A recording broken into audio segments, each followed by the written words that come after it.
All right. Good morning, everyone, and welcome to the February 4th regular Board of Supervisors meeting. Call this meeting to order. I think I might have said that. I don't remember. But we're going to start off with our moment of silence. I know that one of our colleagues has a moment of silence. Does anyone else as well? Or no? Okay. Brad, did you want to? You do too? Yeah, kind of. Unless they cover it. Okay.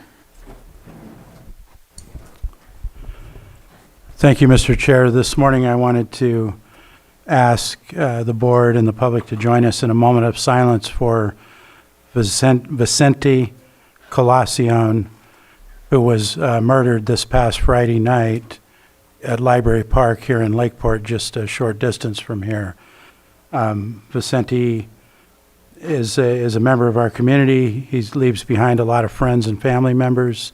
He was also active in the local poetry community, and it's just a sad situation that we had that violence this past Friday, and Vicente lost his life. So we want to honor and remember him. There will also be a remembrance for him at the Middletown Arts Center this Friday night at 6:30, and then a candlelight vigil for him at Library Park on Saturday at 7:30. So, thank you. Thank you. I just wanted to remember the people that we lost in D.C. in the plane accident, as well as Philadelphia. And I know that Jessica had mentioned before the burn victim, or the people that lost their lives in the fires in Los Angeles. So I'm kind of glad January's over. Thank you.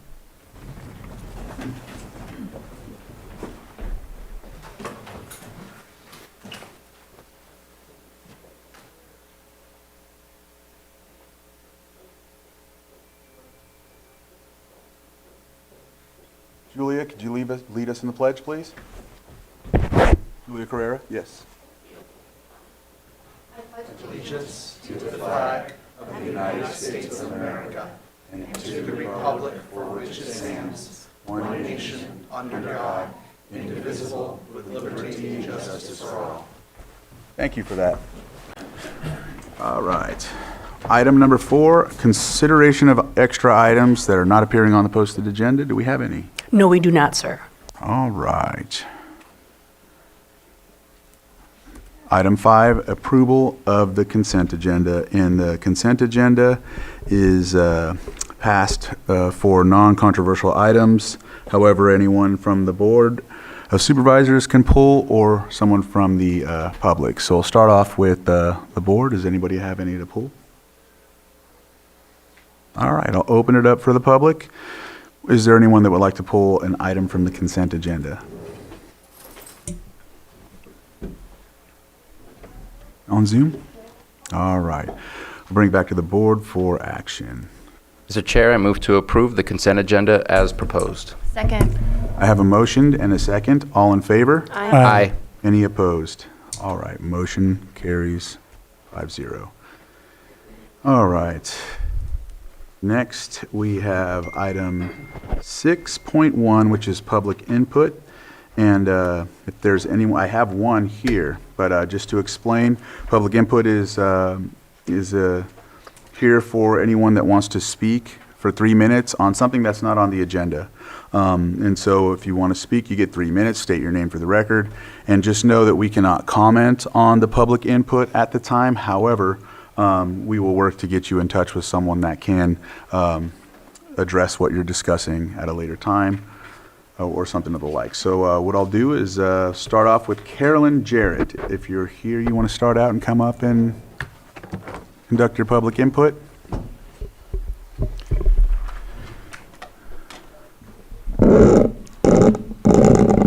Sorry, I'm short. Good morning. My name is Carolyn Jarrett. I'm a retired teacher. I worked for 18 years in the elementary school, Burns Valley and Pomo. I retired and served 8 years on the Canocday School Board. All of this experience has given me a compelling picture of the obstacles and challenges to success that many of our students are facing. At a meeting of the retired teachers of Lake County Division 35 last May, we heard a presentation from Julie McGovern, director of the Mendocino College Adopt a Fifth Grader program, and I have to tell you, it gave me great hope. The retired teachers wanted to make a donation then and there, but I said, whoa. Because our county is served by 2 different community colleges, the Mendocino College program only serves schools in Lucerne, Upper Lake, Lakeport, and Kelseyville. And I wanted to see if there was a program that served Canocti and Middletown. So I did some research over the summer and found Jay Loudon, the director of the Yuba College Adopt a Fifth Grader program. So before I go any further, I'd like to tell you the backstory because it really underscores the purpose of these programs. It all started in Oklahoma in the summer of 1947 when an ambitious young man named Wade Koninger was mowing lawns. One of his clients was so impressed with his hard work and hustle that he got him a scholarship to Yale. You could do that back then. Once he was out of Yale, Wade had a very successful career in business and ultimately retired to Hopland. But he never forgot the extra leg up that scholarship gave him and how grateful and indebted he was to having that opportunity. In 2007, he gave money to the Mendocino Foundation, a nonprofit associated with Mendocino College, to offer scholarships to fifth graders because Wade felt that the goal should start earlier than the teenage years. The Adopted Fifth Grader program was born. It works like this. At the end of year assemblies, fifth graders are chosen by their teachers and principals. They are given a $25 gift certificate right then, and then another certificate that promises that if they graduate from high school, they will receive $500. However, if they enroll and take 12 units at Mendocino College, they'll receive $1,000. The students who are chosen are not necessarily the top of the class. They are those who might not be motivated in school due to difficult circumstances, but who show promise. They might be the first in their families to graduate and go to college. They might just need to be recognized and supported and given the chance to have a dream. Julie says that 50% of her students do go on to college. Mendocino College has been running this program for 17 years. Yuba College started only 2 years ago. It takes $700 to fund each scholarship, but donations of any amount are gratefully accepted. Is that my time? Are you ready? You close to wrapping up? Okay. All right. Well, I'll skip this other part. I know that supervisors cannot allocate money for this program, but I know that most of you are members of charitable groups, animal clubs, or other organizations. Both Jay and Julie have said they are very willing to come to speak to any group in Lake County to hear about their programs. I'm hoping that we as a community will step up and support this program for our youth. Thank you so much for your time. And as a good teacher, of course, I have handouts, and I'm not going to give them to you until I'm through speaking. So it's a flyer from both Yuba and Mendocino, and then my phone number on the front. If you have any ideas of other groups that I might speak to, I would appreciate it if you would contact me. Thank you. Thank you. Thank you very much. If there's anyone else, I think I see Gail. Would you like to come up? And there's some paper, there's a paper, it's a request form. I don't know if you've already filled it out, but if not, just fill it out and, Thank you. yeah.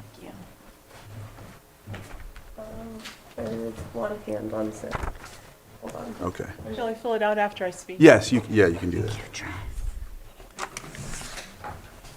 Good morning. My name is Gail Delane, and I'm a resident of, or homeowner at Lake Village Estates Mobile Home Park for seniors.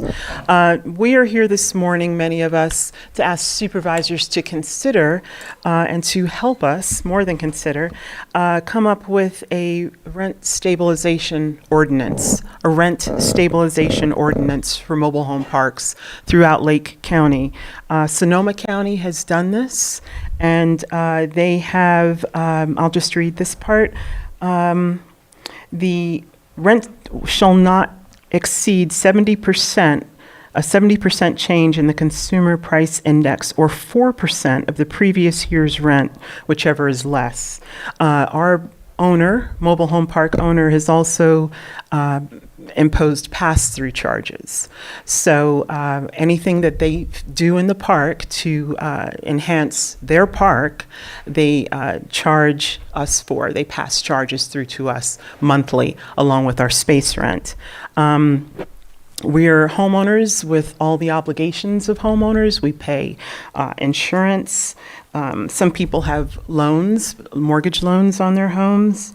We pay our water, our sewer, our taxes, our landscape, PG&E, gas, and trash pickup. So we really would like the supervisors to consider an ordinance that would help parks throughout Lake County. Thanks very much. Thank you. Gail, I'll follow up with you later. Mhm. Thank you. Is there anyone else in the chambers?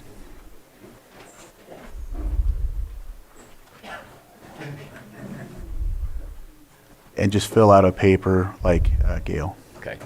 John Martin from Clear Lake Oaks, Lake Village Estates. I'm here just for the rent control, and I think there should be a freeze on how many years they can charge us. Say, 2 years, every 2 years, rent can go up, and this, for seniors, we really need a lower percent, because our Social Security doesn't pay us enough to live in life. So these corporations are destroying people's lives. And we really need this rent control so that we can live happily, or at least live the rest of our lives in comfort. So we really need this rent control. What else? I know this corporation, they're violating a lot of laws, trying to get us, they're extorting money from us, basically is what they're doing. And we really need the law to come on there.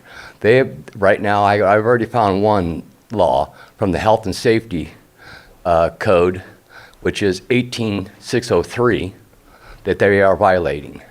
There's a lot of them that they violate, even the mobile home park laws. We are filing complaints with the state, and we would like to ask the county to, step up, go investigate Boa Vita, because apparently, if they have a business here, you guys are in charge of their business license. They should be following your laws, and you guys should be in there stopping them from breaking the law. That's about it. I don't have any more. Thank you. Thank you. All right.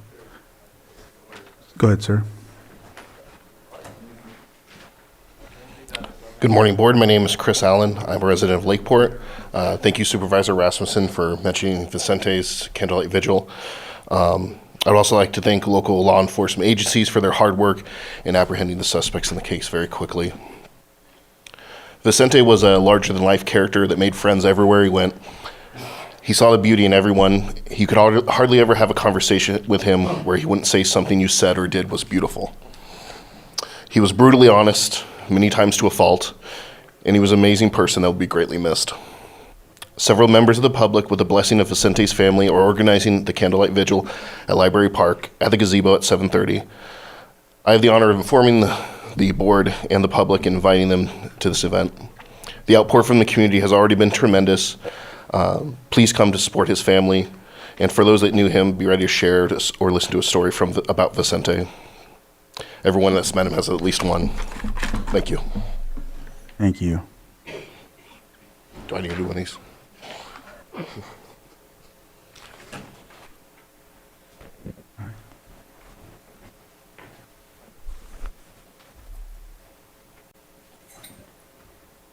Good morning, Chairman Crandall, board, and staff. My name is Julia Carrera. I'm here representing the Upper Lake Community Services District Formation Committee regarding the recent email you received on dangerous condition of public property, inverse condemnation, and CESA liability. The same day that letter went out, which was copied to 24 different agencies, we did receive immediately a positive response from the Army Corps of Engineers. We hope we will be receiving a similar positive response from the county. Thank you. All right. Anyone else in the chambers? On Zoom? Right. Okay. Donna, if you would like to unmute. Good morning, Board. Donna Mackwitz, District 3 registered voter and volunteer member of the General Plan and Shoreline Local Area Plan Advisory Committees. Thank you, Board, for your dedication and service. And I'd like to share my opinion and concern that Lake County sheriffs can't respond timely for hours in emergencies in Clear Lake Oaks, as we saw again in High Valley last Monday. 2 individuals walked up to a home for help, covered in blood, needing immediate attention. Sheriffs were called, 911, and they responded they couldn't help for hours. The 2 young adults were transported to the hospital, but it wasn't again for another 2 days until the 3rd individual was found deceased. What was originally thought to be a mountain lion attack was a fatal traffic accident. Fish and Wildlife had been called, and they responded even before our sheriffs. Please consider halting all projects in High Valley until the safety and travel and visiting the area safety can be addressed. Thank you very much. Thank you. Is there anyone else on Zoom? All right, with that, we will close public input and move on to our next timed item, Pet of the Week.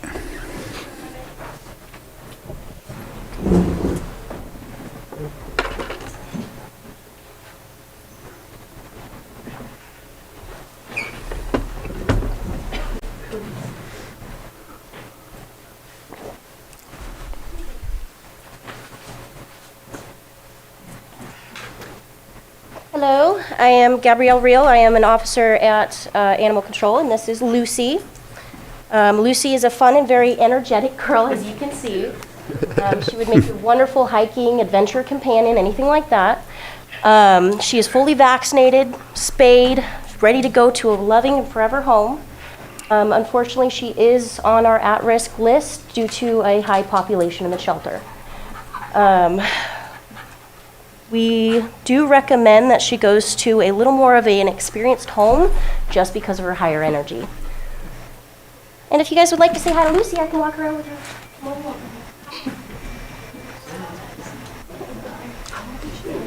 I think she is a puppy. How old? No, How old is Lucy? About a year, I believe. About a year? puppy. Oh, sorry about that. Yeah.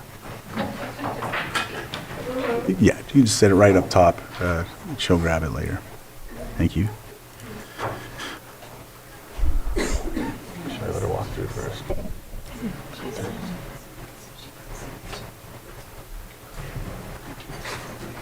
All right.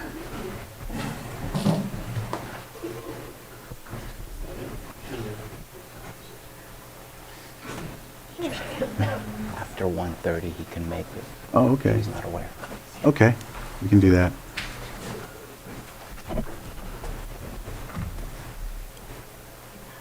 All right. Thank you for that. All right, next we'll move on to our 6.3, our 905, our 905. Presentation of proclamation designating the month of February 2025 Black History Month and celebrating Martin Luther King Jr.'s birthday. And Supervisor Sabatier has touched base with, you just go ahead. Right now, yeah. Touch base with Rick Mayo, who would like to do it after 1. He can be here after 1 at a later time. Yeah, he said he can make it here at 1:30. I told him we have an item at 1 o'clock, and that if the chair allows it, we'll take it after the 1 p.m. Okay. All right, thank you. So we'll push that back. Thank you. 6.4, our 907 presentation of proclamation honoring Phil Kirby on 51 eventful years in education, 47 in Lake County. And so, Vice Chair Rasmussen, this is your proclamation. Phil, can you come up here with me?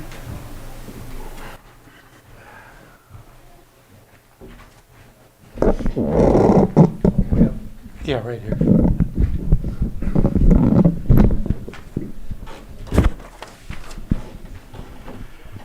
So this past December, Phil retired from his last job in education, which was a member of the Lakeport Unified School District Board of Trustees. Over the past 3.5 decades, I've worked with Phil numerous times, interacted on a lot of activities that interfaced with the school. And with over 50 years in education, I felt it was deserving of a proclamation to recognize that. So with that, we'll go with the proclamation. This is a proclamation of the Board of Supervisors of the County of Lake, State of California, honoring Phil Kirby on 51 eventful years in education, 47 of those in Lake County.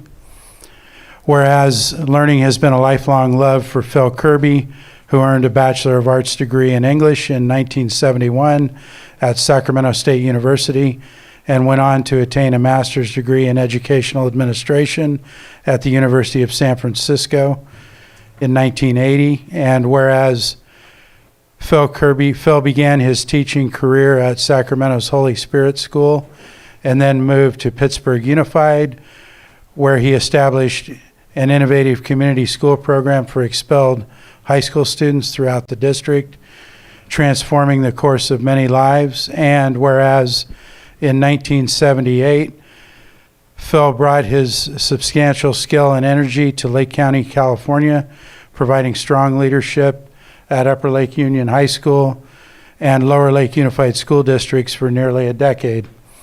And whereas in 1987, he joined the Lake County Office of Education and spent 20 years spearheading programs supporting students facing pivotal life experiences. Phil was the director of a community and court school for Lake County students and a pregnant minor program as well. He also served as director of child welfare and attendance, established the countywide school attendance review board, facilitated crisis intervention prevention courses, and was highly valued in the county emergency preparedness team. Whereas Phil retired from teaching in 2007, but did not leave the education field, become a member of the Lakeport Unified School District Board of Trustees and the North Coast section of California Interscholastic Federation Board of Managers. And whereas during his 51 years in education, he was a beacon of light to many thousands of students and their families, and his dedication to those who most needed a caring word and supportive hand will continue to bear fruit in life of Lake County families and communities for many generations to come. Now, therefore, be it proclaimed, the Board of Supervisors of the County of Lake does hereby honor and thank Phil Kirby for his 5 decades of exemplary service to the people of Lake County and the state of California, and wishes him exquisite joy, contentment, and renewal in retirement. Passed this 4th day of February 2025, signed by the Chair of the Board of Supervisors, E.J. Crandall. Congratulations, Phil.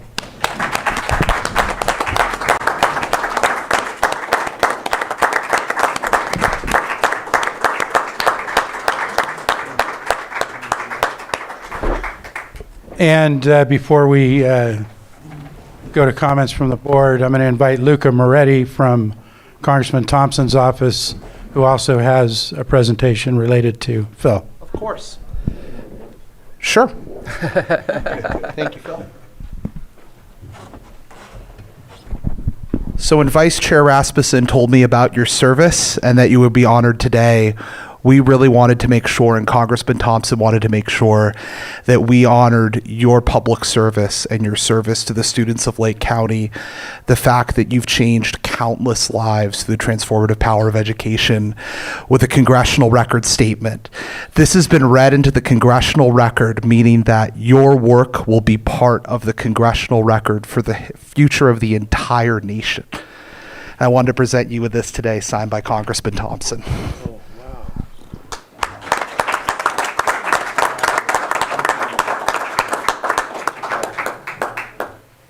want to say anything, Phil? Or you don't have to. You know, I don't want to keep everybody, but thank you, first of all.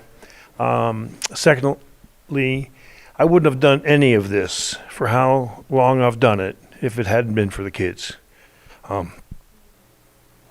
My heart has always been out there for them. Sometimes these kids were known as throwaway children, but they don't go away.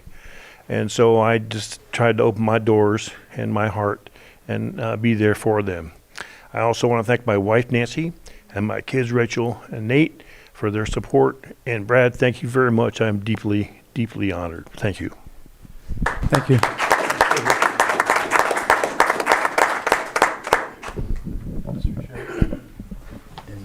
Comments from the board? I think what's said has been said. Greatly appreciate your service, sir. Thank you so much. Thank you.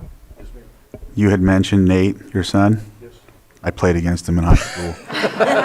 And Upper Lake always had a hard time with Clear Lake students, so playing, sports. So, but no, just thank you for all you've done for Lake County and especially Clear Lake High School. Anyone else from the public like to come up? Okay.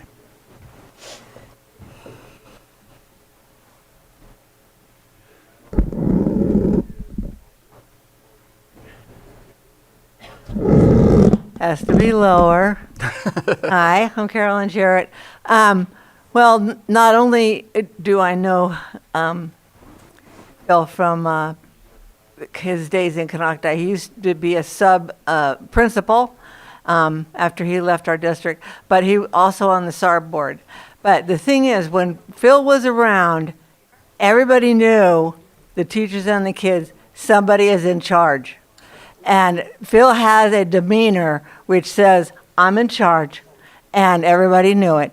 And the thing is, it was with, like he shows you today, it's with compassion and open ears and an open heart. And Phil, the thing is, we were just always so excited when you came on our campus for any reason, but we just really loved having you, and we have a great deal of respect for you, and thank you so much for coming and serving with us. And I especially remember taking kids to the SARB board when you were there, and it was a no-nonsense deal. The parents would try to weasel and try to whatever, and you would call them to task. It would be firm, it would be gentle, but people knew that you were here to solve the problem, and let's get right on it. And that was really gave me great hope about, that something can be done when we're so frustrated trying to deal with these families. But the kids and the parents knew we're here to solve the problem, and that's the demeanor that you showed. And so I really have so much respect for you, Phil, and thank you so much. So. Thank you,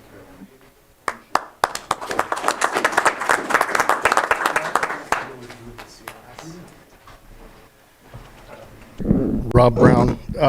I was very fortunate. We hear these things and we talk about these things, but to actually witness it is something quite different. I was on the school attendance review board back in 1994 when I first met Phil, and he had this commanding presence. You walked into the room and he was in charge, like Carolyn said.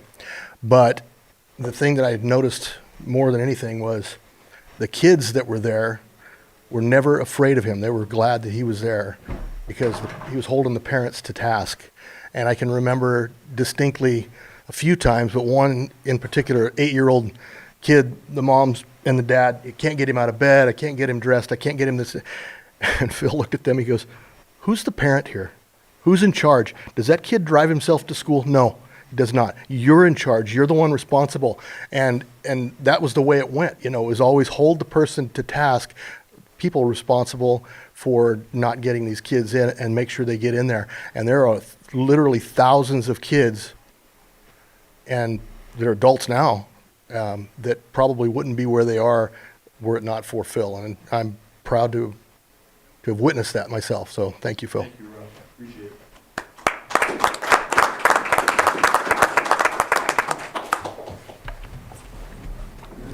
All right, I'll close public input, and I think we got to do a picture.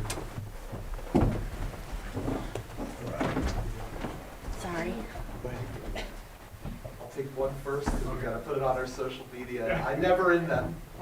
That's the rule. It's not about me, it's about the I'll get in there for you soon. Okay, thank you.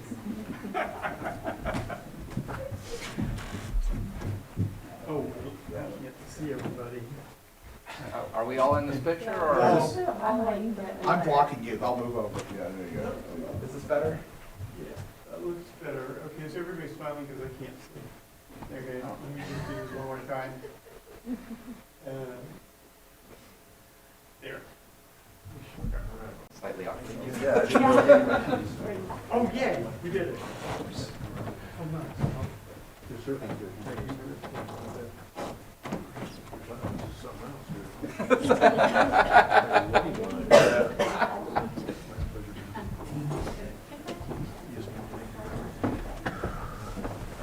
All right.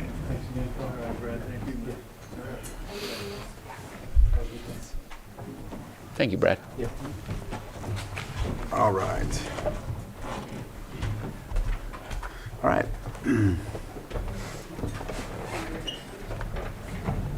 All right, so we'll move on to our 6.5.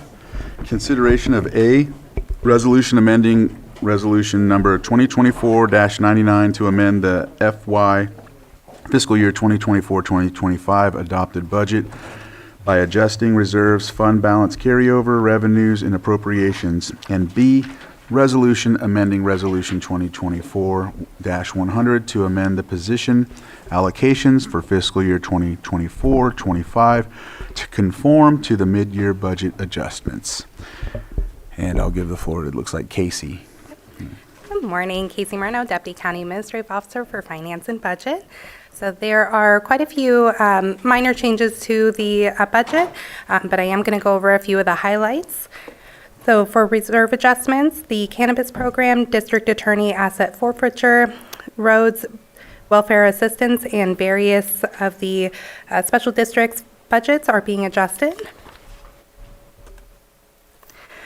For revenues in Budget Unit 1785 Public Safety Facilities, we're requesting to accept $125,000 for the MITRIP grant and to be used for the design and construction of OES culvert, and $2.5 million from the bond to be used for the armory remodel.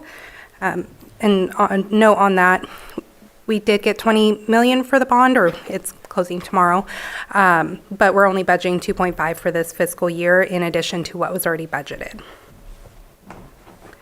For Budget Unit 8109 Watershed Protection District, we're requesting to accept $981,407 for the MITRIC grant to be used for the Sonic Water Quality Buoy project. For the appropriations in Budget Unit 1011 for the Board of Supervisors, requesting additional general fund in the amount of $53,500 to cover increased salary and benefit costs. For the auditor in Budget Unit 1121, request to increase budget in the amount of $1 million for the ERP Workday conversion. Budget Unit 1122 for Treasurer Tax Collector, request to transfer funds in the amount of $5,000 for the necessary upgrade for RevQ and the court and county collection system. Social Services Administration, Budget Unit 5011, requests transfer funds in the amount of $200,000 for the NCO childcare and $189,880 for the Transient Adolescent Youth Program. For Budget Unit 8799, Air Quality Management District, requests to transfer funds in the amount of $25,000 for hiring bonus implementation. And there are various position allocation changes for the assessor, Department of Public Works, Engineering and Inspection, Public Defender, Probation, Planning, Health Services Administration, Mental Health, and Alcohol and Other Drugs.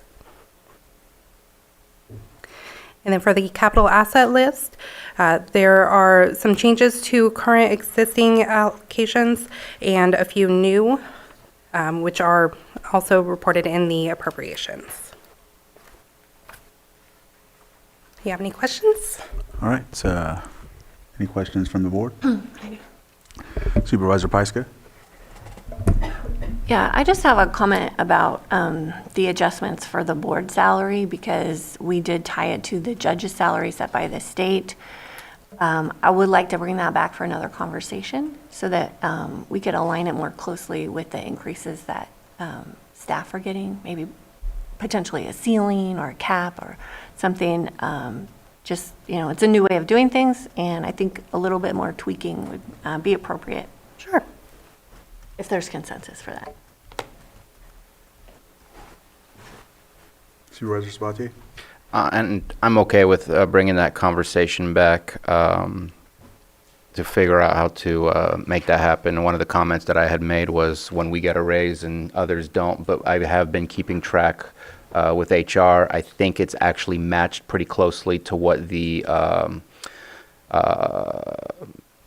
MOUs that we have with our unions. It may be a flip 2 and 3 rather than 3 and 2 or something like that, but it wasn't something that was extraordinarily out of range, but it can be. Right.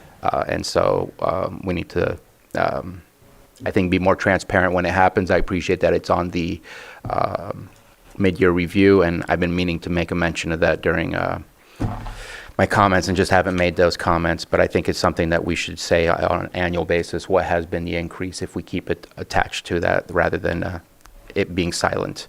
I just want to share appreciation with the time staff spent with me. I had a few questions, appreciate what it is that I'm seeing.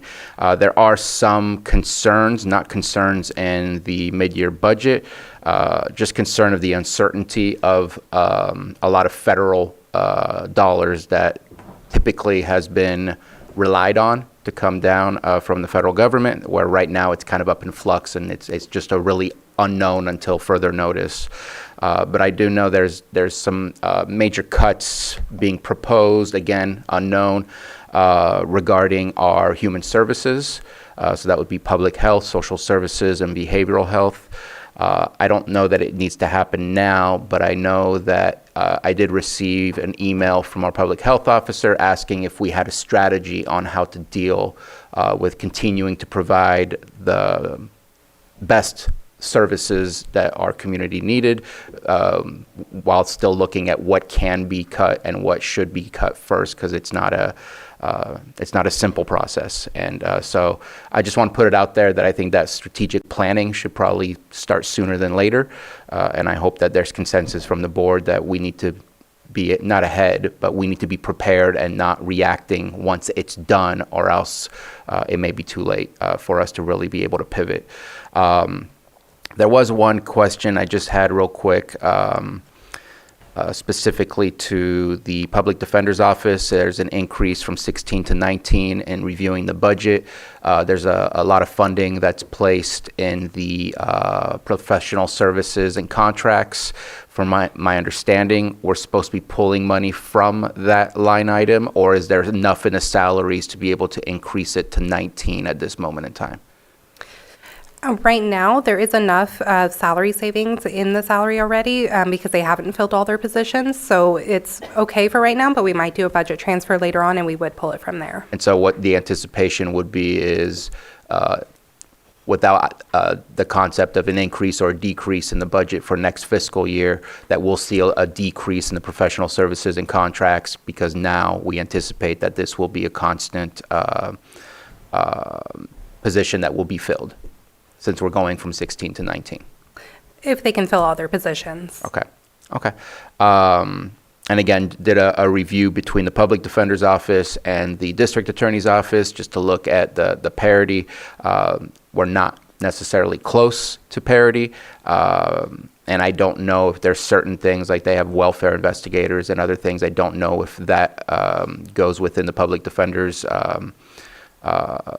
purview, but I was trying to take a look, and it's not out of context as to what we're doing. So I just wanted to at least bring it up, ask about where the money was coming from, if it was still doable with what was there, because I didn't see any changes in the adjustments, and just wanted to at least speak on that. So thank you. Vice Chair? Yes, I have similar concerns about the Board of Supervisors salary, so I'm definitely in agreement with bringing that back to further discuss. Looks like we have a consensus on that. All right. Any other comments from the board? Hearing none, I'll open it up to the public. Is there anyone from the public that would like to make a comment about the budget? Anyone on Zoom? We will bring it back to the board for action. And all we would be looking for is offering the resolution. Mr. Chair, I offer the resolution amending resolution number 2024-99 to amend fiscal year 24-25 adopted budget. The resolution has been offered. Okay, Supervisor Owen, Yes. Supervisor Sabatier, Aye. Supervisor Rasmussen, Aye. Supervisor Pyska. Yes. And Supervisor Crandall. Aye. Do we need to do B? Mr. Chair, I offer the resolution amending resolution 2024-100 to amend the position allocation for fiscal year 24-25. Resolution has been offered. Okay, Supervisor Owen, Aye. Supervisor Sabatier, Aye. Supervisor Rasmussen, Aye. Supervisor Pyska. Yes. And Supervisor Crandall. Aye. All right. Both of those resolutions passed. Thank you, Casey. Thank you. All right. Our next timed item is at 10, so it looks like we'll go ahead and cover a couple of non-timed items. One being we'll start with consideration of following advisory appointments, 7.4. Let me get to that item on here so that we can. All right, 7.4. Consideration of following advisory board appointments: Big Valley Advisory Council, Emergency Medical Care Council, Fish and Wildlife Advisory Committee, Lake County Resources Conservation District, Middletown Area Town Hall, and Middletown Cemetery District. Are there anyone from the board that wants to make a comment or discuss the appointments? And we'll start from the top and go down? All right. So it looks like we're going to start with, one second, please. Just pulling this up. All right. Here's the memo. And we'll go on and start with Big Valley Advisory Council. There's 3 vacancies and 1 applicant. Yeah, Arno Huber, he applied before and is happy to step in and fill one of the vacancies. We do have another application that's going to be coming in hopefully We next already week. actually have it, but it Didn't quite make the agenda. it didn't make the agenda. It will be here next week. Okay, yeah, so I think he'd be a great fit for that Any committee. comments from the board? Open it up for public input. Is there anyone that would like to make a comment about this appointment?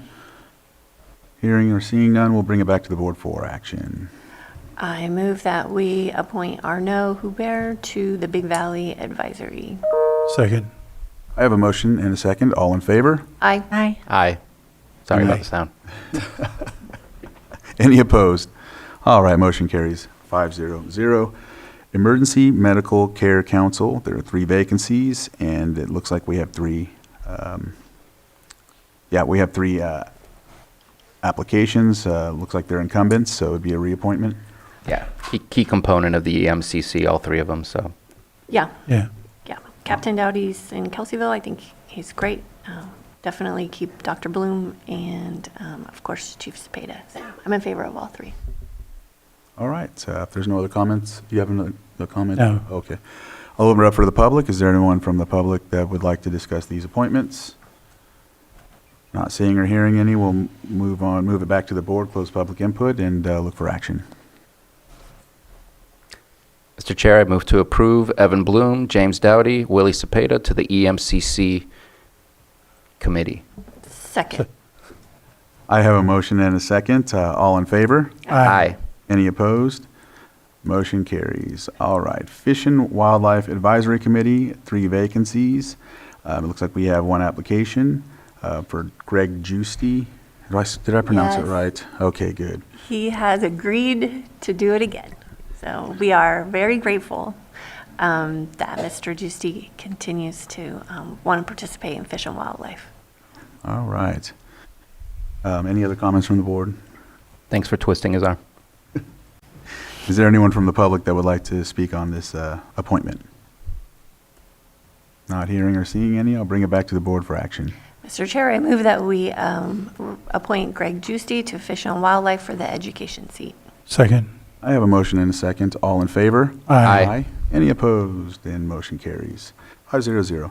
Next, we have the Lake County Resource Conservation District, and we have one vacancy and an incumbent position, I think. Let me see. Hold on. Yeah, actually, she was, we had a resignation, but she has been on it before, and that's Kate Schmidhopper, and I move that we go ahead and accept her onto the Conservation District one. All right, 1 second. Let me open it up for the public first, and then we'll go back to that. Is there anyone from the public? Hi, my name's Mary Jo Velasquez. I'm the District 4 Director for the Resource Conservation District. And Kate Schmidhopper is an essential part of our board. She's the Vice President. An example of her initiative is she organizes field days in the creeks for fourth graders in Middletown. I have these incredible thank you notes that they sent her.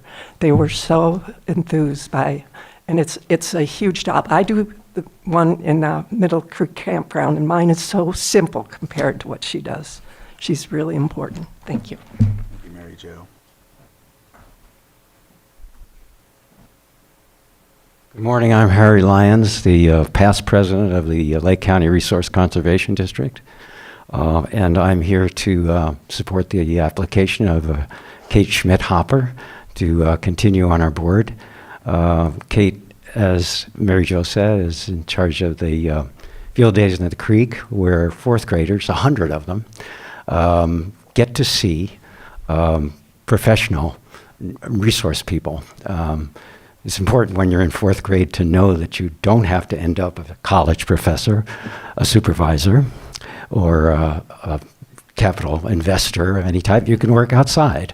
And so these fourth graders meet through Kate's direction, through a bullhorn, managing them around, geologists and fisheries biologists and foresters and also firefighters. And so it's a great day. And I do the paperwork, and Kate does the groundwork. She also is involved with our scholarship program, the Meisenbach Scholarship, for people who want to pursue college work or other school work in forestry, fire science, and other natural resource work.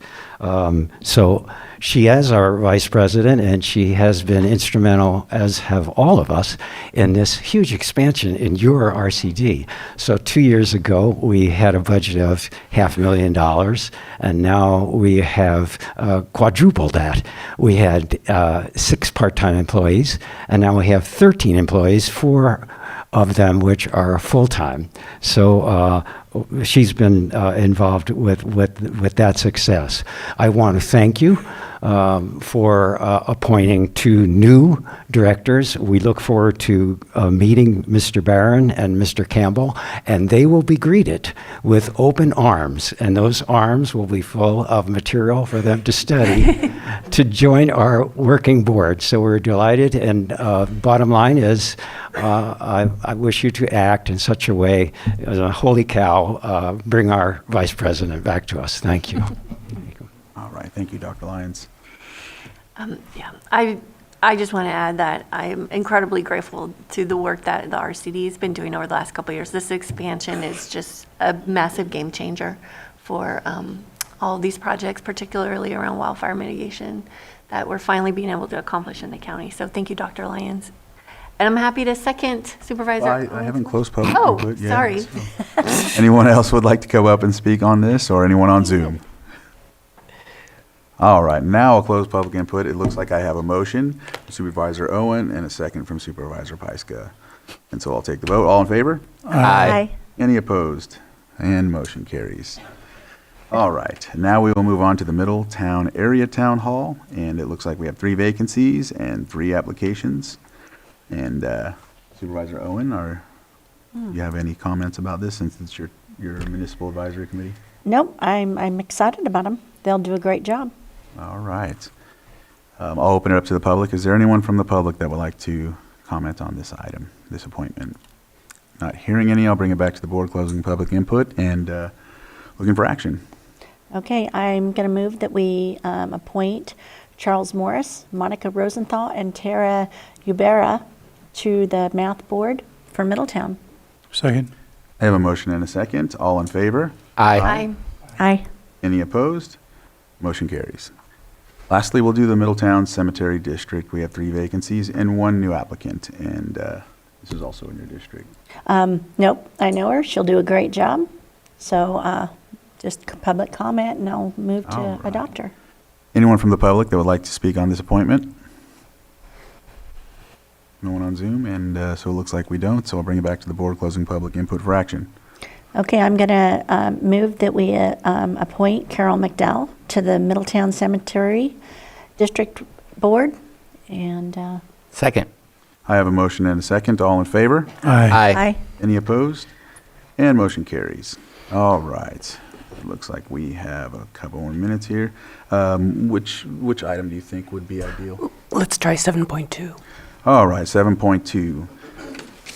Consideration of a letter of support for the cumulative health impacts of cascading environmental hazards on rural communities project. And B, consideration of the Chief Climate Resiliency Officer and Tribal Liaison serving on Community Advisory Board of the project. It looks like we have Terry Logston. Good morning. Quinn Conklin is on the Zoom call if you want to promote her to panelist.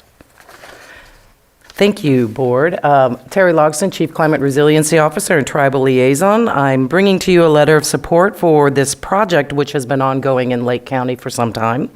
The overarching goal is to identify and mitigate the cumulative mental and physical health impacts of cascading environmental hazards on rural communities facing significant health challenges.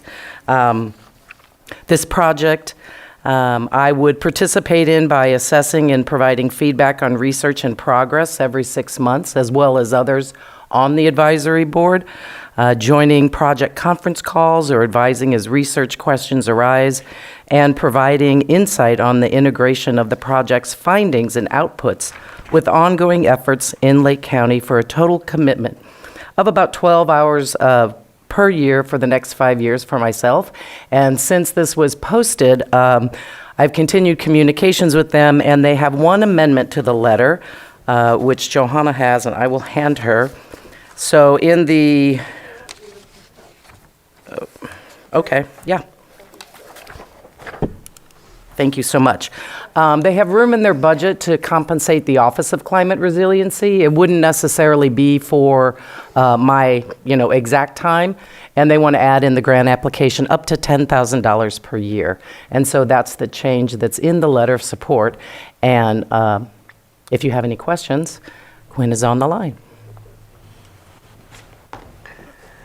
Supervisor Pyska? Yes. Oh, and just one other thing, also participating in, on the advisory board and in the project includes Hope Rising and Adventist Health with Lori Allen and Ronnie Duncan, Partnership Health with Vicki Clacken and Jeff Rabordi, our OES, Leah Sautelay, Behavioral Health, Elise Jones, and probably Pastor Kimbaloth with Red Cross, but she's deployed in LA and hasn't been able to respond. Yeah, so before we open it up to our speaker, I just wanted to say, we are always talking about the cumulative effects of all these disasters on our community members. We know everyone's been evacuated. We know everyone has to deal with smoke and the heat domes and the heat events and the flooding, and it wears very heavily on our population.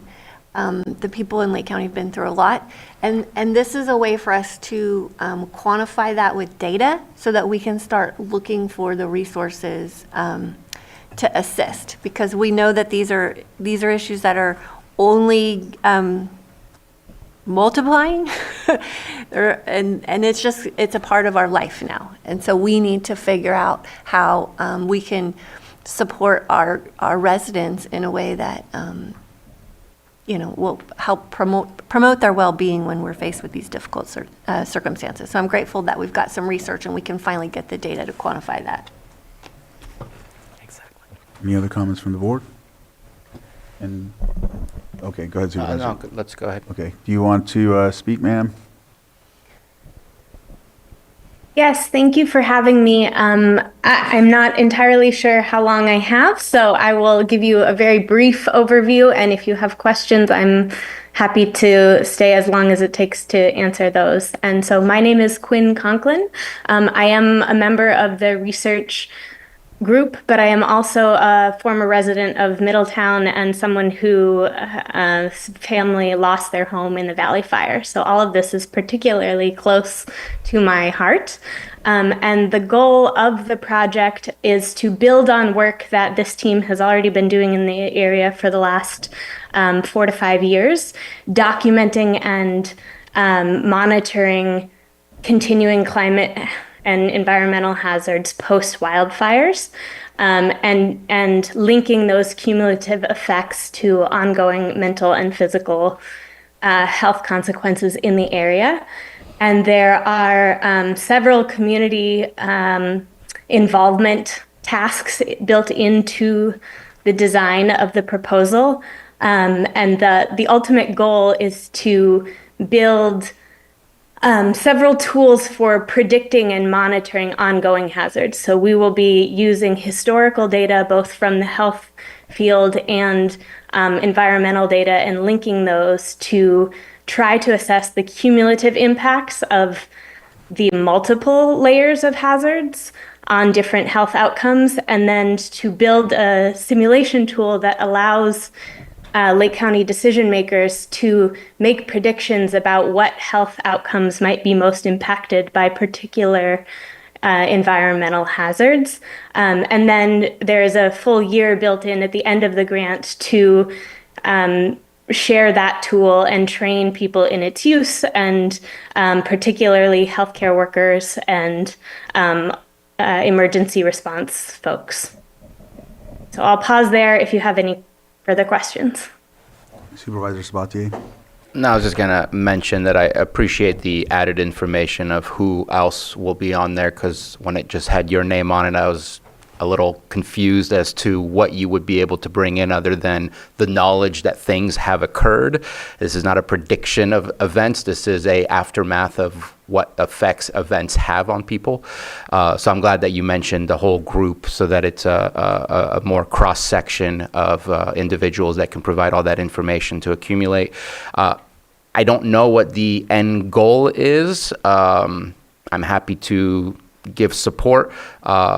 Obviously, there's impacts. We do our pick count, and we ask if people are experiencing homelessness, and because of fires, we ask them which fire. So we know the aftermath, and unless there's dollars at the end of this rainbow, this will tell us most likely what we already know, which is there is a physical and mental impact. We've seen it, we've experienced it. So hopefully there will be some dollars that we can use. But today I'll go ahead and say yes. All right, if there's no other comments from the board, I'll open it up to the public. No one on Zoom?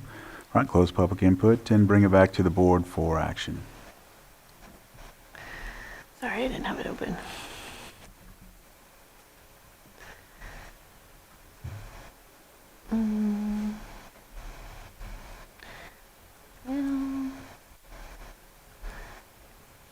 Okay.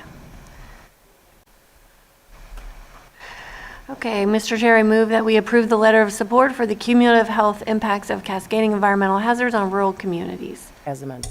As amended. Authorize the chair to sign. All right. Second.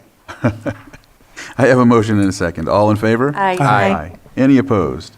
Motion carries. B, Thank- consideration of the Chief Climate Resiliency Officer and Tribal Liaison serving on Community Advisory Board of the project. I have a quick question before I second that. Today we are talking very specifically about Ms. Logston's involvement. All of the others have already agreed, or are we kind of also pushing them into a advisory board with all the names that have been put out? That's a good question. I don't have the answer to that. Okay. I can clarify that. Elise Jones has submitted a letter. The Office of Emergency Services have submitted their own letter. and Hope Rising is providing their letter today as well.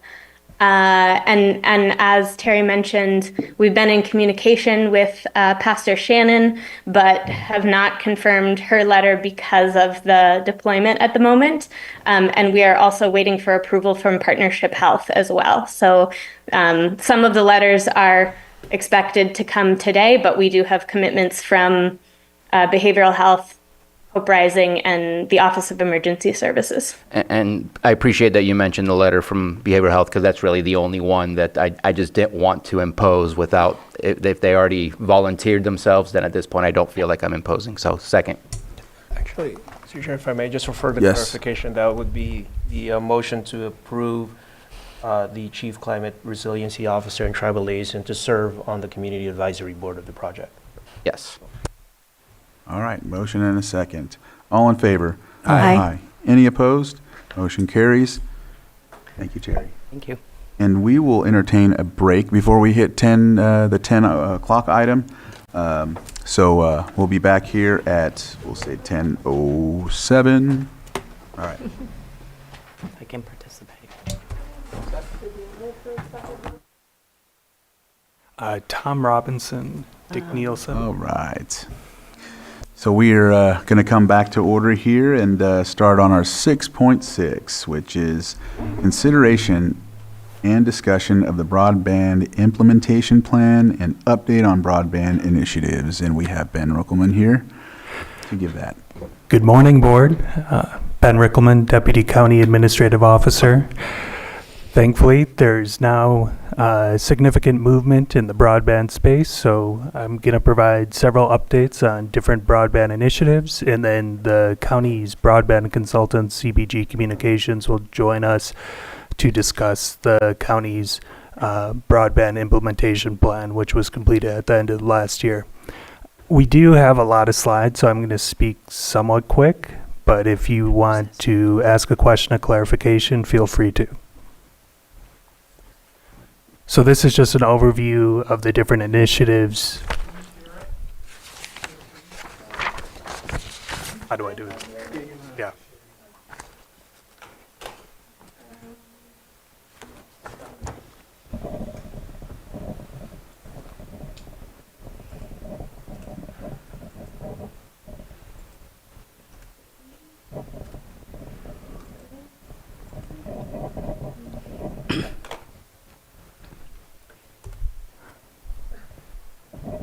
So the first initiative is the statewide middle mile broadband network. So this is an open access broadband network. Think of it kind of as the broadband highway that companies and nonprofit and the public sector can interconnect with.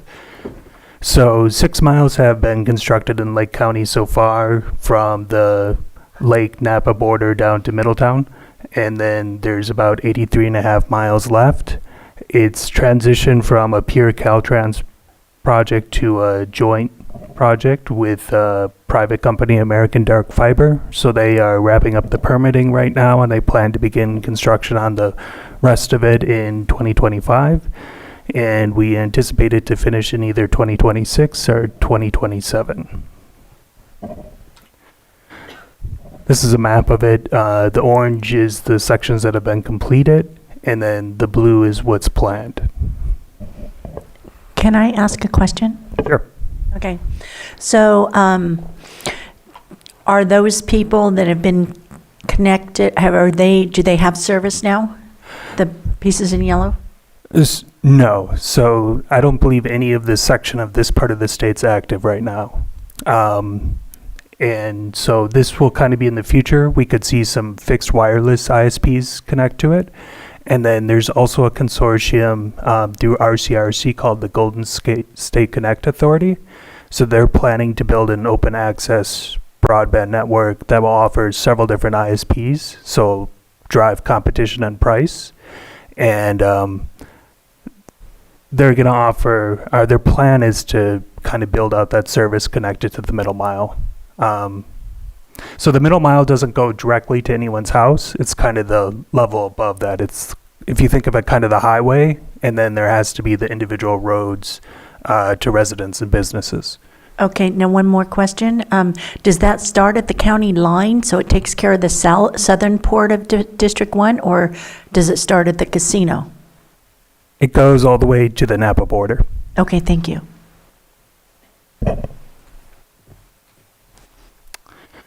So this is the next program. This is it's called the Federal Funding Account. It's through the Public Utility Commission. Lake County has about $28.4 million allocated. So this program is to individual residences, and this will actually be the first broadband in the county that's actual fiber to the residents. MediaCom at the moment is fiber to the neighborhood node and then copper. So that will have greater reliability. And last Thursday, the CPUC voted to award 3 projects to Lake County out of this allocation for in total about $14.6 million.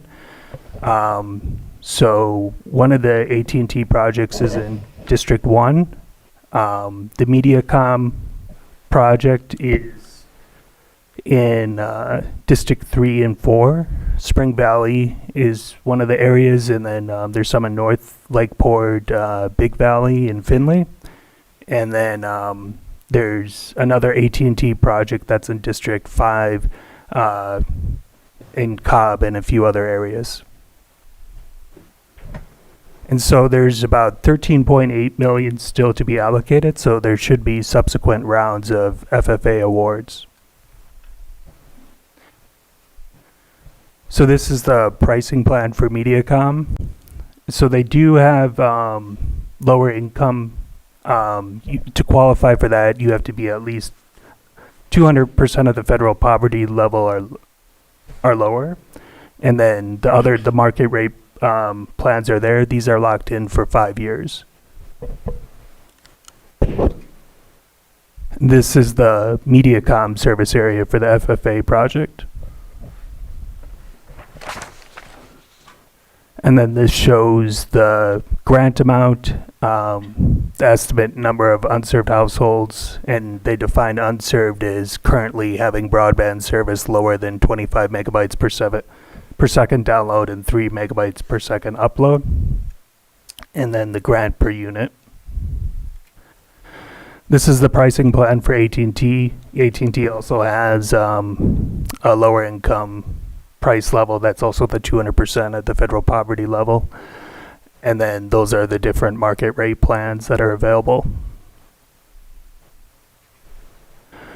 So this is the one in District 1.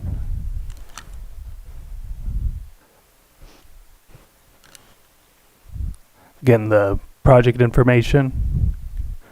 And then this is the one in District 5. With the project information. The next program is through also the CPUC. This is the State Digital Equity Capacity Subgrant. So there's around $341,000 allocated for Lake County. It's not specific to Lake County government, but we do plan on applying for it when it becomes available. We'll probably partner with other entities in the county. So this is more kind of providing workforce development, providing access to skills. It could be devices and libraries and senior centers. So we have to wait for the scope of what the program entails to kind of develop a response.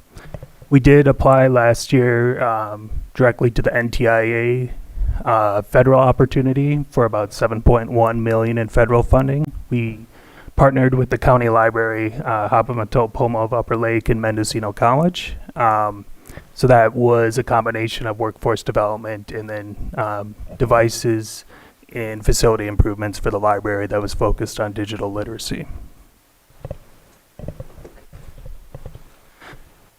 So the big program in the pipeline still is BEAD. California has been allocated roughly $1.86 billion.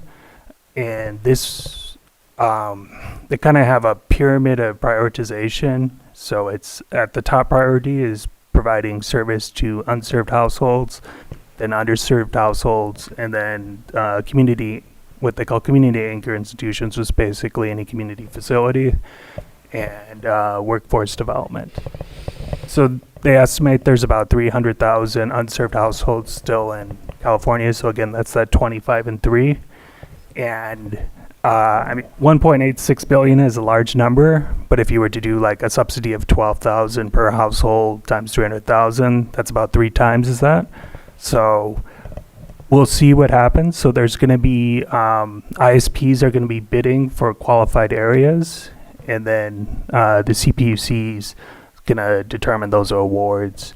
That's how the program's structured right now, and we would find out where those are awarded late summer, early fall, and then they would put out the awards early Q4 of 2025.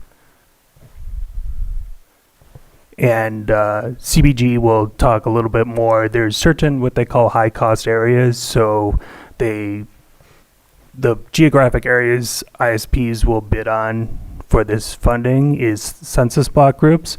So there's some formula with topography, remoteness, population density, and income level.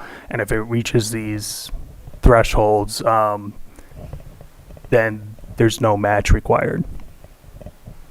And Lake County has about 5 or 6 of those census block groups.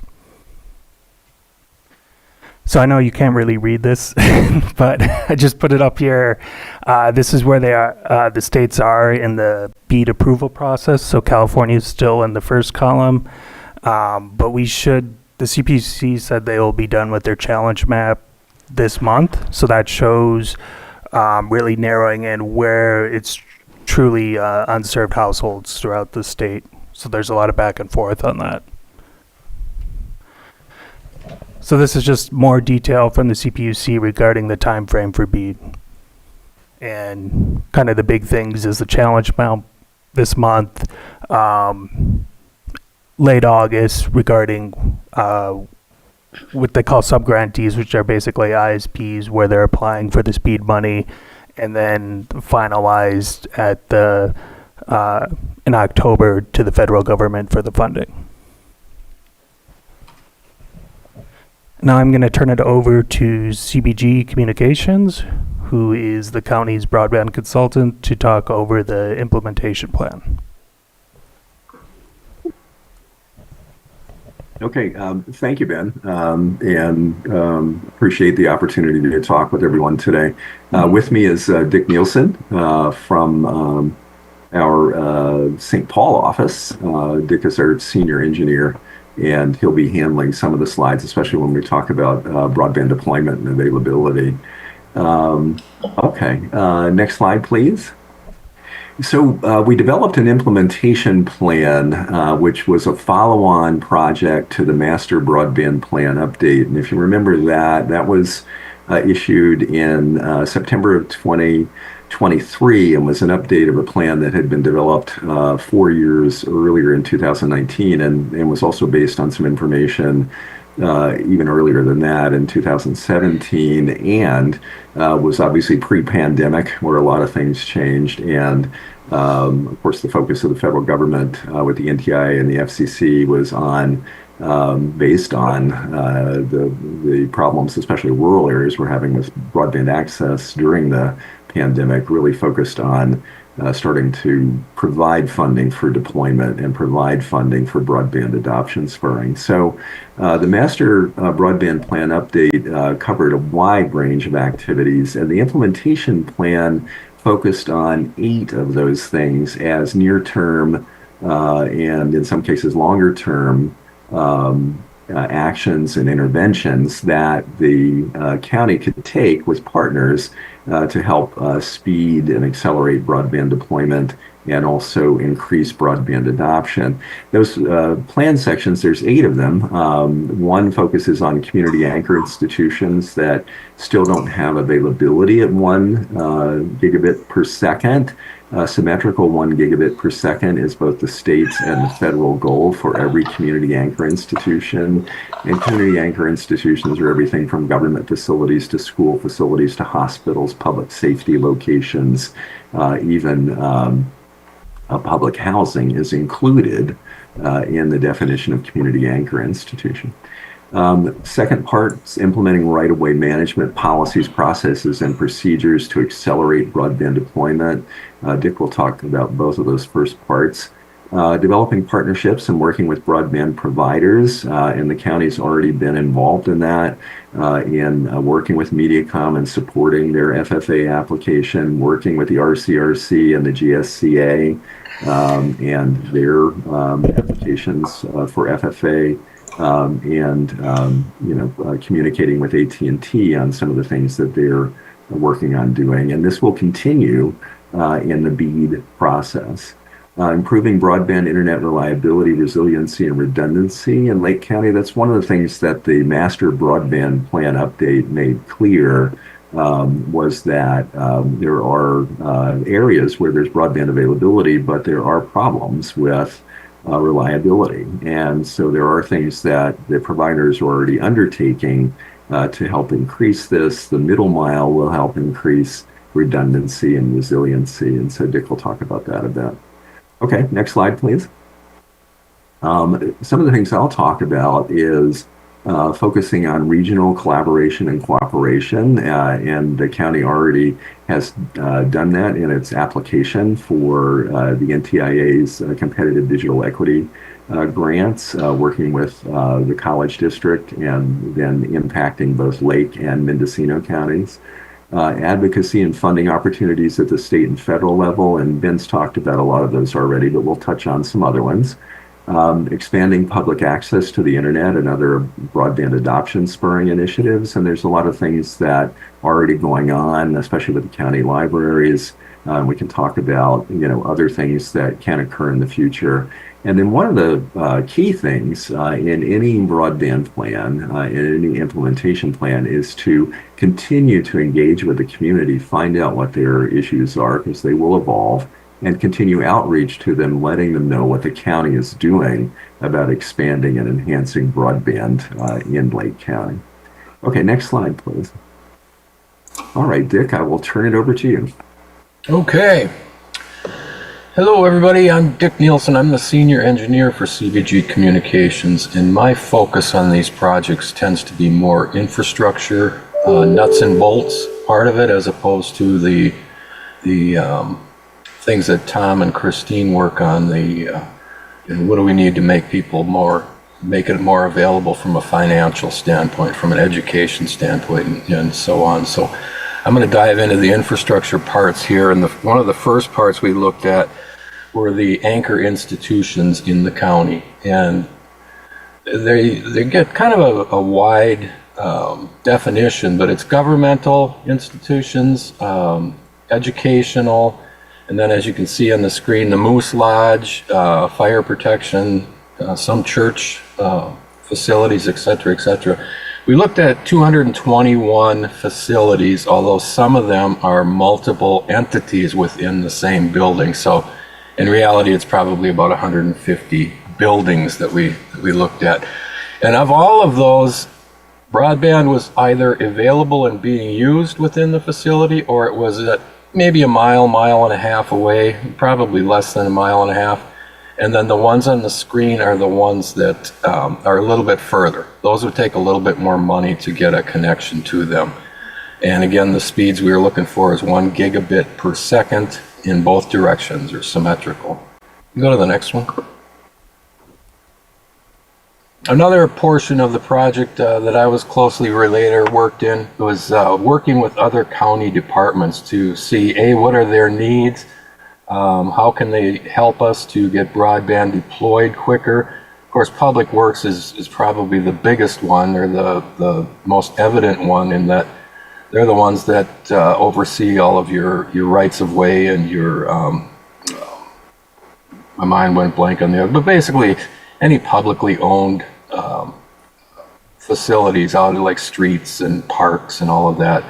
And they're the ones that would work with the providers that want to come into the community or that want to expand in the community and work with permits and all of those kinds of things, inspections.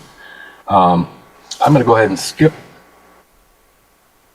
Well, we would work with them to build up new policies or maybe tweak the existing policies. And of those how can we streamline road permitting? And we did talk to Public Works about these things and gave them some ideas on, how can we streamline the road permitting that maybe makes it a little bit easier for a broadband provider to come in, and maybe a little bit cheaper because it doesn't take them as much to put together a permit. They can go into areas that maybe before they couldn't, things like that. So again, expanded utility coordination, so having the county work closely with the providers. And this is not to say they don't already. This is just, taking another fresh look at it. Develop a micro trenching policy and permitting process. It's not really new anymore, but it tends to be new in communities around the country still, in that they haven't seen it yet. You can go to the next one. Basically, the way it works, traditionally 10 years ago, everything was pretty much trenched in. You had a trench that was a foot, 2 feet, 3 feet across, down maybe 4, 5, 6 feet. Then you drop the cables in, water pipes, sewer pipes, whatever, and then you backfill it. Micro trenching is, as you can see here, it's a blade inside of that circular shaped thing that has the MT16 on it. And that's just a big saw blade, and it's cutting down 18 inches. It looks like they've got it pulled up a little bit right now, but they go down roughly 18 inches, and that's all to be decided by the community, by the county in this case. And it goes about 2 inches wide. They drop fiber down in there. They put in the right, sand below it, so it's cushioned a little bit, and then they put in material on top of it. And theoretically, when they're done with it, you can, other than visually, you can see there's a mark there. It should be pretty much the same as what was there before they got there. We did talk to the Public Works, and there's a lot of work to do on this process ahead of time to make sure that you have the right standards and policies, procedures in place that cannot be deviated from. In other places, they've had problems with this technique, but it's mostly because the oversight wasn't there and the contractor didn't do what they were supposed to do. So, next slide. Okay, another piece is to develop a Dig 1 policy, and the county has looked at this before again. But what that means is, okay, if we're going to replace a section of road, or we're going to dig up and replace water pipes, sewer pipes, we're going to have a big impact area. Okay, let's let all of the other broadband providers that might have fiber optics that could go in there, or at least conduits that would then later accommodate fiber optic pulled through it. And there's not a lot of this in the county, but I do know when I was out in Lake County back, a year and a half ago now, there had been a water project out in the Spring Valley area where they put in, I think it was like 5 miles. That would have been a great opportunity to take stuff that was on poles or did not even exist yet because it's too expensive to run out there for the number of potential customers, but put conduits in the ground, and that would take the cost of building in the future way, way down. So we looked at master lease terms for county-owned vertical and other assets and tweaked on those a little bit and made some suggestions in the report. Next slide. This one gets, I think I'm going to skip this one. This one is Ben touched on the FFA funding that AT&T and Mediacom got. This shows all of the initial, and it's really kind of hard to read, but shows all of the initial application areas, and because Ben showed you where those where they got money, AT&T and Mediacom, I think that pretty much told the story anyway. But if nothing else, this shows the extent of areas throughout the county that still are in need of additional broadband. Right around the lake, it's not too bad. Right around Lake Middleton, more densely populated areas, it's not too bad. There's always room for improvement, but as you all know, I'm sure, I'm telling you something you don't know, you get out into the more rural parts of the county and it gets hard to find pretty quickly. One solution for more rural areas is our wireless providers. AT&T and Verizon offer fixed wireless services, which is basically, in layman's terms, it's cellular internet with a fixed antenna on the side of your building. So it's as good as the cable or as the cellular services in that area. It's going to vary based on how many people are using it, and but it's it's a heck of a lot better than nothing for sure. Valley Internet has a pretty good presence in the county, and they're always looking to expand. So we've worked with them on some ideas throughout the county over the past 2 years, 2+ years. So those are possibilities. We were just talking to somebody this morning about an area north of the lake where, on a flat map, wireless would be the absolute way to go up there because there's not a lot of people, population up there. They're spread out. Putting fiber in might be cost prohibitive, but wireless would do it. Oh, wait a minute, you've got all the valleys and the hills and the mountains, right? So that becomes very, very costly as well because you have to put up more antennas. So these are the types of things we looked at. Next. We also looked at the MediaCom backup powering issue. They've come out with, I don't think it's done yet, but they're going to increase the standby power in their cable plant, their distribution plant that's out along the poles and whatnot. And they're going to go from 2 or 3 hours of backup in that to 24 hours of backup, and it'll be monitored so that they can go out there. If they lose utility power, which they claim is their biggest problem, the monitoring will tell them that, okay, we're running on batteries right now, and you've got 5 hours before the batteries run out. So then they can roll a truck out there, hook up a generator like you'd have at your house, and run it off of a gas-powered generator until power comes back up. AT&T's biggest focus is getting rid of their copper plant and replacing it with fiber. And you saw in Ben's presentation a few of the areas where that will be taking place. And then another thing that MediaCom brought up is that they think a lot of people that have problems with reliability maybe lose power at their house, but MediaCom's network, because they are backed up by batteries, they might be working. And where this would show up is if you have a laptop, which of course has its own battery in it, a cell phone that you're using the Wi-Fi on, they all have batteries, but the modem that MediaCom uses inside your house does not have battery backup, and therefore that goes out with your house power. How much of the reliability issue is that, I don't know, but certainly that's a piece of it. So they were going to work on adding that educational piece into their marketing. So, and then we also talked about the anticipated state mile middle network being used. MediaCom and AT&T aren't big on using that. They like to use their own plant, and frankly, the timing of the middle mile is a little bit, it moves, so they're not crazy about waiting for that middle mile to come in and having a lot of capital stranded, and while they're waiting for the backhaul. So, next. Okay. I think Dick, this is where I'll pick it up. Yep. So the first half of the implementation plan really is devoted to the issues that Dick just went over, a lot of it related to deployment. The second half is also talking about deployment as far as funding and cooperation, but it really also focuses on broadband adoption.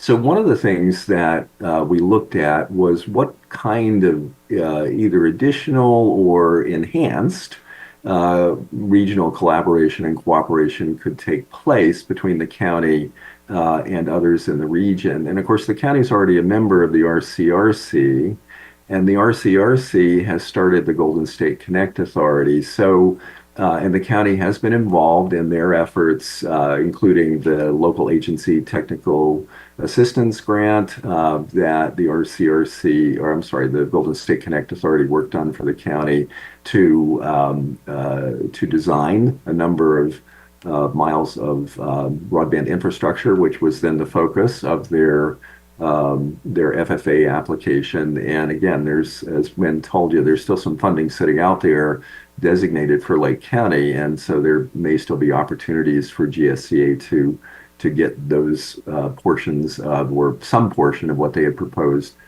built. The Upstate California Connect Consortium, the county's been a member of that for a while with 2 other counties in the same region.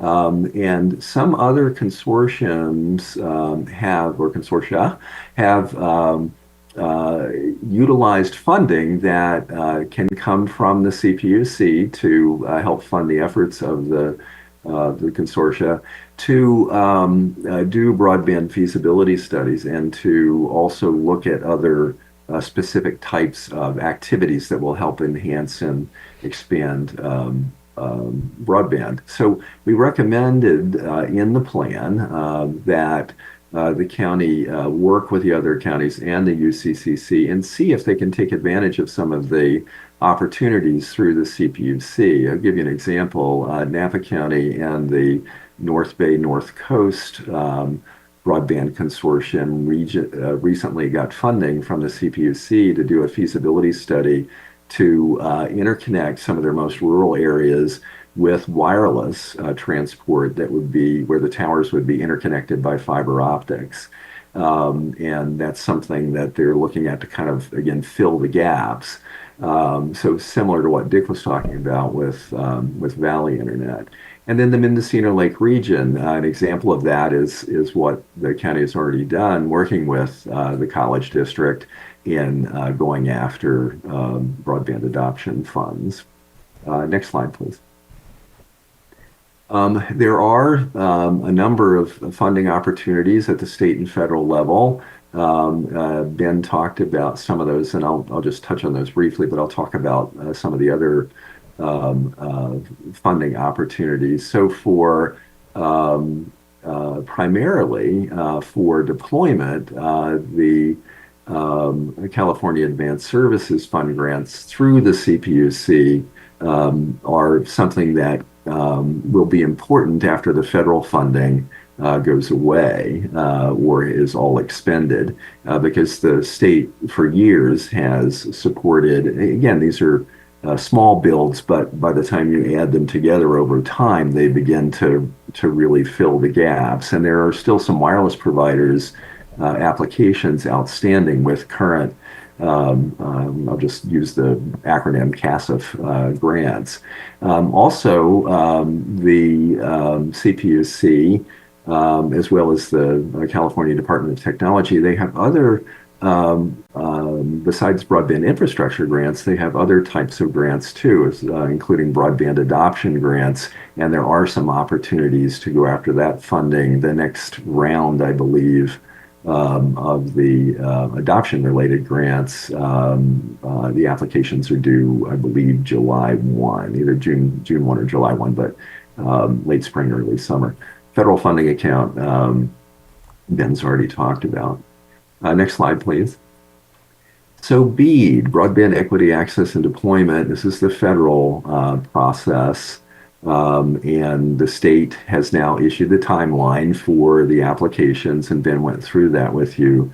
Defined by census block groups, prioritized to first served unserved locations and then underserved locations. And as Ben said, there's a 25% match except in high cost areas. Next slide, please. Here is one of those high cost areas. And so it has to have, as Ben said, there's certain attributes, including 80% has to be unserved.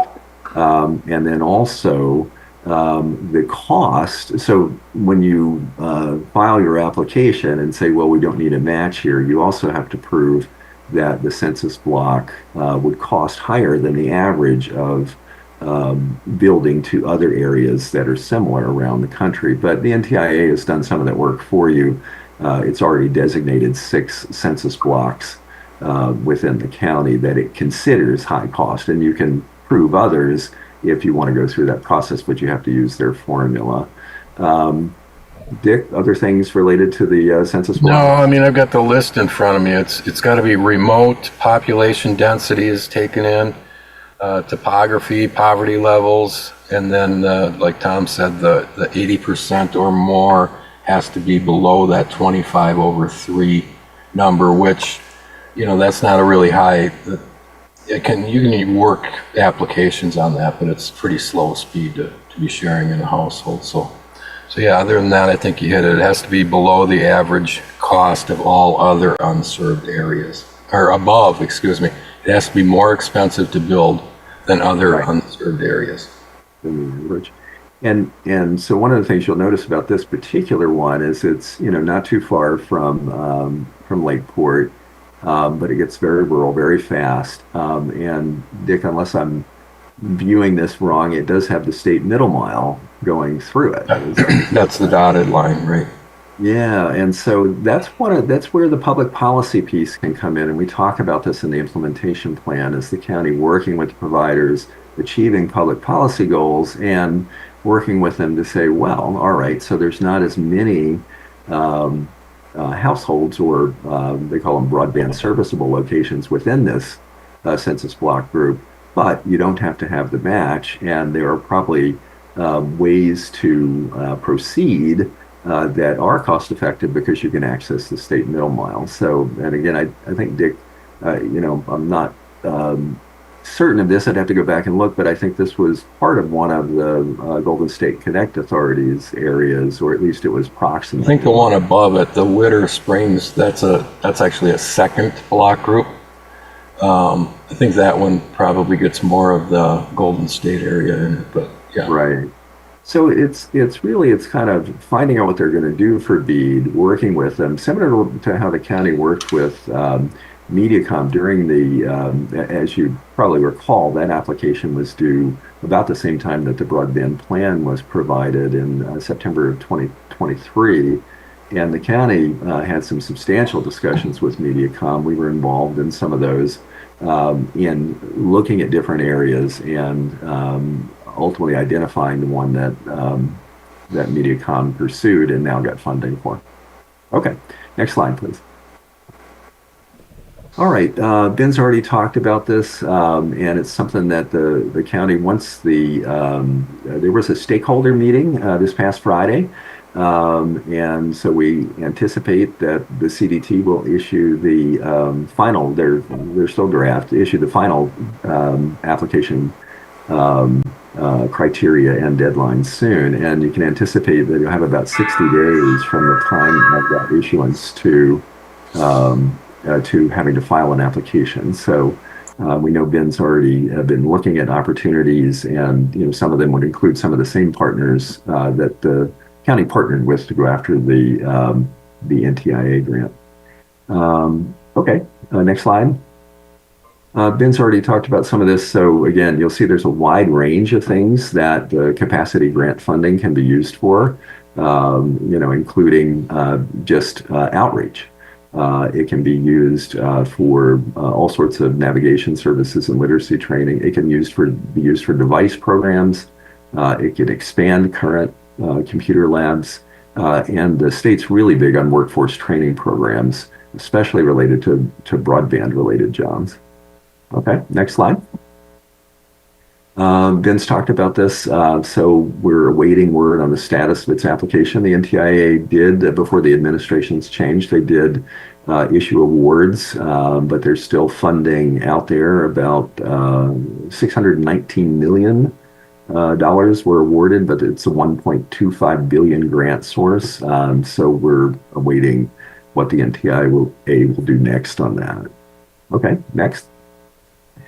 USDA grants and loans, we have looked at those. They were funded during the continuing appropriation as part of the Farm Bill extension, but we don't know what the current criteria are, but that covers areas that are very rural, again, looking at the 80% threshold for unserved, and those areas are already designated within the county, and you'd work with providers to go after Reconnect loans. If they re-up the Community Connect program, that's one where the county itself could apply for funds, but it has to be utilized for connecting community facilities.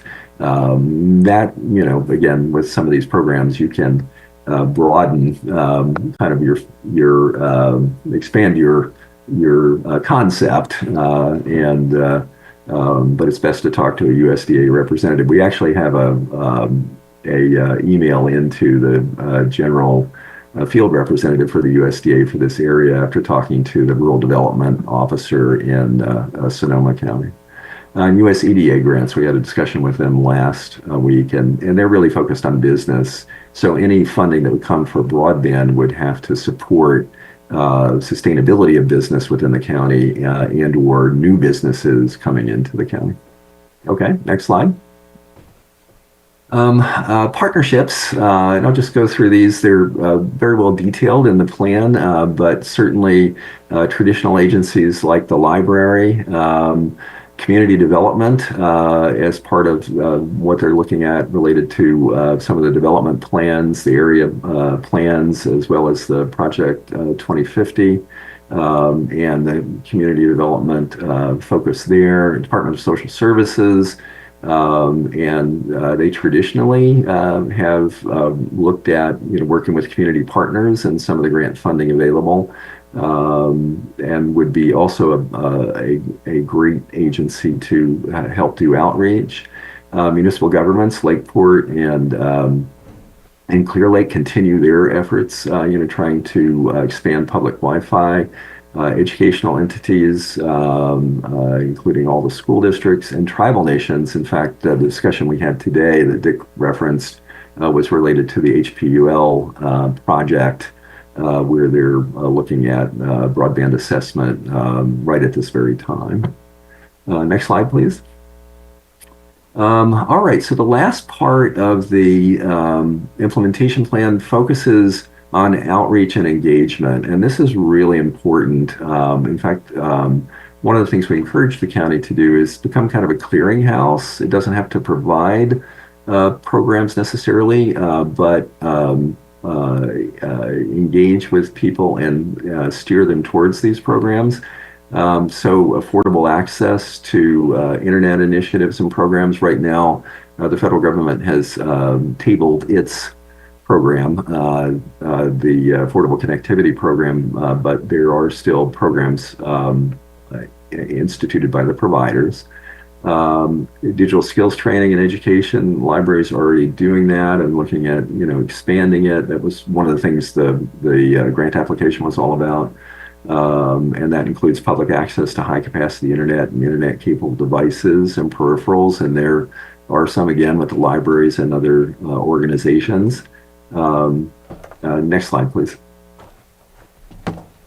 Loaner programs, and this is one of the things that came out in the Master Broadband Plan update, but also is really critical in the implementation plan, is that while community access to internet devices and high capacity internet access is a critical thing, the thing that demonstrates the most success is getting it into the houses, getting it into the households. And so any loaner programs that provide hotspots and Chromebooks will be very helpful to the families that need those services. And then accessibility features for people living with disabilities and how to utilize them the most effectively. Next slide, please. And the final thing is continual community engagement. This is important because you can do a master broadband plan update, you can do an implementation plan, you can be going about all the activities recommended, but you need to keep the community in the loop. So some counties will establish a broadband page on their website and they'll update it with news, and it'll be the link to through both the website and social media to some of the clearinghouse information. And then ongoing survey efforts to maintain a feedback loop. And that's critical. Are you doing the things that the community needs most? And, we did a lot of surveying and obtaining feedback and working with organizations in the Master Broadband Plan update. And that's, circa 2023 now. The implementation plan builds on that. That's circa 2024, the end of 2024, so not that old. But, in the next couple of years, it certainly would be good for the county to look at, all right, what's happening now? Next slide, please. And one of the things that we developed for the county, both online and in print form, was a survey that could be utilized. And it's pretty much a a timeless kind of survey. It's in both English and Spanish. It might have to, be tweaked here and there as providers provide new programs and those kind of things. But as a baseline, it would serve really well to be able to provide it. It doesn't have to be statistically valid. You don't have to send it out to 4,000 addresses in the county. It's really just to obtain feedback and get some sense of what's occurring in the community. So it could be handed out at libraries. It could be linked through the county's website and start to obtain feedback. Promoting it, awareness is really critical to getting feedback, is an important part.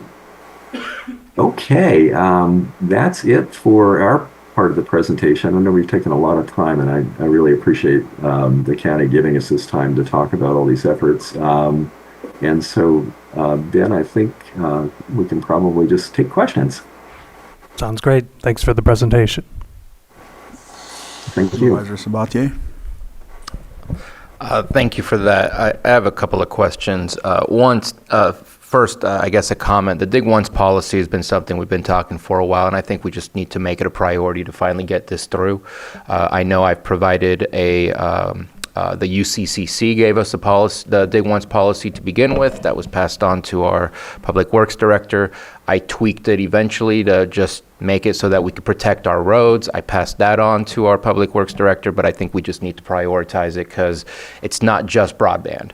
It's water utilities, it's sewer, it's PG&E, any kind of undergrounding that's happening that's ruining our roads. It's not helping our status with where our roads are. So I appreciate it's brought up, but I think we as a board need to really prioritize to make that happen, especially as we're looking to implement our 10-year plan and get that moving forward. We want to protect our roads and make sure what's underneath them is what we need. I see that Starlink is only mentioned in the survey, and I'm guessing that the response to why are we not identifying the availability, because there may be some places that it's not available, is it because of proprietary information that we're not able to obtain? Because it's definitely something that I'm hearing more and more that is being utilized, and it's actually working really well and has a comparable price to what MediaCom would be. So is that something that was looked into at all and how that's impacting our access to broadband here in Lake County?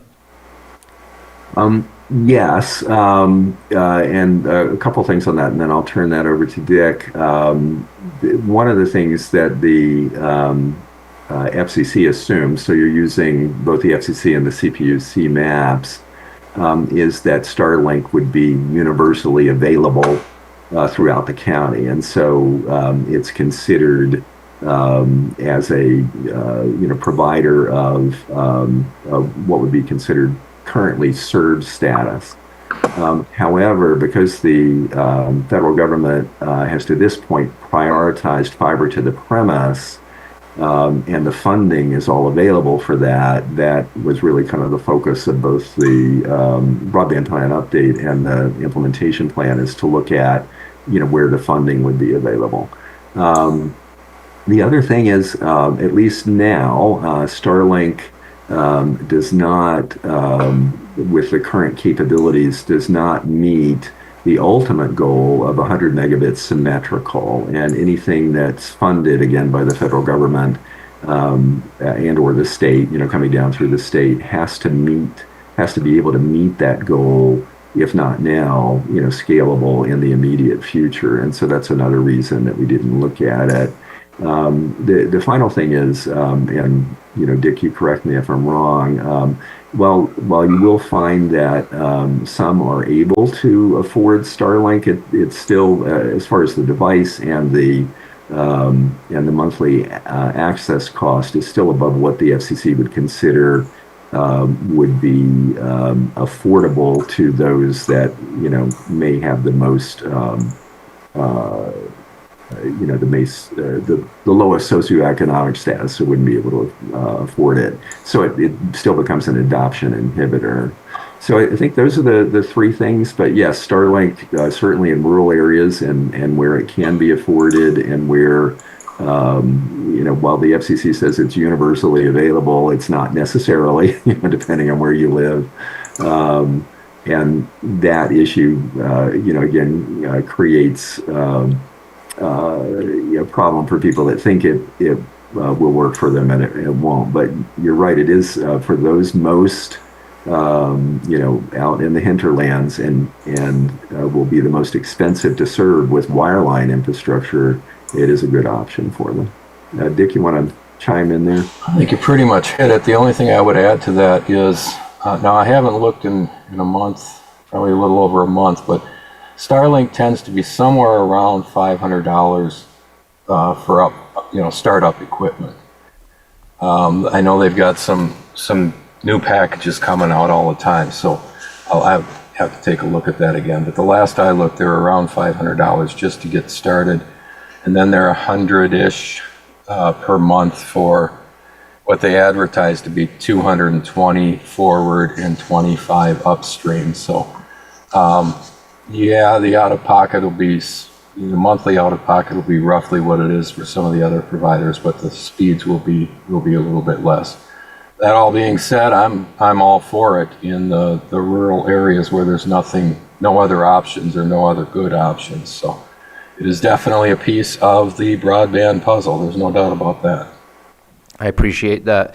My next question is, it's always been difficult to get maps from our ISPs. Because again, proprietary, they don't want to tell everybody where they are. Are we making any headway to continue to get updates and understand where the gaps are, or are we going to continuously have to hire out consultants to get an update on where we are 5-10 years from now? Has that changed where maybe the county can sign NDAs and be able to keep track of what's going on? Because it's an economic development tool, and us having the ability to know where things are located and not located is important. Yeah, I can take that one. We don't have much better as far as exactly where the fiber is. In other words, it's in the front yard versus backyard, it's on a pole versus underground. But the FCC has developed maps starting a few years ago already, and each version that comes out is better than the previous one, more accurate, right? It's like anything. So we can tell where Comcast is, where Mediacom is, where AT&T is, where CenturyLink is. We can tell at the address level now where they are and where they are not, and what the speeds are. We don't know about pricing using that FCC map, but yeah, it's much better than it was just a couple of years ago. A couple of years ago, there's frankly a lot of guesswork involved in it, and that's been replaced now with real information. So I appreciate you guys that. can get it, and I believe Stephen Carter's the main contact for the county there. I see he's at the meeting, so he can speak to that maybe. I was just going to quickly add, the FCC map has been a major improvement, and then we should get even more info with the BEAD map that should come out this month. Good, and I appreciate the evolution in that.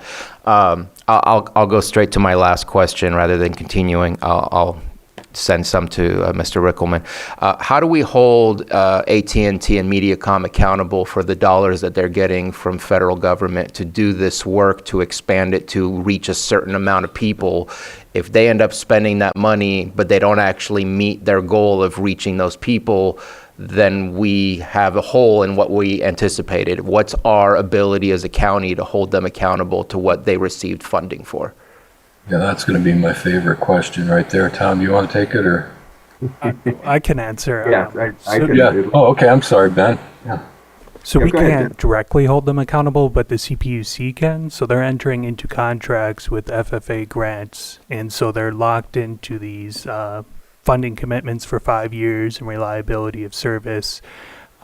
So if we hear of issues, we should be communicating with the CPUC since they are the ones with the contracts and the money. I think it's fair to ask them for ongoing updates. You know, okay, you said you're going to cover this area. Where are you? What issues are you coming up against that maybe the county can help you with? So that you're not looking at it 5 years from now going, oh man, they only got 20% done. You know, I don't think it's going to be that bad, but just to make sure, you let them know somebody's watching. There's a lot to just that. Yeah, I think I'll echo that too. That's very important. That's one of the things we mentioned in the implementation plan is not just an advocacy role at the CPUC, but an ongoing, oversight role. While the state hasn't given you, regulatory authority over these entities, they have the regulatory authority. And so once you see something that doesn't appear to be in line with their requirements, like Ben said, those are public documents, their requirements to build within a certain time frame and to provide a certain level of service. If they don't, then you should file a complaint with the CPUC and work with them to hold those that they do regulate accountable. I appreciate the suggestions, and I hope you come back and let us know what your plan is so that we can support you in holding them accountable. So, thank you. Supervisor Owen? Yeah, do you have any idea about how many unserved households will be served with this? With the federal funding account, and I can't remember. I'm sorry, I couldn't hear you. Go ahead. Oh, okay. With the federal funding account, and I can't remember exactly, but Ben had that in his, current, the beginning of the PowerPoint. It's roughly around, I think, 3,100 households, but I can double check on that. But that's just for the current, the recently announced award funding allocation. So there's about $13 million more that should be awarded in the future. Okay, 3,100 households. And what's the total price? So the awards that were announced last week were about 14.6 million. But I think the total price is higher than that. That's the grant amount. So there's a match from the companies too. Yeah. Okay, and so the, let me see, 3,100? So I do have it broken down. I can send you the information, the grant to like the per award per household. We have that by ISP, so I could send that information to you. Well, I'm just looking at like the cost of Starlink, putting in, I mean, not all of them would qualify, but if we did it on a sliding scale for those that, what they make, if we were to supply 1,300 homes, it would be 1.5 million. Yeah, I mean, it's the direction the states want to go with wireline. I guess the argument they would make is it's a little more future-proof. So once you've made the investment and, there's more and more demand on what people want to use the internet for, so higher and higher service. So once you have this fiber in the ground, they should be set for decades to come. Now, Starlink could improve with capacity and performance too, and but we just kind of have to follow the direction. I mean, it's the state program, so we have to follow what they're doing. Right, I was just wondering if it was the wisest financially. Yeah, it's a good question. So there's ongoing debate on kind of technology prioritization with these funds. In our topography here makes it more difficult and more expensive for wireline fiber. So for a lot of the country, it's much more cost efficient just to lay fiber. Whereas here, alternative technologies like satellite or fixed wireless might be much more appropriate on a cost per household. Yeah, I think if I can jump in real quick, I think it's sort of a hybrid look that will ultimately work best for Lake County. So it's going to be, some satellite, it's going to be some fixed wireless, it's going to be as much wireline as you can put in cost effectively. And that is the big focus is on fiber to the premises, as Ben said. If constructed properly, FTTP can last up to 50 years. And so if you think of that going in the ground now, and the important thing about that is the fiber has nearly limitless bandwidth capacity. It's really the electronics on the end.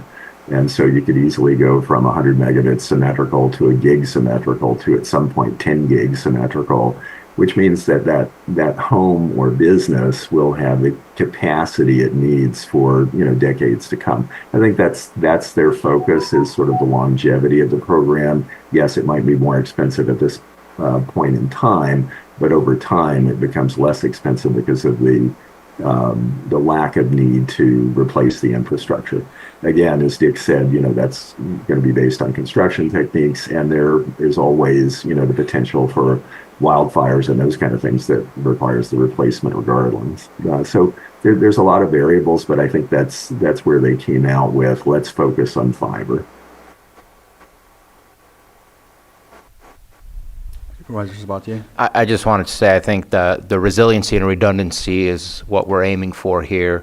If people want to purchase their own satellite access, they can do that. We're not paying for people's Mediacom or AT&T access, just providing the infrastructure to make sure people can access those things. I think the more we have a redundancy, the better off we'll be. We've shut down here before because the fiber optics went down. Schools have shut down before, so I am really looking for that redundancy so that nobody has to be shut down for a day or even an hour. That's what I hope that our goal will, that the outcome will be with the goals that we have currently. All right. Any other comments from the board? Not hearing any, I'll open it up for the public. Is there anyone from the public that would like to comment on this item on the agenda, this presentation? All right. Not hearing any, I'll bring it back to the board. I think we have some action, right? No action, but I just want to thank you, Ben, and everyone for working on this. This has been a priority That's right. No action. for a long time, to make sure that not just our residents, but our businesses, our schools, public safety, everyone has access to reliable internet. So it's been a heavy load for a long time. So I just really appreciate the thoroughness. Thank you. Thank you. Ben, thank you very much. Gentlemen, thank you for attending via Zoom and answering questions. Absolutely. Thank you for the opportunity to talk with you today. We appreciate it. All right. All right, so we'll go ahead and close this item on the agenda if there's nothing else. And we will go on to the next item, which is, let's see, I have it right here. 6.7, right? Am I right? Yeah, 11 o'clock hearing, consideration of request for post-abatement hearing on account and proposed assessment of summary abatement, 6439 15th Avenue. Thank you. Lucerne, California, APN 034212-10. And we have the Community Development Department coming forward. Looks like Shannon is coming forward along with Marcus Beltramo.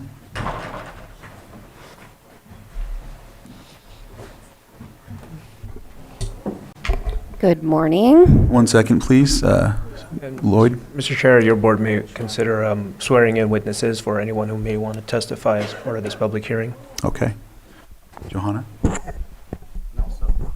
The property owners here in attendance today, I just want to see if she needs any special accommodations.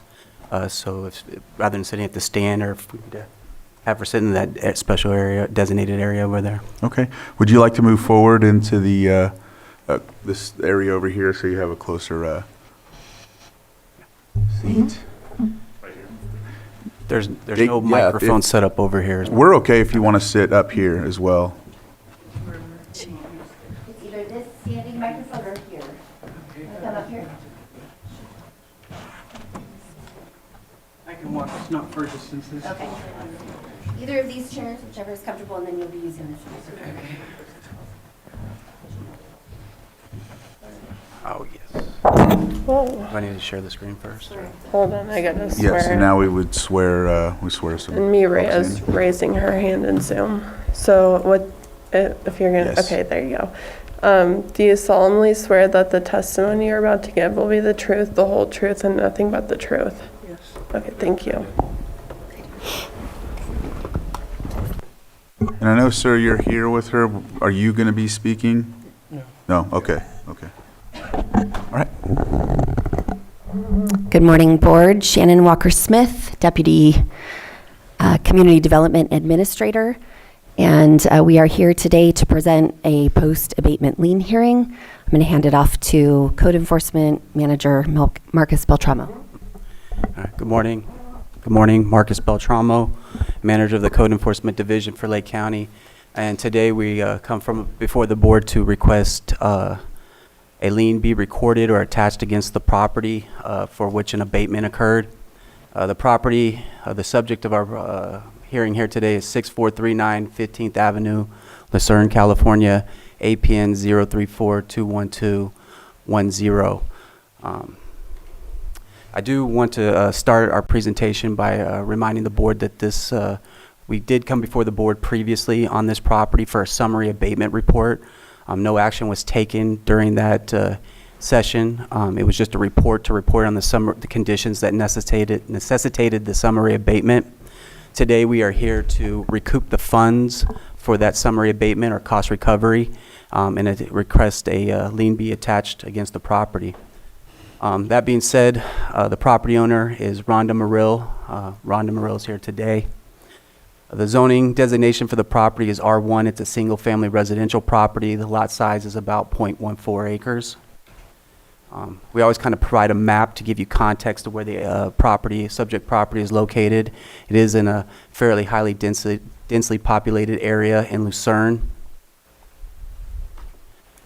We received a complaint on this property. We were flagged down by a UPS worker who directed our attention to this property. Christopher Colin was the code enforcement officer assigned to that complaint, or that was flagged down by that UPS worker. Christopher Colin's here today. He conducted the investigation and handled the abatement, so he can testify to anything that occurred on the property or provide any firsthand testimony if required or requested by the board. On January 24, 2024, when Code Officer Chris Colin approached the property, these are the conditions that he documented and observed. And as you can see on the property there's a lot of rubbish, a lot of trash. The car, the trunk's open, or the hood is popped open. Probably, I think we determined it was in an inoperable condition. It didn't have a battery or power to operate. But there's a lot of trash and there's a lot of rubbish strewn across the property. Actually, I want to go back here. If you can see the blue coloration kind of on the left photo on the left over here, those are chuck pads, and those are medical pads, and they were filled with waste. And we reasonably believe it was human waste. We also determined through our investigation the power had a lack of running water service to the fixtures. We posted a 72-hour notice to restore water.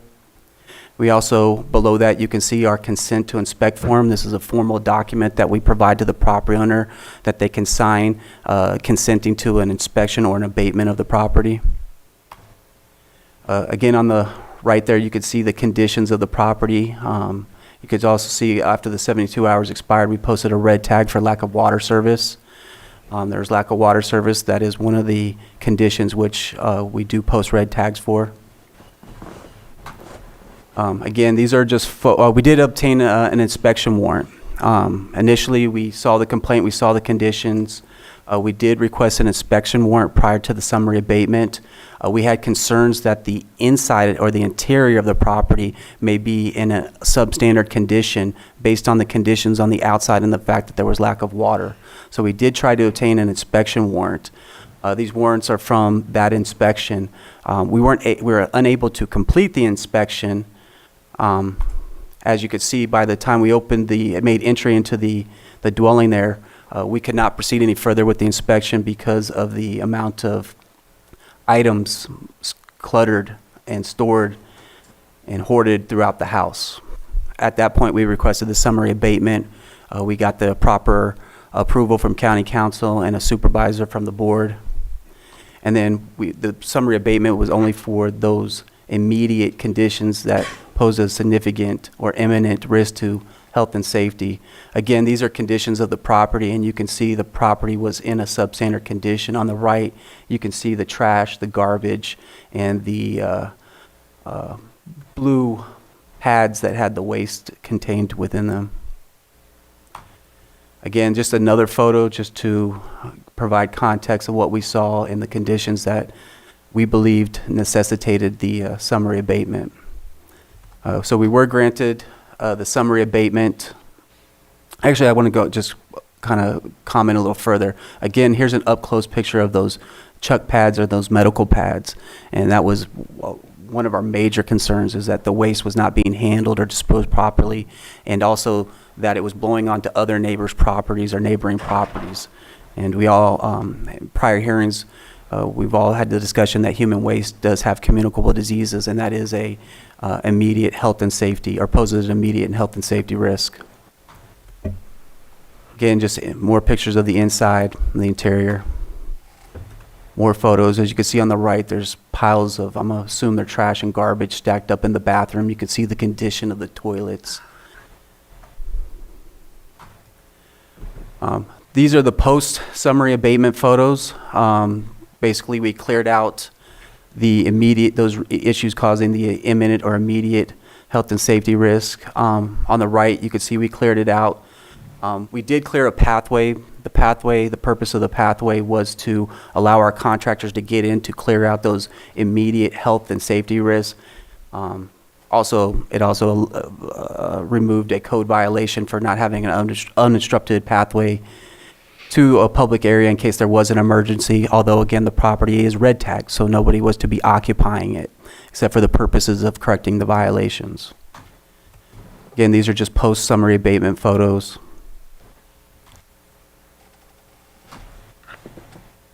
And we did caution off the back door because it didn't have the proper steps that posed a safety hazard.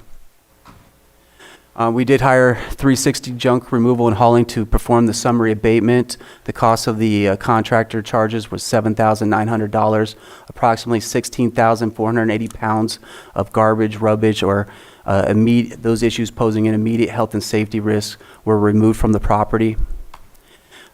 We also looked to recover administration costs.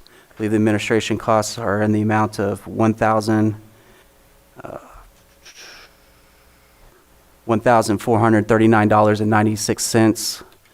At this time, staff is recommending the Board of Supervisors approve a lien in the amount of $9,339.96 and to direct staff to record a lien against the property. That concludes my presentation. I'm open to any questions that the board may have. Supervisor Sabatier? I have two questions. Appreciate the work to clean this up. Can't imagine what the neighbors were thinking.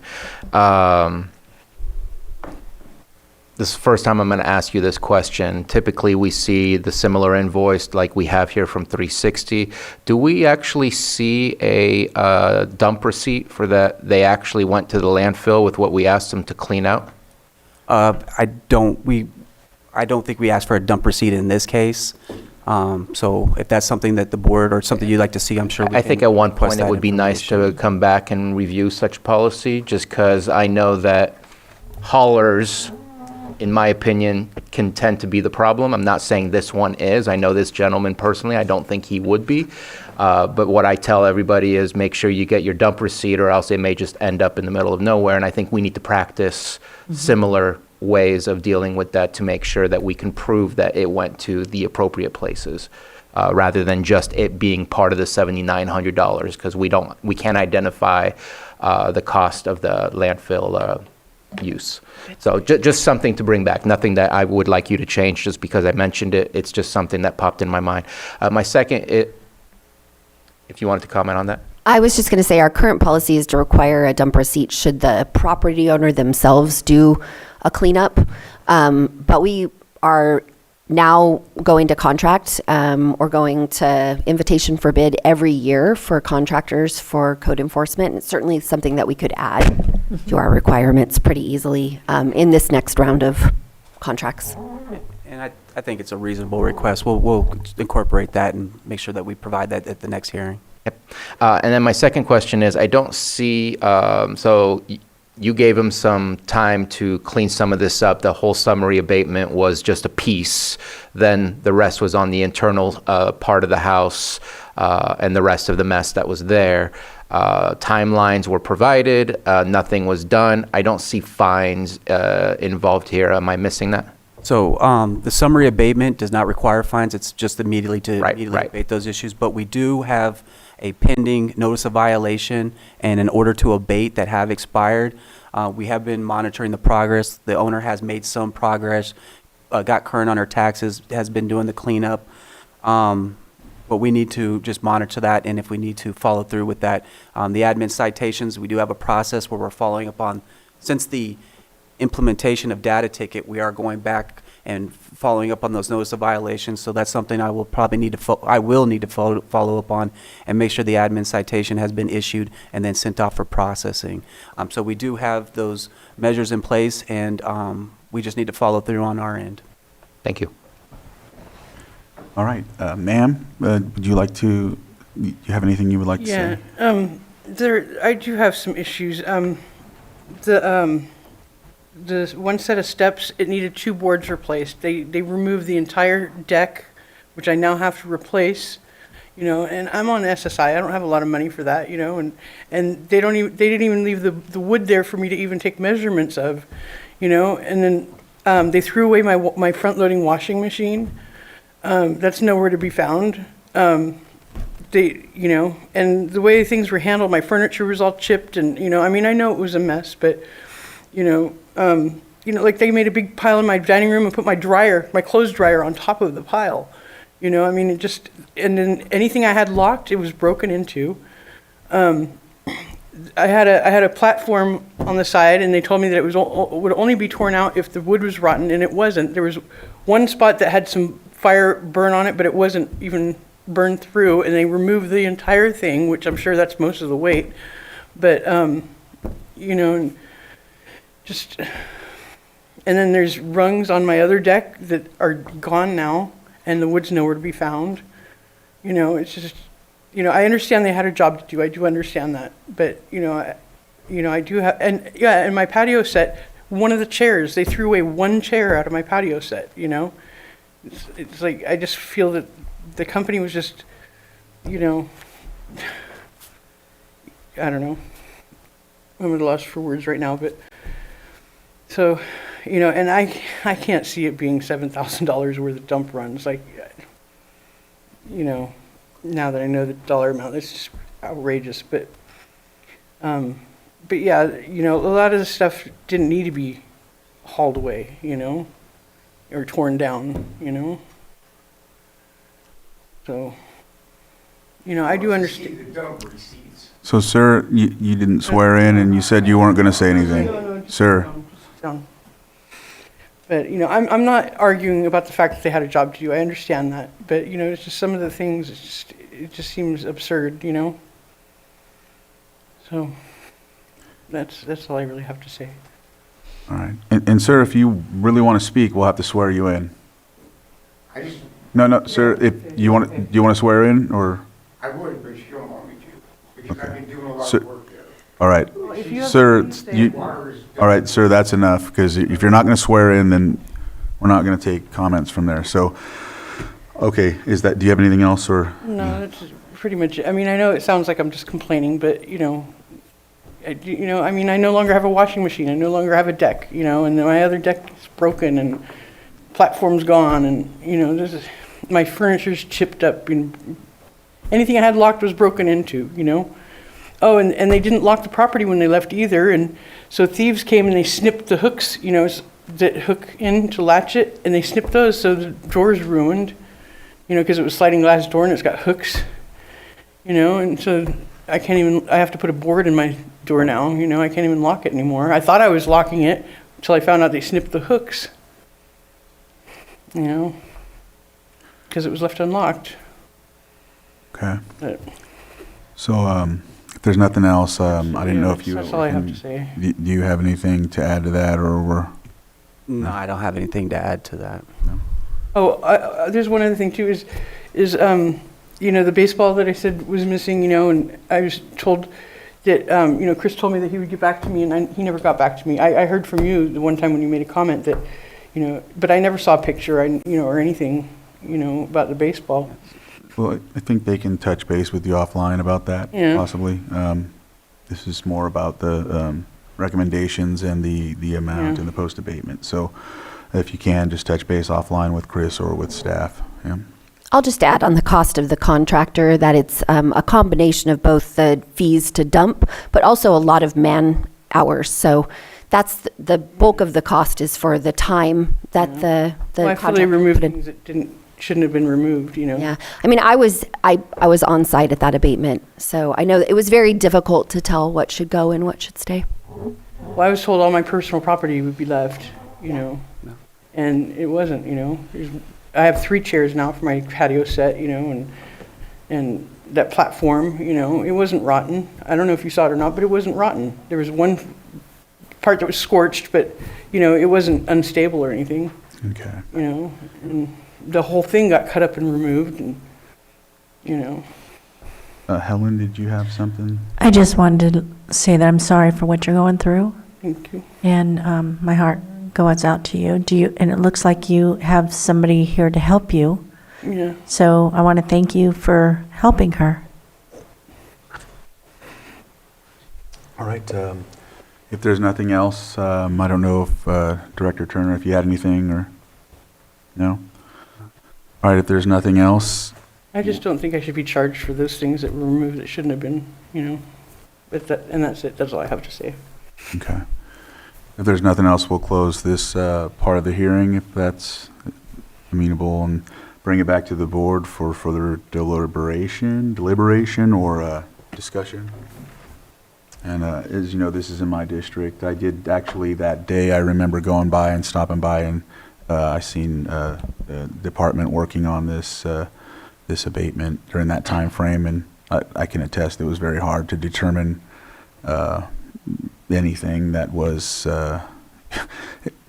it was hard to determine what was to be kept or what not.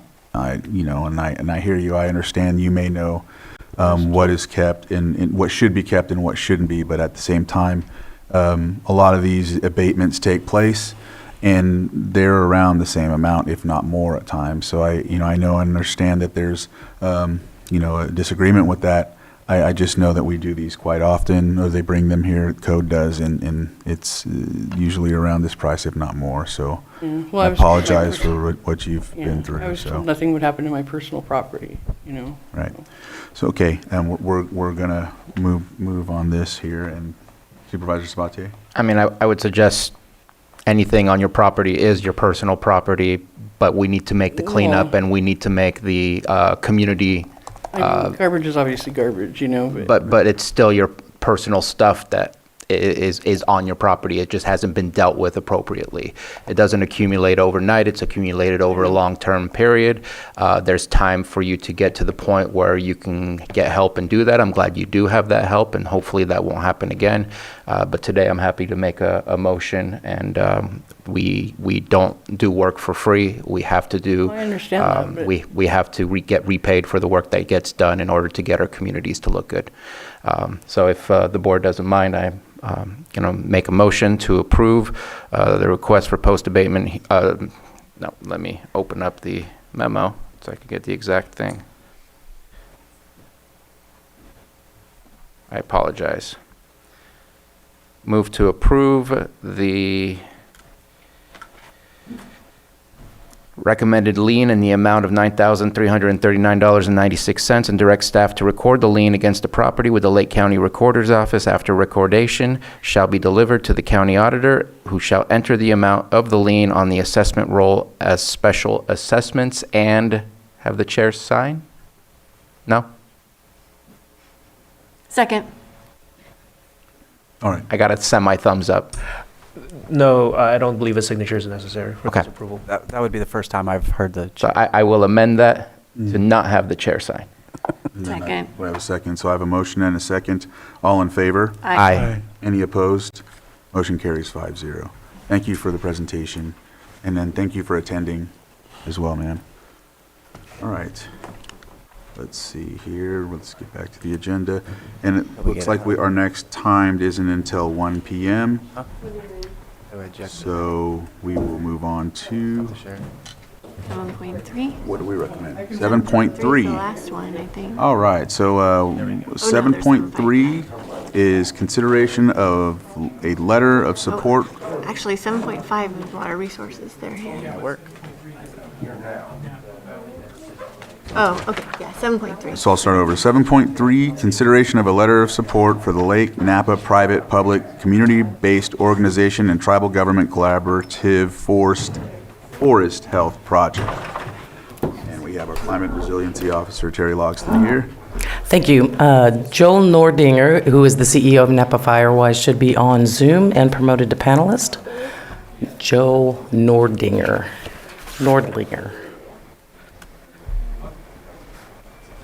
Thank you, Board. Terry Logston, Chief Climate Resiliency Officer and Tribal Liaison. Today I'm bringing to you a letter of support from the Napa Communities Firewise Foundation, who's seeking your support on a grant application to CAL FIRE's Forest Health Grant.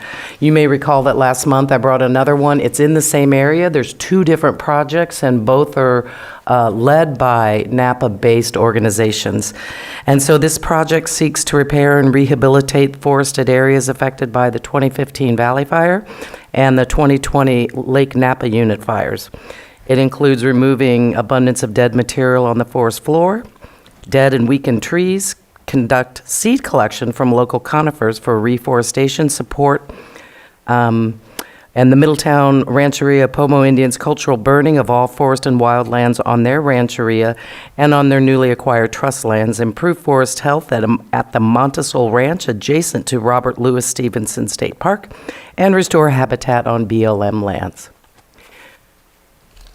And so, Joe, if you want to give us some quick information, and if your board have any questions. Yeah, good morning. Can you hear me okay? Yes. Yes.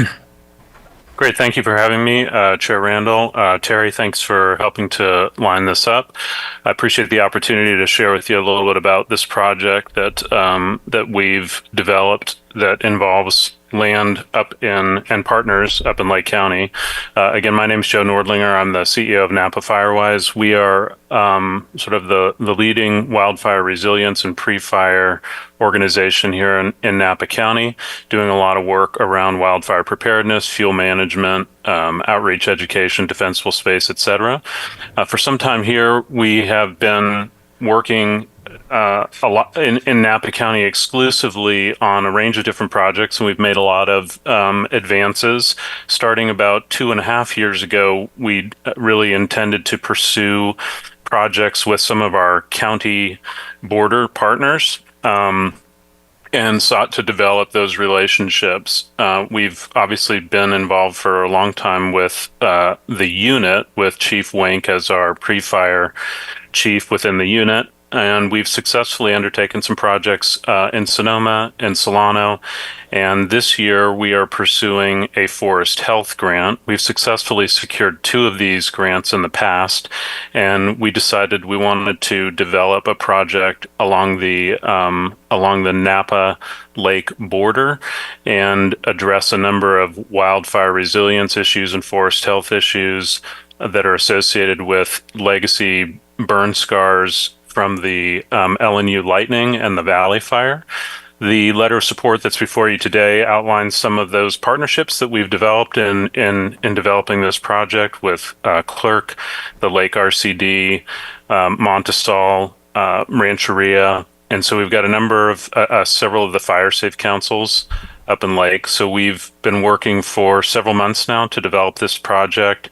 We have a very strong application. We have letters of support and letters of commitment from a number of the other partners, and we are hoping that the Board of Supervisors will sign on with a letter of support as well. And I'm happy to answer any questions and give you what insights I can about the application.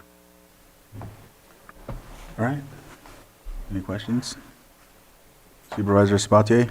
I'll make the same statement I made for last time, and it's actually kind of, I don't want to say perfect, but it just seems timely that it's right after the issue that we just dealt with. Whether you're dealing with trash in your front yard or dealing with forest health on your property that you privately own, Yes, you can work with the Firewise communities. That's how they're supposed to work, is to try and help out with the communities.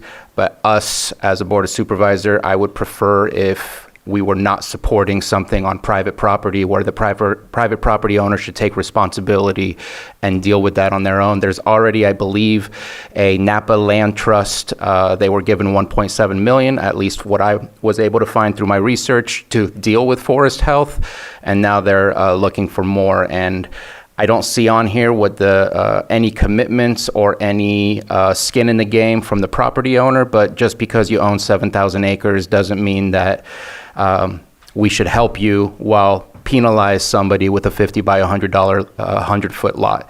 So I struggle on that. I would support it if it was just a BLM land and the Middletown Rancheria, but the added private property, I think that can happen between yourselves, because again, Firewise communities are meant for that, but getting a letter of support from the Board of Supervisors, if it was for public benefit only, then I would say yes, but to me, it's just, that's not what we're here for. So I'm not sure if that was a question. It seemed a comment. Let me respond to it. I understand that perspective. We often work with large landowners. Sometimes those are private landowners, and their commitment is to oftentimes provide matching funds and or staff and ongoing commitment to maintaining the project work that we do. We found that it's pretty important. Fire doesn't really care about whether you're a private landowner or a public landowner, and the reality is that there are lots of large landowners and tracts of land, some of them owned by people that have the means, some owned by people that are sort of property wealthy, cash poor. And the reality is if there's a legacy burn scar and or an accumulation of fuel, that's a threat to surrounding neighbors, whether they're public or private landowners or communities. We endeavor to try to find landowners that are willing to invest their own dollars alongside the dollars that we're able to raise with grant funds. We've successfully done that literally hundreds of times. We're constantly trying to figure out how to make a dollar worth $3 or $4 by getting landowners to step up and take on responsibility to better maintain the land that they own and are responsible for. I think it's a sensitivity that we're all too familiar with, sir, and we recognize that. We like to think ourselves as coalition builders who have a keen eye on making sure that the grant dollars that are out there get the maximum impact that they can. And that involves leveraging matching funds that we provide, matching funds from the landowners, and building sort of a multi-parcel coalition so that we can make those dollars go as far as possible to improve the overall forest resilience, wildfire resilience of the community, kind of in an extended way. I hope that addresses some of your concerns. And I appreciate your response to my comment, because you're right, it wasn't a question. I appreciate your perspective and your philosophy on that, and I will remain where I am as well. But I appreciate the work that you do and appreciate your response. All right, so I don't know who was first. She was first. Go ahead, Supervisor Owen. Is the landowner actually chipping in on this project? They are. And are you speaking about Montesol? Is that the main landowner that you're talking about? I'm talking about the ones in Lake County that you're wanting the support for. Yeah, Montesol. Yeah, so we already have the support of the RCD clerk, these various fire safe councils, Montesol. All of the landowners are contributing match. In some cases, it's financial. In some cases, it's in kind, and the commitment to maintain the work. We've structured the property such that we're bringing resources to the table, and the landowners are also contributing. In some cases, again, that's their staff time and or a financial commitment. And so, and do you know which it is on this particular one? Are they financially chipping in? So. All of them have a financial commitment at some level. I'm talking about for the clearing, the work to be done. Yes, is the answer to your question. Okay. And then the next is, I would like to see some of this grant money when you're doing private. I don't have a problem so much with you helping private, but the lower income, those that are struggling, is where my heart's going to go. There's a lot of, for instance, Anderson Springs, there's a lot of burnt trees and such in that area, and a lot of the people cannot take care of it. They're lower income, many of them. Yeah, so the way that we structure these particular projects, there's a range of different grants that we pursue. The Forest Health Grant is one that essentially CAL FIRE likes to see expanded and extended. So what we endeavor to do is to build a multi-party sort of coalition to implement the project. In this case, there's substantial work that's happening in both counties in areas that impact low-income communities. And so our objective is to do the work, and then these become sort of longer legacy projects. So generally the way these grants work is we go back after we make substantial progress on the implementation. It's a six-year grant. So in 3 years, as we make progress, we're going to go out and look again for funds from CAL FIRE through the Forest Health Grant to extend that further. In general, this whole issue of wildfire resilience and assisting landowners who don't have the means and assisting landowners that do have the means requires a pretty integrated approach, and we have been working on that diligently in Napa, and increasingly want to make sure that we're working closely with our partners in other counties, because fire doesn't really care whether you're in Napa and Sonoma. As we've seen, these fire or Lake, these fires can tend to start and they just burn where they're going to burn, where the wind is blowing them or the fuel takes them. So in general, our philosophy is to reinforce and build strong working relationships with partners in our neighboring counties so that we can help them secure funds, help them develop capacity, leverage funds that we bring to the table and they bring to the table in match, so that we can unlock more dollars and help the landowners that need the assistance the most.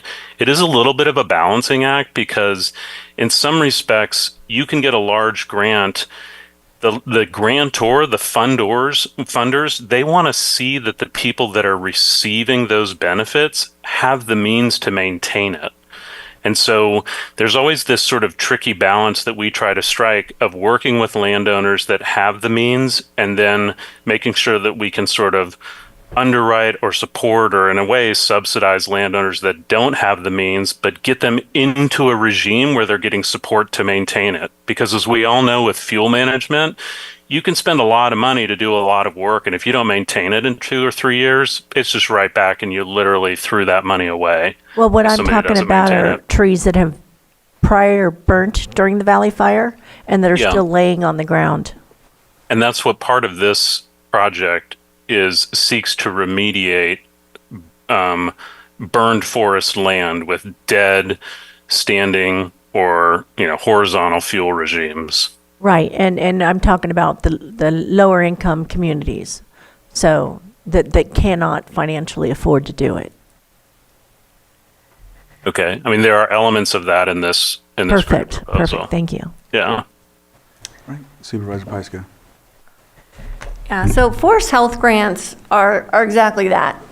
We're bringing health back to our forests, and those of us that have very large unincorporated districts, we need to deal with this, because there is, and this threatens our communities. When a fire gets going in a big forested area or in a watershed, that's important. We have to assist in the ways that we can for those landowners to learn what needs to be done, get the work done, and then commit to the long-term work, because it's never going to be done. It needs to be continually treated, as you just pointed out.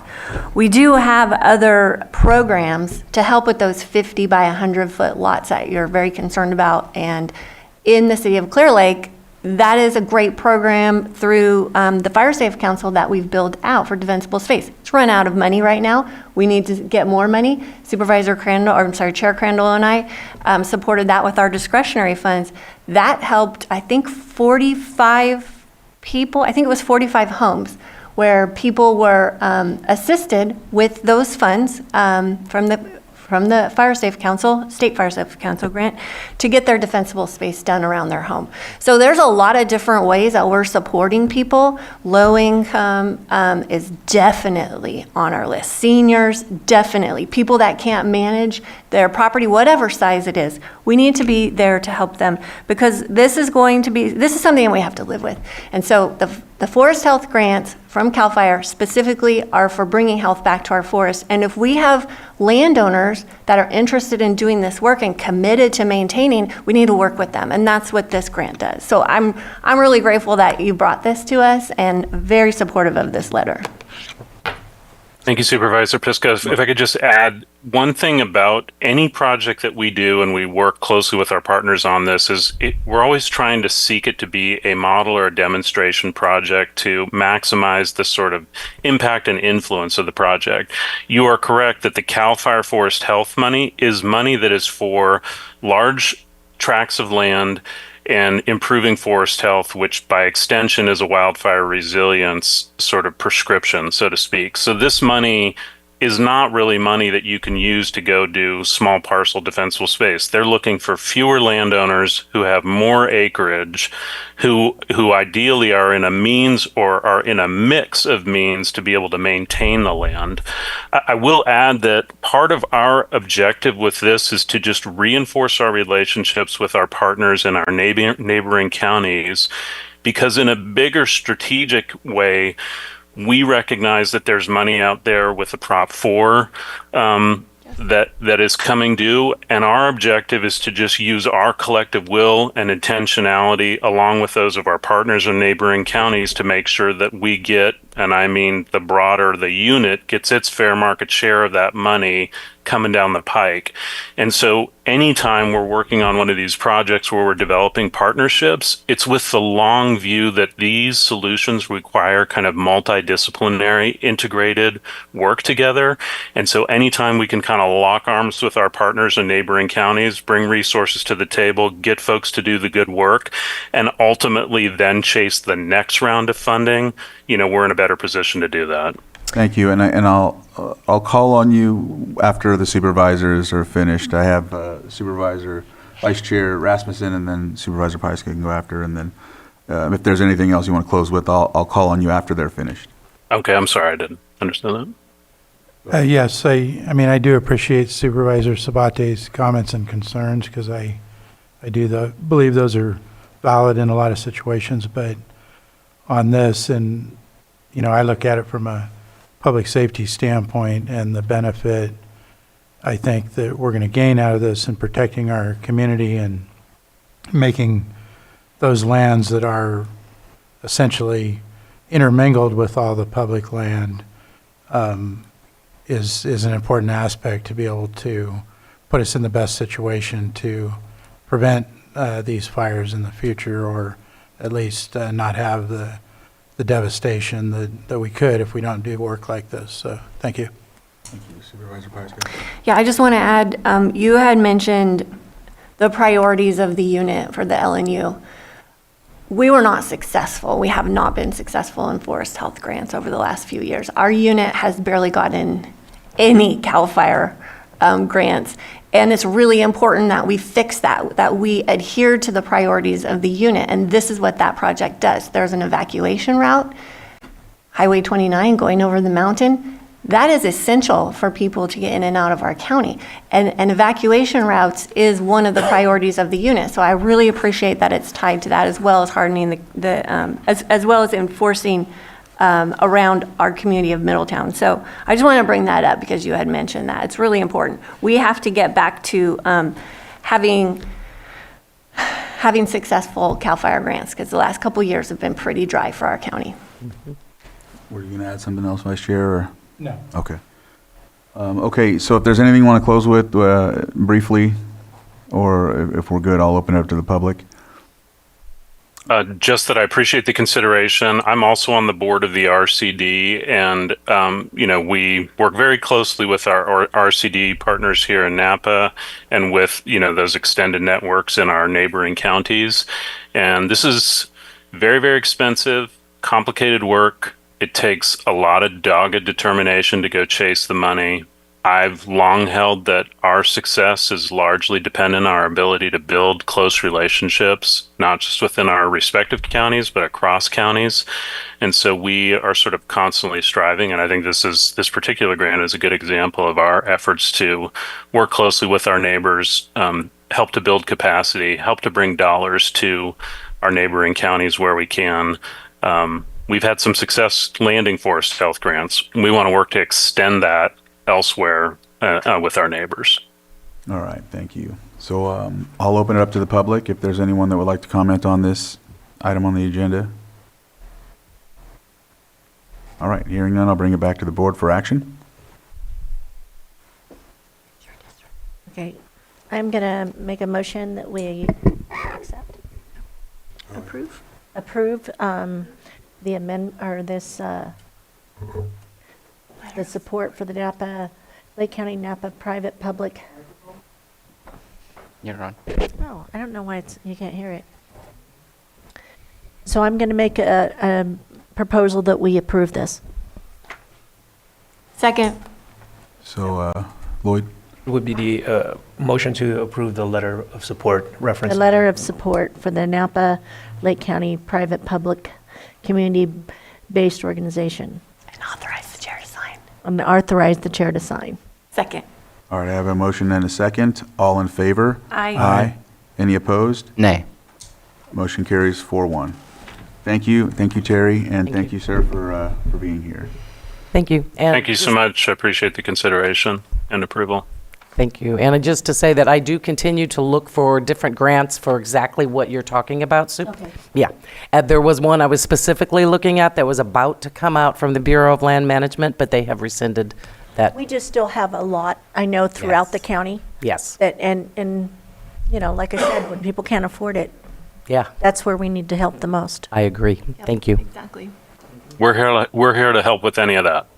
Thank you. All right, thank you. Thanks, everybody. Take care. All right, so we'll close this item. And so we're at a juncture where we have 5 minutes till 12. We have a 1 o'clock. I wanted to see, I know we have 7 points, was it? Do it. 7.5.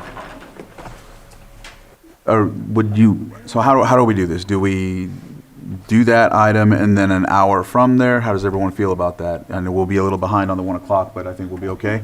All right. All right, here we go. I'm just making sure I don't. 7.5, consideration of A, proposed reorganization and renaming of the drought work group. B, establishment of an ad hoc committee. C, transference of a lead agency to Community Development Department and presentation of SB 552 compliance and project updates. And it looks like we have Director Upadhyay, Angela DePalma-Dow, and Shannon Walker-Smith with Community Development Director Maria Turner on Zoom. 7.5. Do we?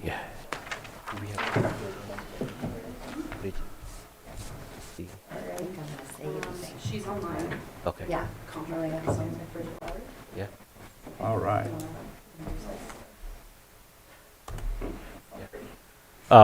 Hello, everyone. It's Pawan Upadhyay, the Water Associate Director for the county.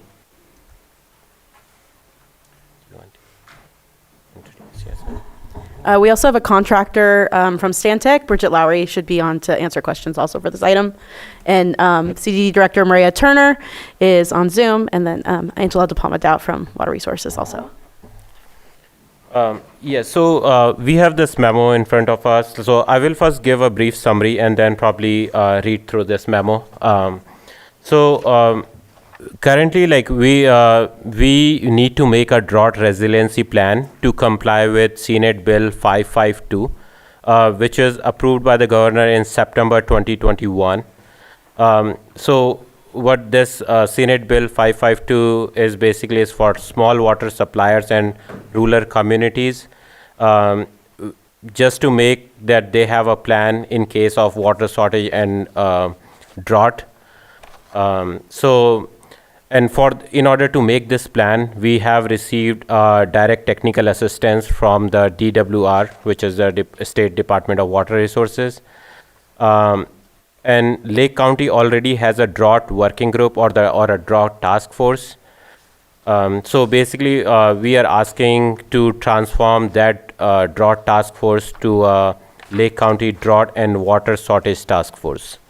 And then, because that's the part of making that plan to comply with Senate Bill 552. So that was kind of little bit brief background on what this memo is about. So now I will read through this memo, and then we can address any questions the board might have. Continue. So the executive summary, in response to the ongoing challenges such as limited water resources, increased demand, climate variability, and recent legislative requirement related to drought and water shortage, staff propose a reorganization of the current drought work group, renaming it to the Lake County Drought and Water Shortage Task Force, and establishing an ad hoc committee. Additionally, we will discuss the implication of Senate Bill 552 and outline the process for drafting a comprehensive drought resiliency plan. Update on the transfer of lead agency responsibilities and project timeline will also be provided. The Water Resources Department will present on the following: reorganization and renaming. The first task is transformation of the existing drought work group into the Lake County Drought and Water Shortage Task Force. Expand the mandate and formal reporting structure to the Board of Supervisors. Item number 2 is to establish an ad hoc advisory committee. Department formation of an ad hoc committee to handle a specific short-term task. Members will be invited based on their expertise in areas such as water resources management, environmental science, agriculture need, and local community knowledge. The department will select advisory committee members who will hold 4 meetings with the primary role of developing the drought resiliency plan in accordance with Senate Bill 552 requirement for state small water system and domestic wells. The ad hoc drafted drought resiliency plan will be reviewed by the task force prior to the submission to the Board of Supervisors for approval and then state certification. Item number 3 is implication of Senate Bill 552. Overview of Senate Bill 552 requirements for enhanced drought preparedness and resilience. Role of Drought and Water Shortage Task Force and Ad hoc Advisory Committee in meeting these legislative requirements.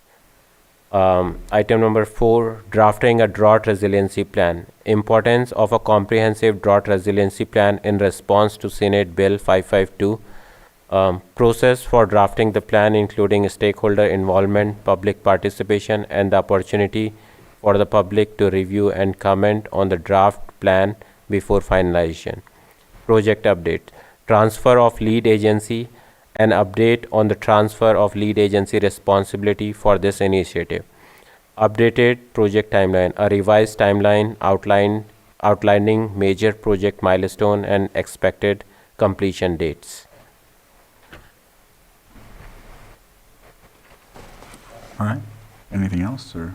So, in addition to a brief summary which I gave before reading this memo, is another major task is so right now is it to make this plan is with the water resources, but we are proposing it to be transferred to the community development department. That's because it aligns with the work which they are already doing and their plan for 2050 and the master plan they are doing.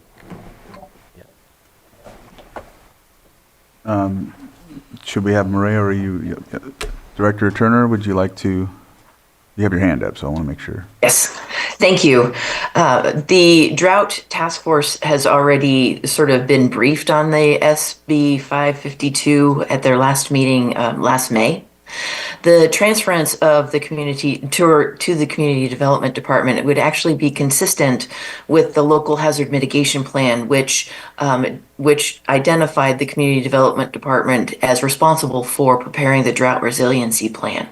So it's more like we're coming into compliance to transfer it over to community development, as well as it'll integrate well with us with the current Lake County 2050 plan going on right now also, and the sorted different public outreach efforts that are integrated into this process will also dovetail nicely with Lake County 2050. Bridget Lowry from Stantec is available should you have any questions specifically about the timeline, because we are a little behind, but the state did give us an extension. And so Bridget can speak to sort of the process from here. Thank you. Yes. Did you have anything that you wanted to add, ma'am? Okay. Supervisor Sabatier, go ahead. I'm definitely interested in hearing what the timeline might be, and if that is what was intended, I can wait. Oh, there she goes. All right. Hello, supervisors. Thank you for having me here today. The original timeline in the original CSP, which was scoped last year, was for 1 year. We've been discussing the process with the Department of Water Resources, and the funding can be continued for 1 year from the start date, assuming that the start date is relatively soon. And so we will have 1 year despite the extended timeline. Anything else? Thank you. I know that we met with Stantec. I don't even remember what the timeline was, but this sometime last year to review this. So glad this is moving forward. This is definitely something that's been on our minds because the board had created the task force before the state forced us to create the task force in the first place. I just wanted to talk a little bit about the committee members.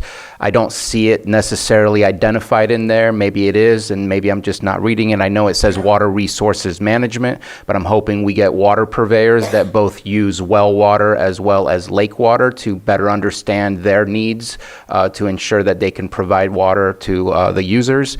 And I also don't see fire districts involved who may need to access water at the hardest times to access water, like in October or November when there's no rain.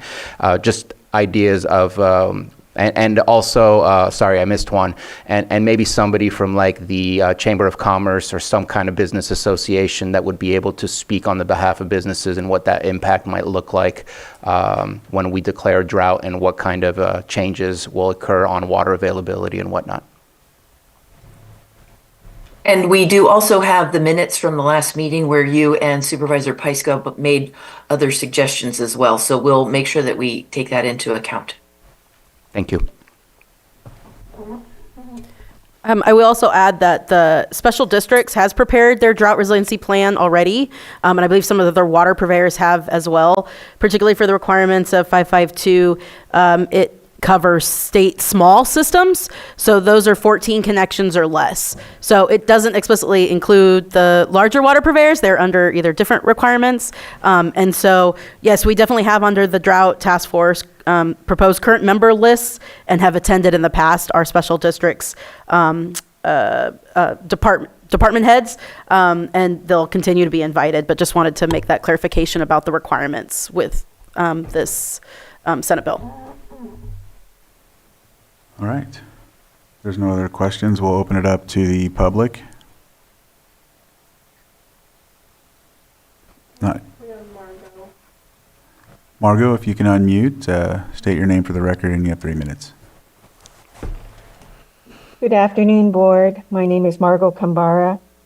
For efficiency and effectiveness, convening a working drought work group seems obvious and ideal. Having an ad hoc committee draft the drought resiliency plan for task force review requires more volunteers. The schedule calls for the ad hoc committee to meet 4 times and draft the drought resiliency plan. This does not seem realistic. As for transference of lead agency responsibilities for optimum operational function, the drought work group should remain with Lake County Water Resources Department, WRD. WRD has the technical expertise required to support the drought work group. Recall that WRD resources also serve Lake County Water Protection District. Better management outcomes result when contractor oversight is done by those with a background in the field of work, specifically water resources. If bandwidth is an issue for WRD, I respectfully suggest that your board consider allocating additional resource or resources to WRD. Technical background in water resources is important to validate the contractor's work results and quality. This will be difficult, if not impossible, for CDD. For this reason, a process handoff to CDD for tasks involving permits seems best. Transference of lead agency responsibilities to CDD is not an action that sets up CDD for success. CDD is on point for Lake County 2050, the effort to update the general plan and local area plans. This project is a huge undertaking with significant impact on the future of Lake County. General Plan and Local Area Plan Advisory Committee members observe that CDD resources are stretched thinly for Lake County 2050 support. Demands on CDD staff over the next 2 years will increase. Among the outstanding major components of General Plan and related efforts include at least 4 activities. First, year 2 of General Plan Local Area Plan updates. Second, environmental impact report work for the General Plan. Third, housing element, the Housing Action and Implementation Plan update. And fourth, aggregate resources management plan. Director Turner expressed eagerness to work on this project. The timeline is uncertain. CDD's current responsibilities to support the following entities are demanding: the Lake County Planning Commission and the Cannabis Ordinance Task Force. Since starting Lake County 2050, CDD has also been given at least 2 additional responsibilities. The FEMA National Flood Insurance Program floodplain mapping responsibility and role as lead applicant in California Department of Conservation Sustainable Agricultural Lands Conservation Program grant. Unfortunately, a heavy workload can lead to serious errors. Thank you for your consideration. Thank you. Are there any other public comments?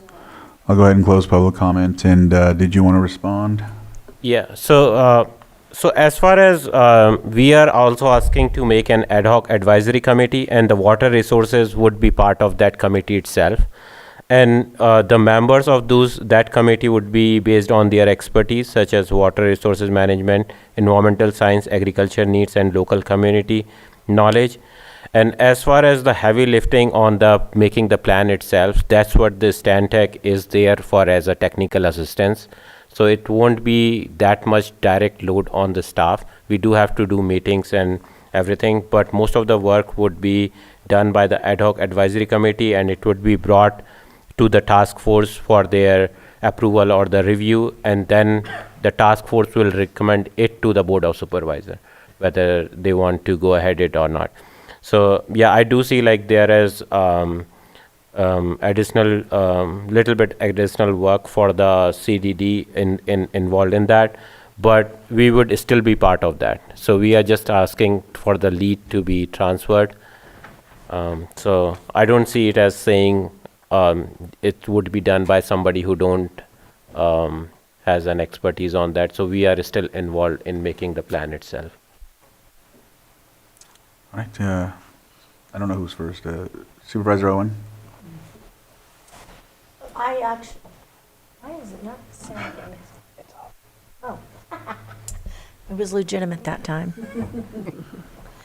I actually had the same thoughts as Margot, with it being putting more, and I was going to ask both of you how you felt about this, Pon and Maria, putting more on your lap, Maria. I don't know, it just seems like it should be in your ballpark considering your water, and maybe having her part of the task force, but keeping you as the lead just made more sense, since it does have to do with water, which is your expertise. So I actually was thinking along the same lines as Margot, and I wanted to get both of your input because there could be things I'm not seeing here, obviously. Director Turner, I see your hand up. Thank you. Yes, this differs a little bit from Water Resources' normal purview in that it deals with wells and small water systems. So as you look around the state and the development, typically you'll find lead taken by community development or environmental health, different departments like that, because it's not really talking about water in the lake or the creeks. So we have had extensive discussions internally and are comfortable with taking on this additional responsibility. Shannon is going to head up community outreach or offer support for community outreach in that. And community outreach and long-range planning is pretty much what we do. So we are comfortable with assuming the lead in this. And even more comfortable knowing that Water Resources won't desert me. And Stantec has the technical expertise to get us to where we need to go on the plan. Yeah, I was looking to you, both of you, for your expertise to see how you felt about it. I can also comment. Oh, yeah. Go ahead. Thanks, Maria. Thank you for the question too, Margot and Supervisor Owen. You know, the Watershed Protection District, which is the same staff as Water Resources, does have purview over this plan because it's a county-wide plan, and at least the staff, with our director's guidance, is not going to abandon community development on this. And just know that we're probably always going to require to have a drought task force requirement from here going out. The specific direction of the ad hoc committee for this year is to be directed at developing the plan, and then they can be directed for other needs, other topics, and other avenues if needed. And at least the staff of the district, Watershed Protection District, will be there to support and provide that if needed. And one more thing on my questions, I wanted to clear that up first. I'm actually on that committee, and I'm kind of anxious to get some meetings going. To be honest, when we've got the water is when we need to be doing the planning. And so I'm kind of anxious. I'd like to see more frequent meetings, to be honest, on this issue. Yeah, we currently have a website with the agenda from the last meeting from May 31st. We have a drought planning website embedded on our website, and we'll make sure and update that. And you know, the Watershed Protection District facilitates and administers other committees, such as the Clean Water Program, so we're able to help in that support if needed. Okay, so more meetings?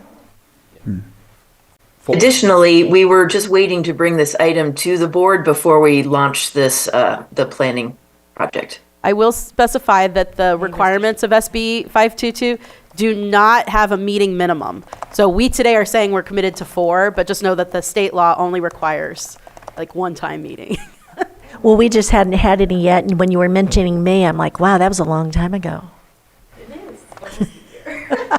Supervisors? We will meet as often as we need to get the job done. I just wanted to ask about the establishment of the ad hoc advisory committee. Are you choosing who the individuals are that will be part of that committee? Are you coming back to us for the approval of applications for those who will be part of the committee? Because it's not necessarily perfectly clear if we approve the ad hoc advisory committee, are we approving the composition of it today as well? We would appreciate it if that could be an internal process rather than board appointed. But if you like, we can come back with the categories. It would be the categories that you mentioned, the ones that we've gleaned from the past minutes, as well as any other recommendations to fill it out as needed. County Council. Yes, thank you, Mr. Chair. So Chapter 1, Section 6, Rule 2 of the county's policies and procedures related to ad hoc committees does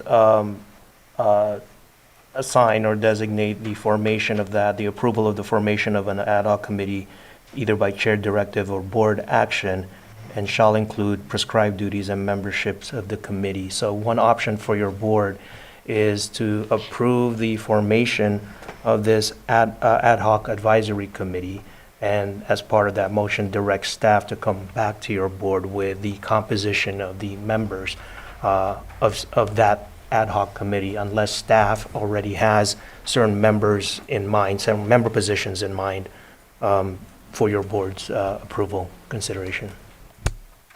Can you clarify if membership has to be like representative of a department or agency, or do we have to provide specific names? Not specific names. It's really memberships by roles or positions, and that is to be proposed to the Board of Supervisors for review and approval. And my follow-up to that is this a Brown Act compliant committee, or like what's this process? I'm just trying to better understand what we're approving of. This would be a temporary ad hoc committee for a specific purpose, not a standing committee. So it would not be a Brown Act committee, though the whole point is to get public input. So it will be a transparent process with plenty of public outreach. So public input during the committees, not when it comes back to the board with what the committee has created? Both. Okay, thank you. All right, anything else to add? All right, so I already closed public input, didn't I? Yeah, I did. Okay, so looks like we'll move forward with action. Did you have anything else, County Council? No? All right. Nope. I move that we approve the reorganization and renaming of the Drought Work Group to Lake County Drought and Water Shortage Task Force. Can I do them both at the same time? Separate? Okay. I may have some suggested revisions to item B, so Okay. it would be, the I suggestion second would be that. to keep it. So for A, I have a motion and a second. All in favor? Aye. Aye. Any opposed? Motion carries. Do you have language for B? Yes, thank you. So the motion for item B would be to approve the establishment of the Drought Resiliency Plan Ad Hoc Advisory Committee and direct staff to return to the board with proposed memberships within membership compositions within that committee. So moved. Second. I have a motion and a second. All in favor? Aye. Any opposed? C, approve the transference of lead agency from water resources to community development. Second. I have a motion and a second. All in favor? Aye. Any opposed? Motion carries. Thank you very much for the presentation and the discussion here, and we'll close this item. Thank you. All right. So we are at 12:20. Any recommendations? We just go Thank from you. here, or, all right. One. Yeah, it looks like 1:20 will be when we come back. So we'll see you then, after the lunch break. I feel like Water Resources was scared they were going to be stuck.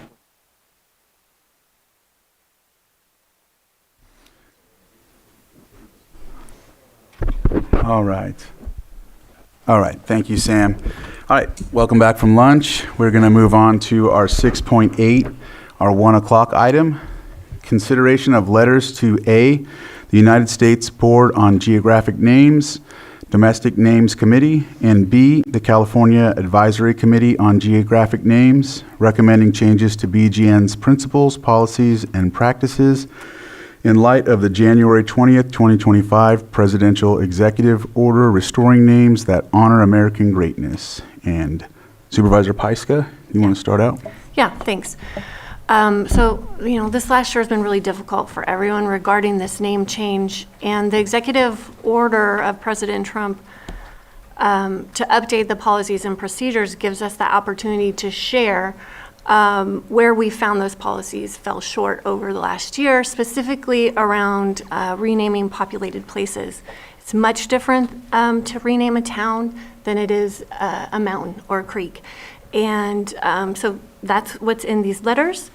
And these are the issues that I've been pushing all year with both committees.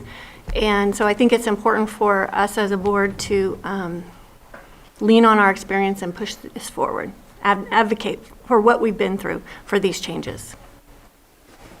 All right. So we'll go ahead and go straight to public input. And if you would like to come up and speak on this item, please come up, state your name for the record. You'll have 3 minutes.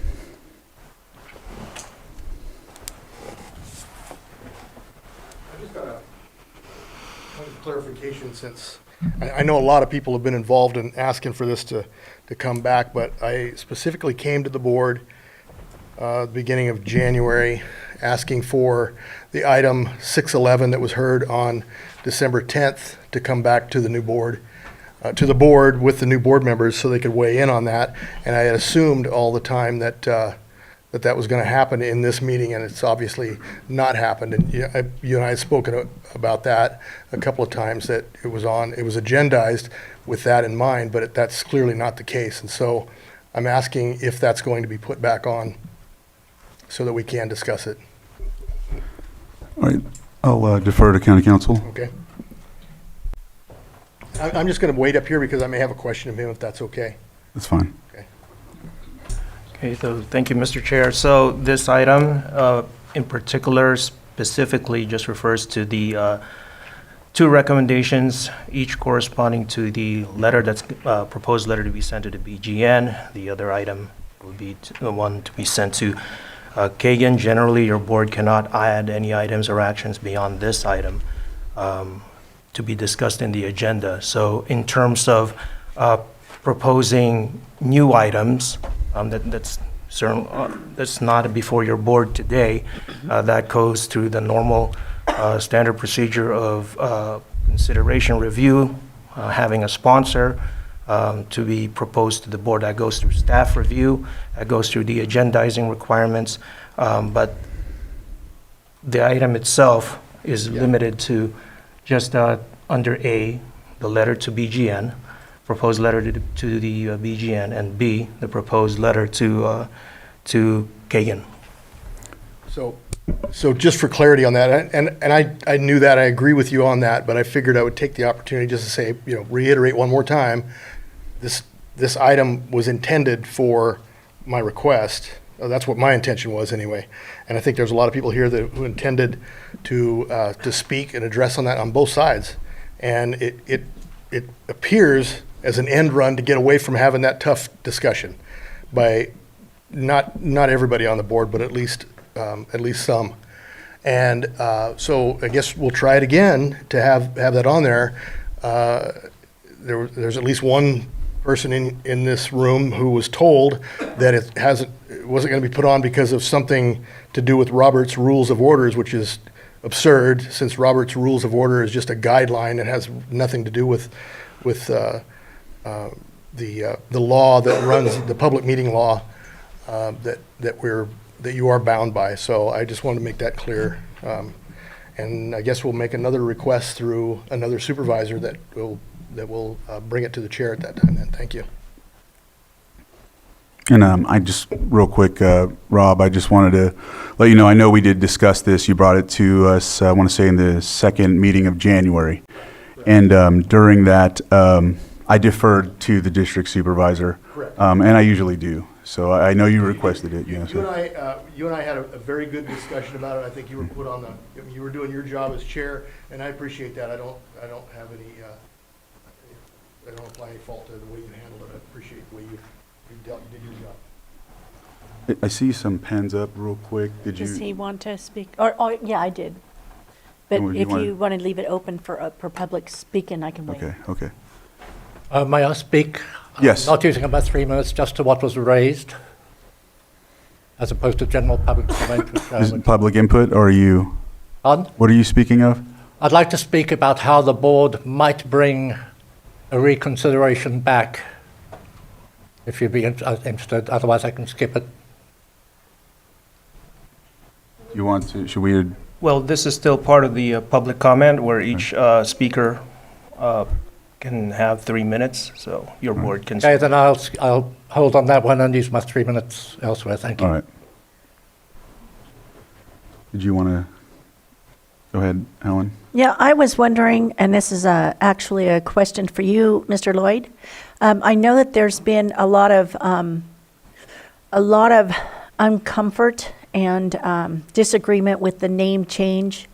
In particularly, they didn't like the name Canocti. There was no input from the community in any way, shape, or form. And since I'm new to this, can I put a resolution forward to revisit the name of Kelseyville? It's not the same. Can I bring something forward onto the agenda? Revisit the naming of Kelseyville for public input. Thank you, Supervisor Owen. So if, in effect, that proposed recommendation or item will result in the reconsideration of the board's December 10, 2024 action, under the Rules of Procedure, General Protocol, and Committees Policy of the County of Lake, in particular, Chapter 1, Section 3, Rule 9, that time has passed.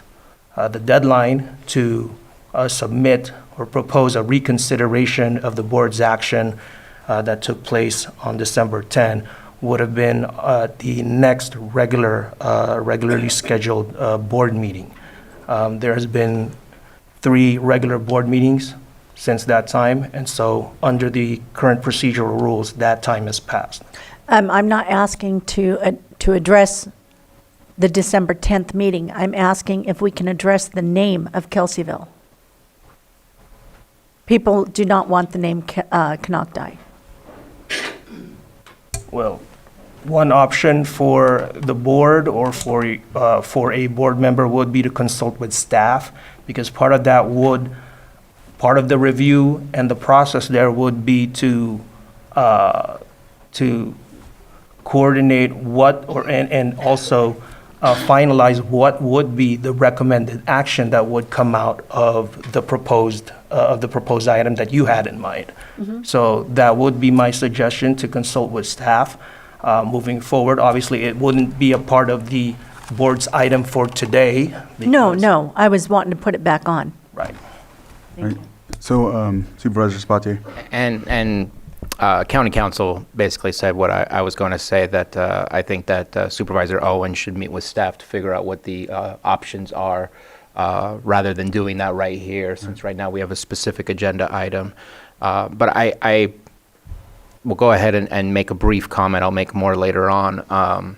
There's obviously confusion as to what this item is supposed to be. I'm not sure if people heard what the item was or if they actually read what the item was, but the majority of the public comments we received was basically December 10th type of public comments of whether they wanted to keep the name or change the name, not discussing the process in which BGN and Kagan follow. And so there was obviously some massive confusion, because the majority of the public comments that we received were not related to the item on the agenda. It was related very specifically to the foundation of the issue that we're kind of discussing here. So I think it's unfortunate that there was that level of confusion more often than not.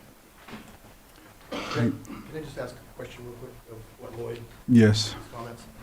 So the board policy, Robert's Rules of Order, mismanners, whatever you want to bring up, is superseded by the Ralph M. Brown Act, correct? Council? I only respond to questions Okay, from your board. okay. If your board gives me permission to respond, then I I will. appreciate that, yeah, that's true. And so you're saying The does Brown Act supersedes all of these policies and procedures and all of that, these other recommendations and guidelines. Lloyd?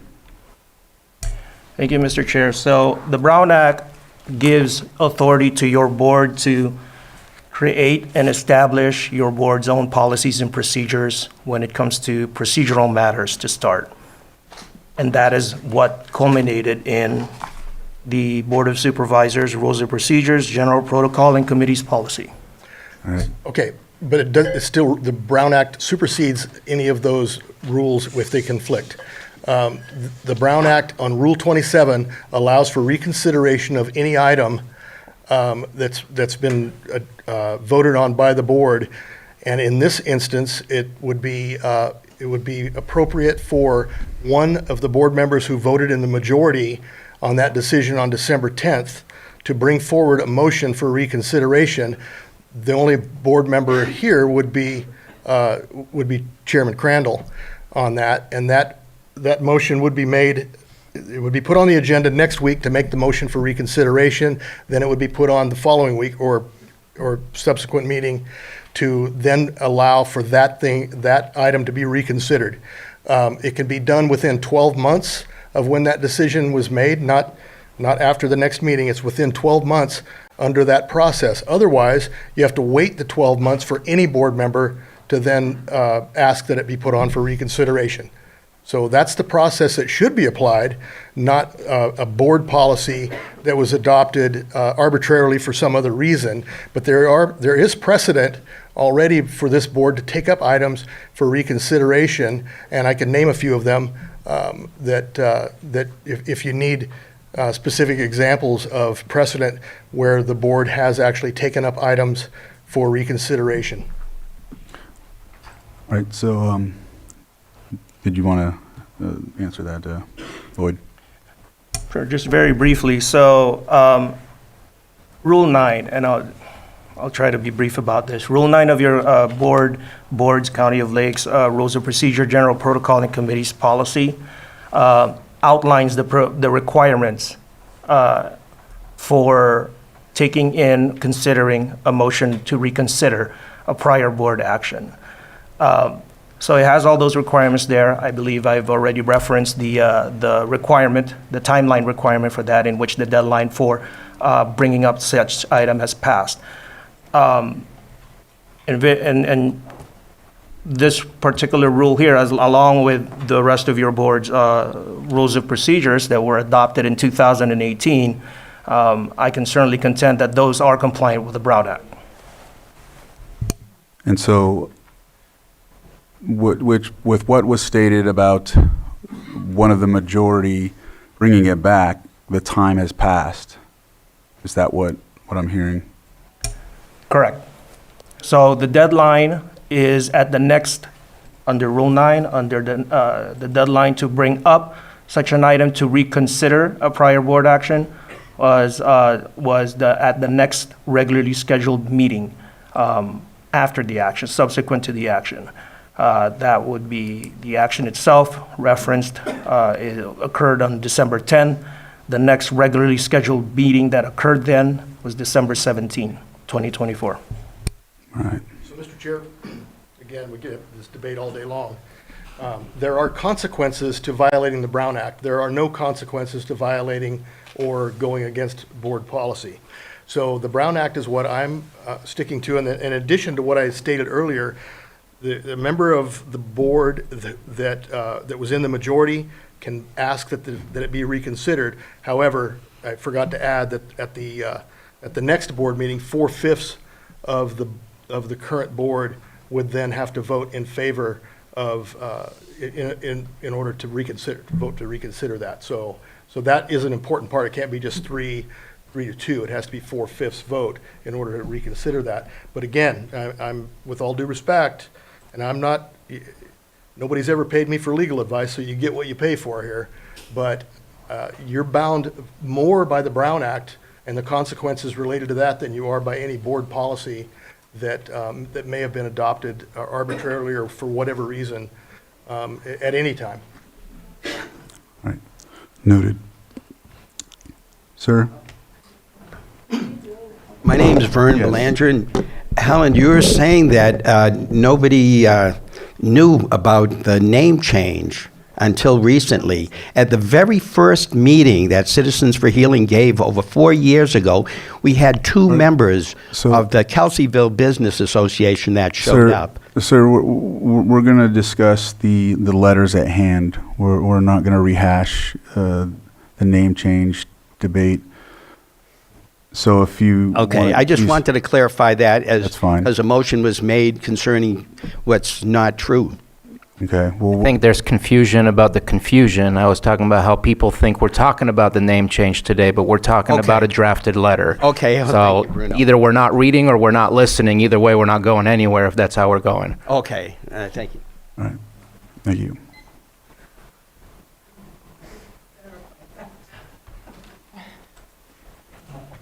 There really is no confusion. My name's Rachel White of Kelseyville. I spoke with Jessica last week. They gave me this excuse. I never asked for the vote on Measure U to be revisited. I asked to bring this back to the board for a discussion because of all the reasons that the original application should have been rejected based on the existing policies. And your letter also includes false information. They do have a procedure for accepting other names. No other names are accepted because we don't want to change our name, period. And we now know that at the federal level, it's not going to change. So your letter speaks loud and clear. You do not care about Kelseyville. You don't care about our reputation. You don't care about what's happened to us over the years. You don't care about the businesses. You do not care about the brand. Kelseyville's burning, and you are fanning the flames. This is a disgrace, and it should embarrass you. And your lack of leadership throughout this process is completely unacceptable. If you don't want to stand up for Kelseyville, then get out of the way. Our name is not changing, and we want to move on. This letter is another step in the wrong direction, and if you can't figure out where we're going, we need new leadership.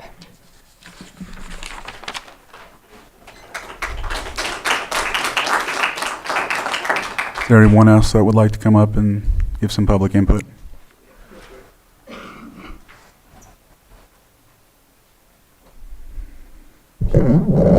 Mark Borgasani, Kelseyville. I'm not sure why we have to, I mean, the county, be the ones to direct the BGN and Kagan to rewrite their policies or to even call them out. And the policies that they have don't support the name change and the application that was sent in. As Supervisor Owen stated, there was no, they'll say there was public, there wasn't. There was nobody that reached out and talked to the KBA about name change. They bopped their heads into businesses and, you know, they'll tell you that they checked around, but they didn't. So why are we responsible if the BGN's policies don't support this? Canocti is not an acceptable name for Kelseyville. There was no input for that. It should just die. The application should just die at the BGN level because of lack of clarity or whatever. I mean, one could say that the lack of clarity at the BGN would be a way for this board to not support changing the name. We don't want it changed because your policies and procedures don't support it. You know, I think we're going to find that, you know, it's not going to get much better there. I think Kagan is just functional. I think you'll find that.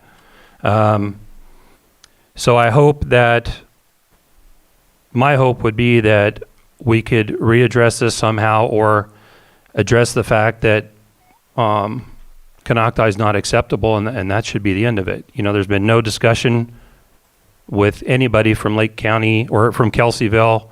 There was no discussions, you know, from the tribes early on. This wasn't the tribes, it was Citizens for Healing threw this thing out there, and the tribes picked it up and ran with it. But I think we could have done more to talk about maybe geographic features instead of, they don't have any guidelines for this because nobody's done this. You know, change the name of a town of 10,000 people, changing our name. They haven't done it, you know. So I really hope we can get something done here. You know, the letter, you know, I get why you're doing it, but I don't know if it's going to help anything up there. It might. Anyway, thank you for your time. Thank you. I guess you'll just have to take my off-topic proposal for the letters. Pack of lies. Can you state your name for the record, please? Alan Fletcher, sorry I said earlier, Alan Fletcher, Citizens for Healing, Lucerne resident. At our very first, I wasn't on board, but Lorna can speak to it. At our first or second meeting, the cultural director of LM, the late Thomas Leon, came and talked to us right from the start. Not a random native off the street. So Alan, is this referring to the letters? I am referring to the attacks that were just made and responding to attacks made by those people, which are lies. And I am preparing a response for the Kagan meeting on February 28th, which will itemize every step of the way, who we spoke to, when we spoke to them, what they told us, and a whole bunch of other stuff. Their history is bunk. They accuse us of using inflammatory language, and they call us a mob and this, that, and the other. I will submit that to Kagan and copy you. Thank you. And if you want to call back and talk about my procedures that I propose for the letter, you can call me back if you wish. Thank you. Thank you. We have the letters right here, or the comments. Right. Anyone else would like to come up and speak about this item? Anybody on Zoom?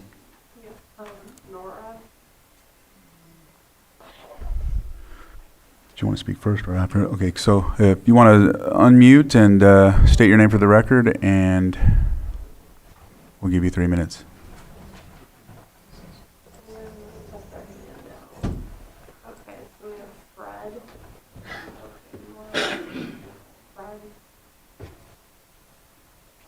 Hello, this is Fred Briones.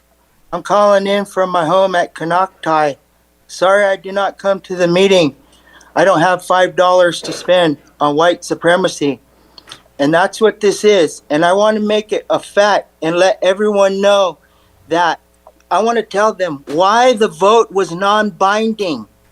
Because if it was binding, Fred. it would lead into one of the biggest civil rights lawsuits ever. Fred, we're discussing the letter. And I know I got 3 minutes here, and these people now need to realize that times are changing, and it's changing out of their favor. It's for the indigenous people and people of color that we are the original homeowners of this land, and they're going to have to understand that whole educational piece now, that this is our home, and if they don't like it, they could leave. This is Indian land. Fred, And realize where they're at. let's Thank please you. stick to the letter. I understand, and I think we've hashed this out before. Let's Support the name change. Leave it to Konocti. this isn't this item, Fred, is not about that. It's about the recommendations to the Board of Geographical Names and Kagan for policies.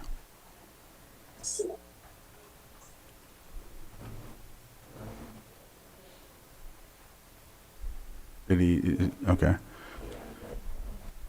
Is there? All right. I'll just in case someone else wants to speak. If not, I'll close public input. Bring it back to the board. Supervisor Sabatier. Thank you.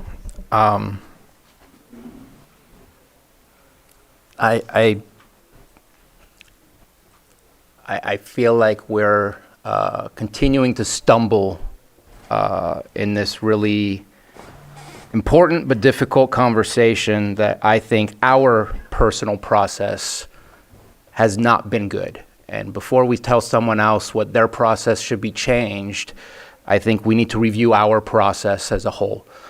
Not that I even want to have that conversation either, but before we point a finger at someone else, we should be pointing it at ourselves. Some people left this room on December 10th feeling like they got slapped in the face, and I can't speak for individuals, but saying the process is flawed is also a slap in the face of the 30% who voted to change the name and got that name changed. The process worked for the 30%. So I just feel like we just are making wrong decisions on how to process through these difficult matters, and that we need to look internally before we reach out externally. And so I don't think we should be sending a letter today. And I don't think that we should. I'm going to make a request. I think there's been a lot of staff time spent on this difficult subject. But I would like to ask for staff not to spend time on this. If a board member wants to bring something, they can do that on their own. But we have staff that are spending hours of time in meetings, in drafting letters, in drafting memos, and we have that capability to do that ourselves.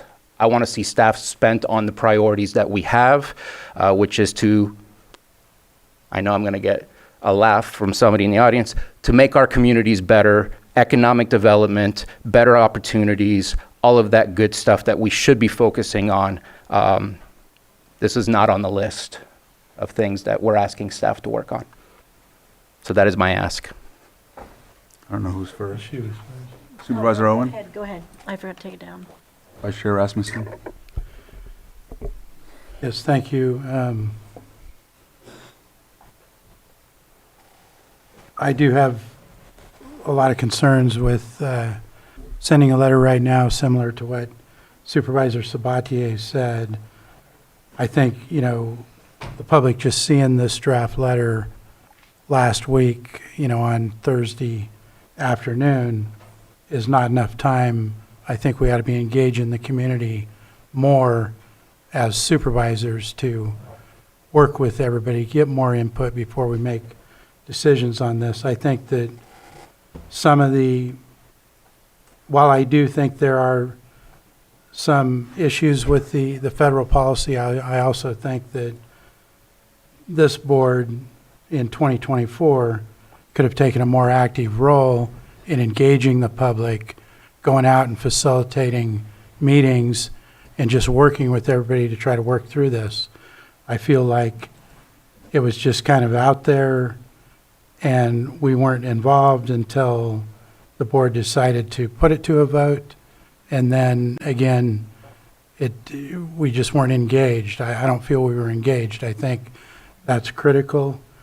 You know, I do think some of the federal policies are clear. What was clear to me is that, and this is, you know, why my previous comment is that the Board of Names policy said that while they do accept public feedback, they don't rely on that as the primary source of their information. As I recall reading, they rely on the local governing body to figure out the best way to seek public input. That was my understanding of it. And, you know, the board did come up with a way to do that.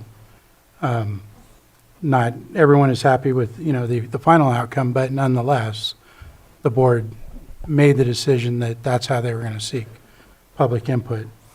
So I think, you know, there's more involvement we can have. I think if we're going to send a letter, it needs more discussion in the public, more feedback from the public.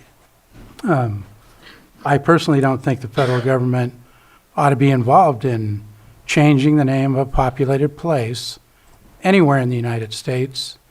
I don't see that as their job. They're not here. They're not part of this community or any other. The reason that they were created, in my opinion, was to regulate names of geographic places, primarily on federal land. We have vast tracts of federal land. We're talking about geographic features. That's really what their mission ought to be. You know, if we were going to send any letters, I don't think they ought to be involved in any of these decisions. I think it needs to be resolved within a local community with engagement of all stakeholders on all sides, try to work through it. So those are my comments at this time. Supervisor Owen? Yeah, I might add that the public comment or the public input was brought to us on a ballot. It was brought to the community, the entire Lake County, and it was the Board of Supervisors that asked to have that done. If that was to be ignored, it shouldn't have been put on the ballot in the first place.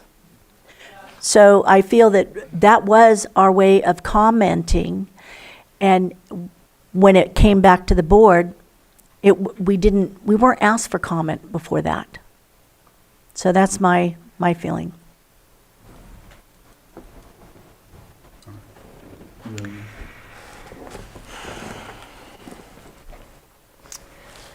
Yeah, and this has been really hard. This has been really hard for everyone. This hasn't been done before, as Mark mentions. You know, it's been really frustrating to get the engagement that was really needed. And in the beginning, the California committee, the Kagan, told Supervisor Sabatier and I that they were assigning staff, that they were going to come out and do that engagement. They were going to do listening sessions. They were going to explain the process thoroughly. They were going to do all of these things. And then we had, you know, a lot of questions to the BGN and the Kagan that we were not getting answers to. And we kept asking and pushing, and it finally became really clear that they were not going to show up and do those things that they said they were going to do, that we had asked them to do, that we needed them to do. And that's when I realized that was not going to happen. That's when I decided to bring the vote to the board so that we could really find out how the community felt about this. Because this whole time I've been really frustrated that the community wasn't more involved and there weren't more ways to participate.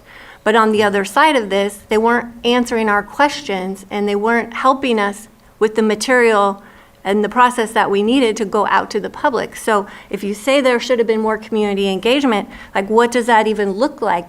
Because I can't answer everybody's questions. It's a federal process and it's a state process. So that's been really frustrating. So then we did the vote. We heard very clearly what the people wanted. And then the board voted a different direction. And here we are today. I did ask for that to be reconsidered, and I was told by county council it is not possible because of Rule 9.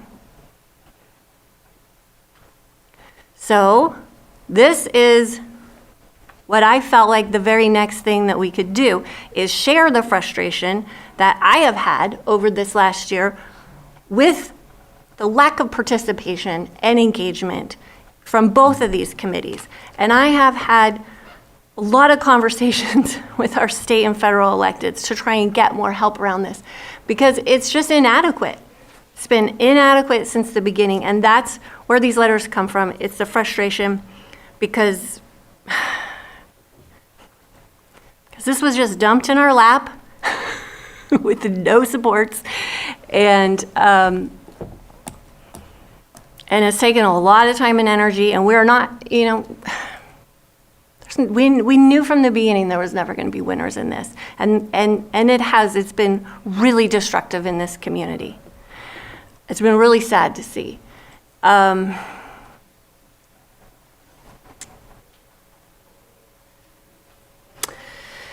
So here we are. This executive order pretty much says the name is not going to change. The Trump administration is taking this direction.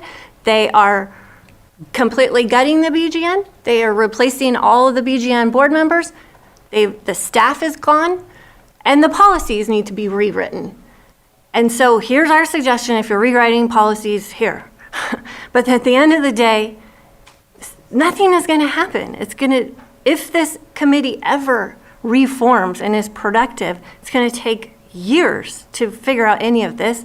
And this file is never going to even get opened. So I don't really want to put any more time and resources into this because it's been a year. We're all really tired. Can I speak? Sure. Yes. A brief second. Back when I was campaigning, I don't know if I said this up here before, but I was invited to the very first ever Native American forum at Robinson. And it was really cool. I went, but the night before I did a lot of research, and the day before. So, because I knew this was going to be one of the questions. And I ended up finding a couple of different things. One of the things that I found out was that back in the 30s and 40s, they were calling, some of the trappers coming through the area were calling Kelsey Creek, Kelsey Creek. And that was before Andrew Kelsey came to this area. So I found that interesting. And actually, I've tried to find it again, and the only one I found, which I do have it here, was George Kelsey that that they believed was named, that the Kelsey Creek was named after. But so there was more than one Kelsey family in the area. So that was one of the things that I found was interesting. Secondly, I got really excited as I've talked to, I know some people about instead of upsetting and changing what's going on and going through all of this, couldn't we put together a culture center? And I think that would be phenomenal. And amazingly enough, on the December 10th, Mr. Rob Brown had brought up the same thing. He was right in front of me and had said it. It was like he read my mind. But I'm sure he came up with it just as independently as I did. And I brought that to the natives at that time because your story's not being told. It's not really out there. When I travel, I've been to a number of these monuments and Crazy Horse and such. And it's something to be revered. And I think we're missing the boat on this. I think we can make something positive out of this. And I would absolutely love to see a Native Culture Center here where you're telling your story not just back 100, 150 years, but thousands of years for that matter. And it could be interactive. And the kids can learn from that and not and on all walks of life, your story could be told. So that was something, and I've actually spoke with EJ about that, and I told him that's something I would absolutely love to work on. And a memorial. We could do a memorial. And so thank you for stating that. I just got a question, and it's regarding this item, so about moving on. I don't know how. So there's a hand up in Zoom. So I'll allow one more, and then I'll allow the Zoom too. So I'll open public input one more. So if you want to come up. So I'm going to stick with this item. I still, I'm not convinced that my request can be denied the way it was. But the concern I have is that no action is going to be taken, which probably shouldn't. The thing that should have happened because of all the things that Jessica's talking about, that the last letter that they still have should say, don't stop with it, just don't do anything with it until we've had a chance to review everything. But what I've heard, and this, as the discussion goes in this from Jessica, is it's the BGN's fault. It's Trump's fault. It's Kagan's fault. It's the board members that voted against the will of the vote. It's their fault. It's county council's fault because they gave me Rule 9. No accountability or admission that maybe there's a few things that you could have done way before this happened that would have kept all this from happening to get where we are right now. That's the one thing that's lacking, is your admission that you should hold yourself accountable.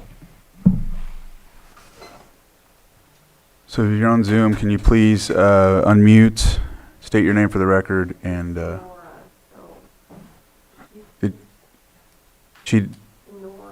Nora? You can unmute.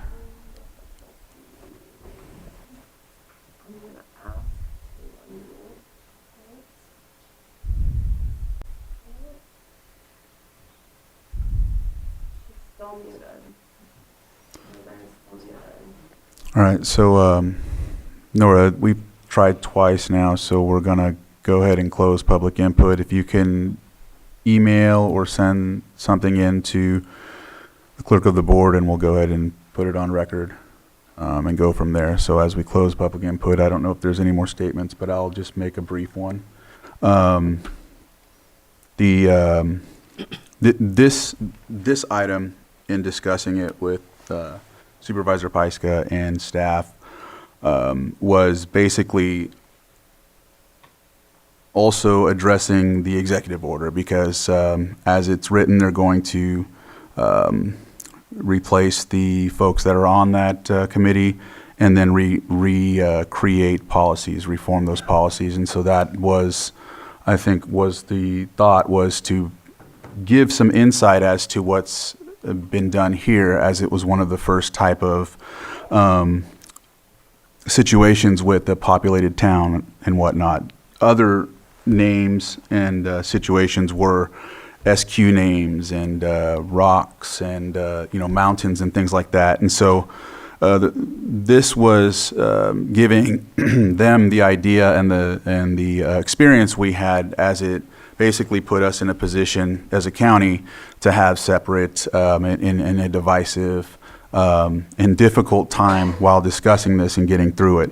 And so for me, I wanted to make sure we, in essence, paid it forward so no one else had to go through this again. Because in my mind, I think we all know the way that I voted. However, knowing how this goes now, it more than likely isn't going to happen with the diminishing of the department. So with that whole situation, after all of what we went through, is a moot point. So for me, that's what this letter was to me, was to give them some insight and say, hey, to ensure another community doesn't get broken apart by this type of vote or whatever the case may be, discussion, here is some insight, and we would like to pay that forward. And in knowing too that we're not really even going to have this progress. So that was my mindset with discussing this. Also, it was never a vote to change it. And I think one of the first statements I ever made when it comes to that was,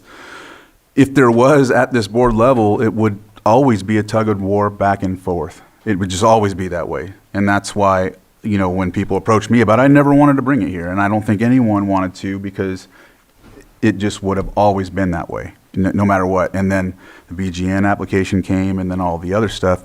So even when I was approached about it by different groups, it was the same. It was like, look, do something else, because it's just going to keep going back and forth one time or another. And so with all of that, that was my goal, was to give some insight to crafting the policies and whatnot, and going from there.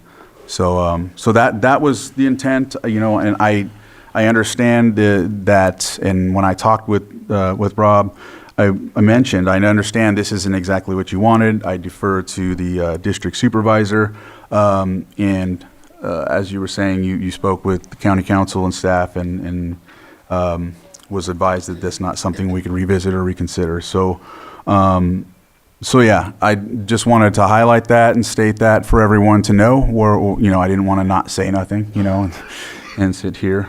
So, yeah, that's what I'll state, and I don't know where we'll go from here, but yeah, if there's not any other comments.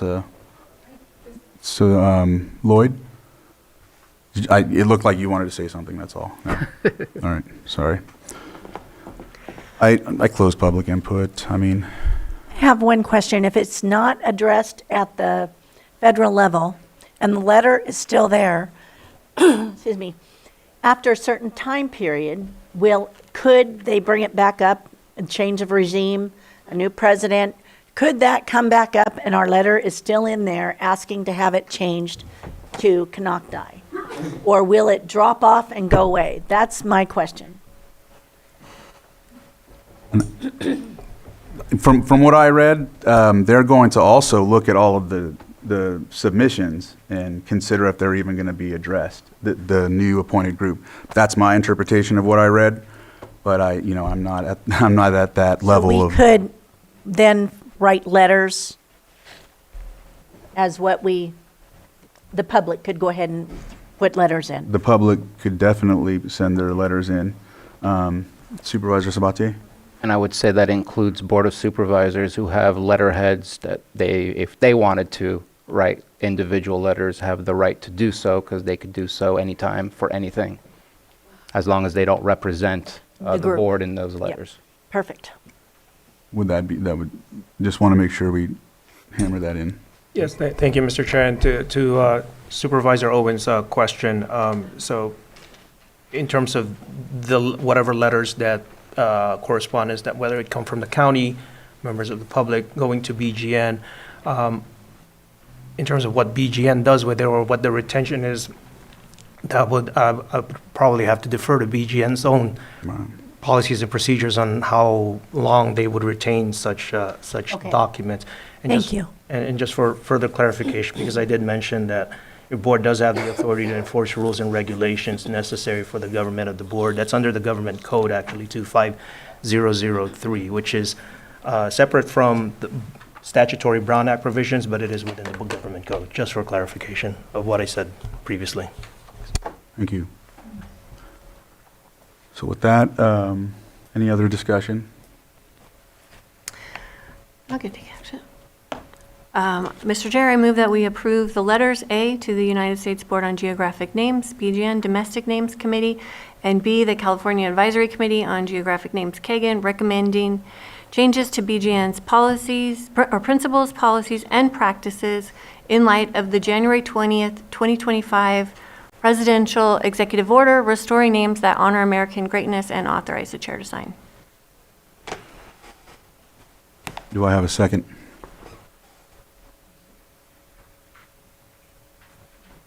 Okay. And the motion dies. So with that, we'll go ahead and close this item with no action taken from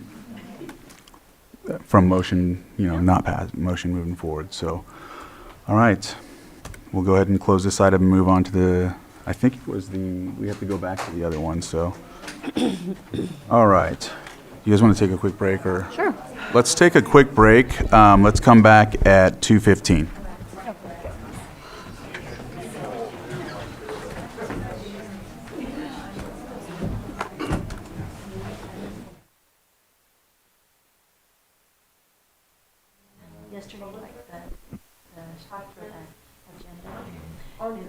All right, we're going to open back up. So Supervisor Owen, we're going to go ahead and move forward here. That's all right. All right. So we had a 9:05 earlier, but we moved it to this time frame, and we're going to go ahead and go back to 6.3, presentation of proclamation designating the month of February 2025 Black History Month and celebrating Dr. Martin Luther King Jr.'s birthday. And Supervisor Sabatier is going to conduct this proclamation. And I'm joined with Rick Mayo, the president of the NAACP chapter here in Lake County. Proclamation designating the month of February 2025 Black History Month and celebrating Martin Luther King Jr.'s birthday.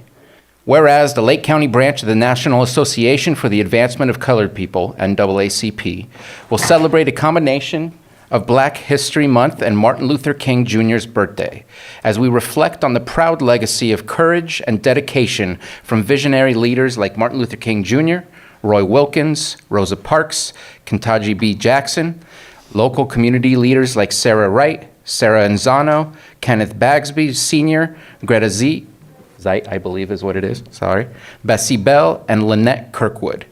And whereas the NAACP has been at the forefront of efforts to protect our democracy from assault, voting rights of people of color, refusal to enforce the Americans with Disabilities Act, LGBTQ discrimination, a women's right to choose, workplace prejudice and hostility, voter suppression, gerrymandering, and urging the passing of the John Lewis Voters' Right Advancement Act, which will ensure the protection of civil and voting rights under the United States Constitution.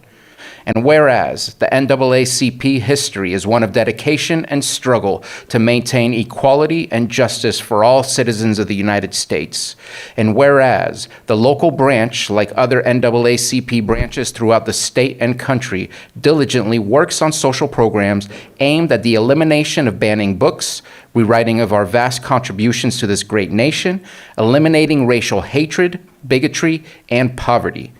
And whereas the Lake County branch of the NAACP is led by Rick Mayo, president and 1982 founder of the Lake County branch. Now therefore be it proclaimed, the Board of Supervisors of the County of Lake does hereby designate February 2025 Black History Month and a celebration of Martin Luther King Jr.'s birthday. And the Lake County branch of the National Association for the Advancement of Colored People is commended on the vital role it has played in improving the quality of life in our local community. Further, on this occasion, we extend the branch our best wishes and continued success, passed and adopted this 4th day of February 2025, and signed by our board chair, E.J. Crandall.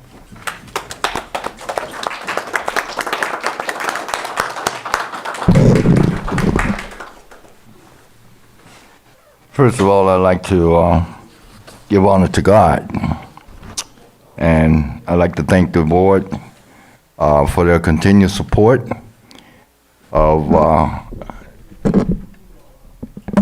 and dedication to the community and the African American community and the people of color in Lake County, as you have continued to do for many, many years.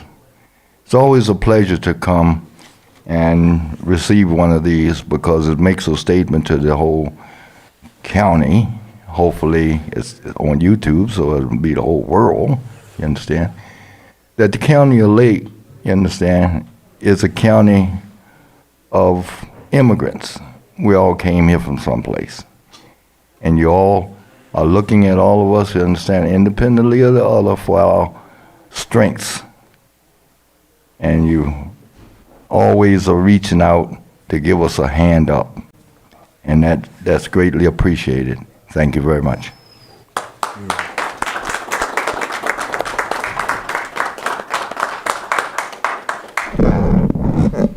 I want to say a little something and pass it on to, and Rick, we're going to take pictures, so don't go too far. and then pass it on to board members in case they want to make comments. In the late 1800s and the early 1900s, there are two individuals, one that's very much related to the NAACP, and in my heart of hearts are some of the most important people in the United States history.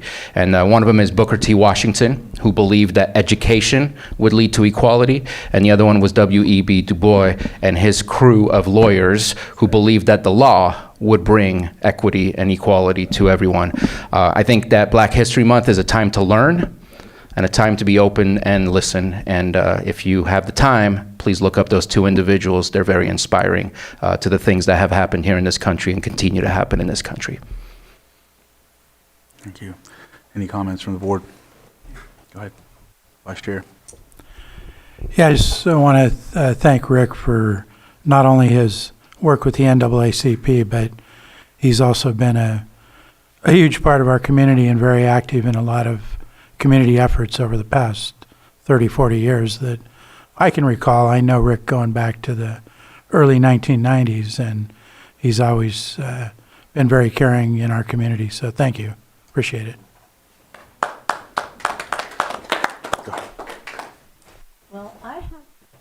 I haven't known Rick that long, but I met him during campaigning this last year, and he has just welcomed me in and let me take part and welcomed me in to do part of a toy drive from the veterans. And we've had a really good time. And thank you, Rick, for accepting me into your life. Thank you. Do you have anything? No? So I'll go ahead. All right.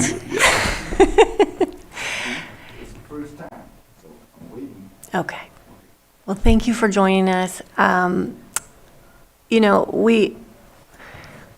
Bringing this forward is a promise to ourselves and a show of public support, how deeply we care about the diversity in our community and our commitment to our constituents. So I always appreciate seeing you. Thank you for coming in again, and thank you for being here to accept this for us. So thank you, Rick, for coming, and Supervisor Spatier, thank you for reading the proclamation. Yes. I'm really happy that we're conducting this proclamation. I have family and friends that, and I hate to be the one to say this, but that are worried right now with the national events happening. And I won't belabor that, but I just know that I have family members that are upset. They're hurt, whether they're hurt or angry, that their grandparents, parents have put in a lot of time and effort to march, to fight for equal rights, and feel as if the stroke of a pen has taken all of that arduous work away. And so I'm glad we're moving forward here to recognize that. And it pains me as a veteran to know that people feel that way still. So I have to say it. And so, but again, Rick, thank you for representing NAACP and continuing that as well, and for coming and being a part of this proclamation. Thank you. Mm-hmm.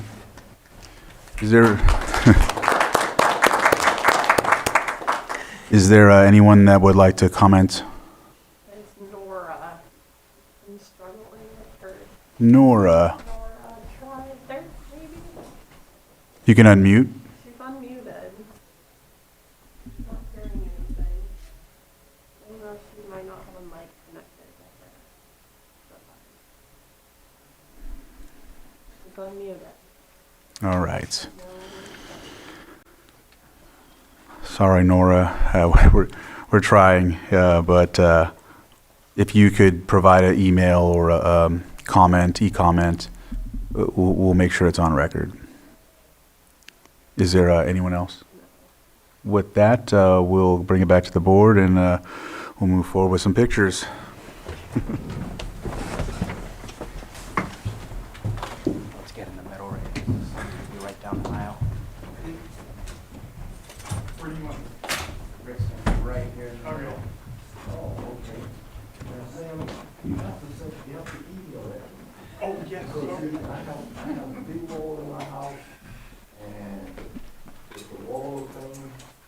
Everybody balancing it in my life helps me along the way. Closer. Closer.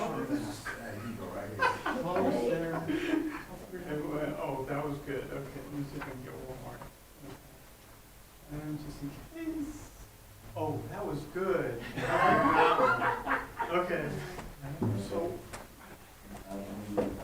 Okay, thank you so much. Thanks for coming on the last minute. At least you were doing fun things. It was fun. Till it wasn't. It wasn't.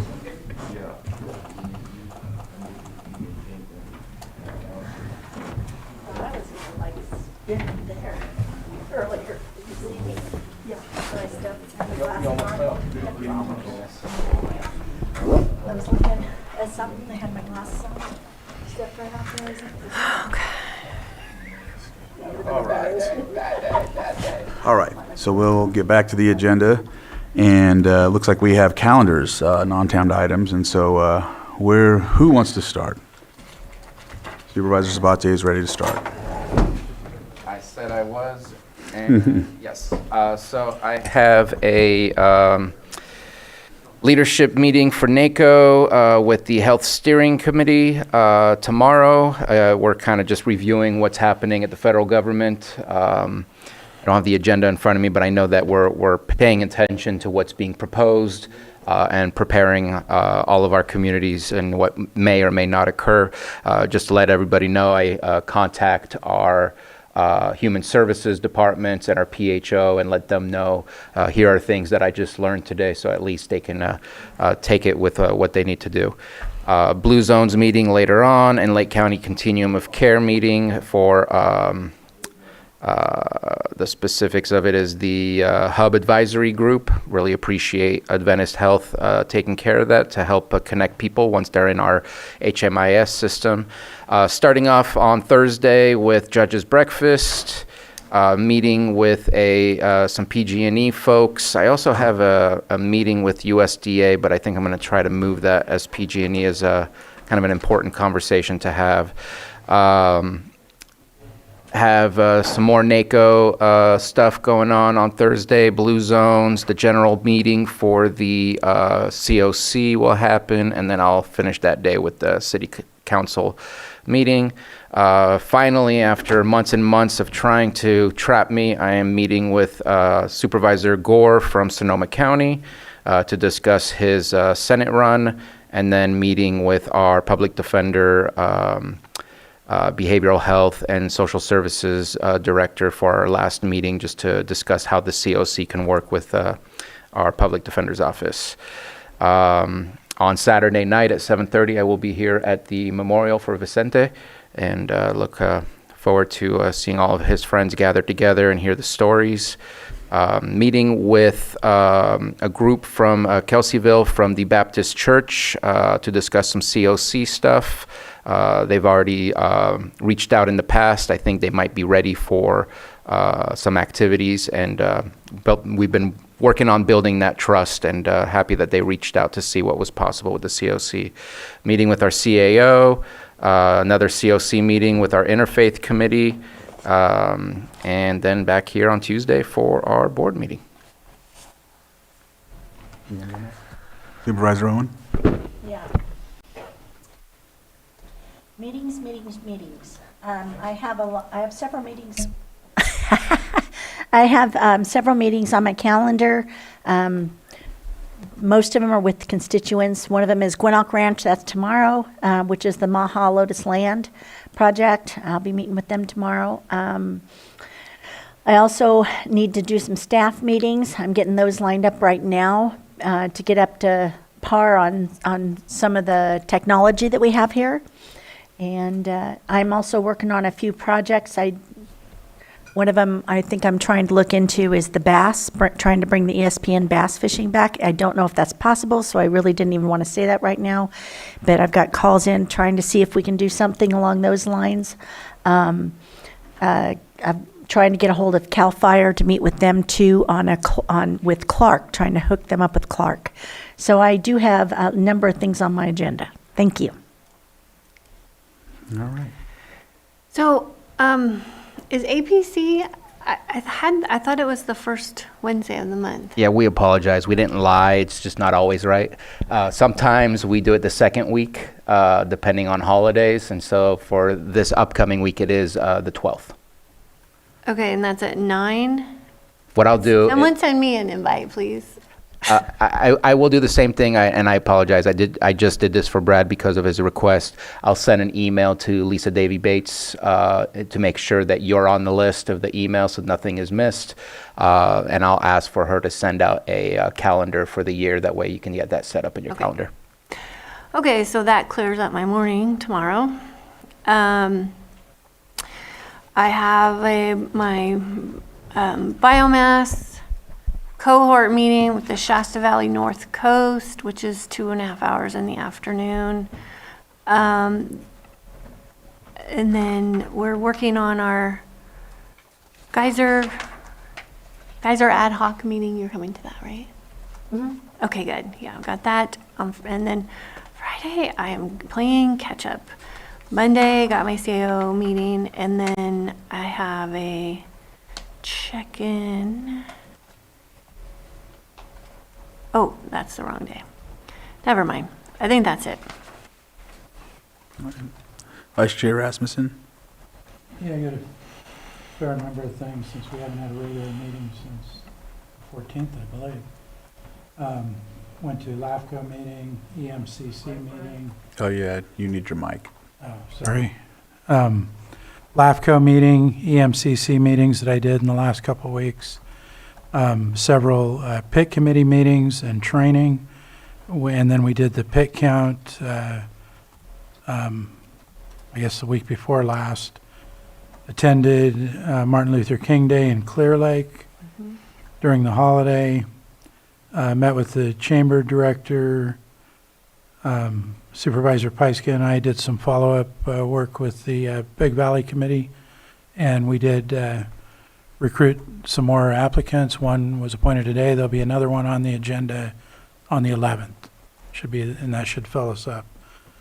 I did my tour and meeting with the librarian, First Five Commission meeting, Scotts Valley Community meeting, which I'll announce they did vote to start broadcasting and recording their meetings, which they had been the only MAC that weren't up until now. So that's going to be available online in the future, starting in March. I met with both staff from both hospitals recently on community things they have going on in my district. I will be at the memorial for Vicente as well on Saturday here in Lakeport. And I do intend to be at the COC meeting this week on Thursday. And that should wrap it up for now. Thank you. Does that leave me? All right.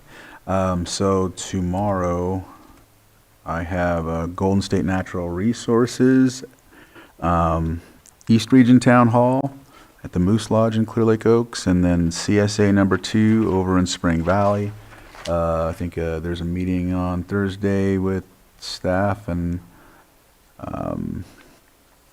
yeah, I think it's staff. And are you on that one, Supervisor Sabatier, for Which Thursday? I think it's like a discussion about the PG&E. Yeah. Okay. Yeah, that's the one I need to move something. All right. Saturday.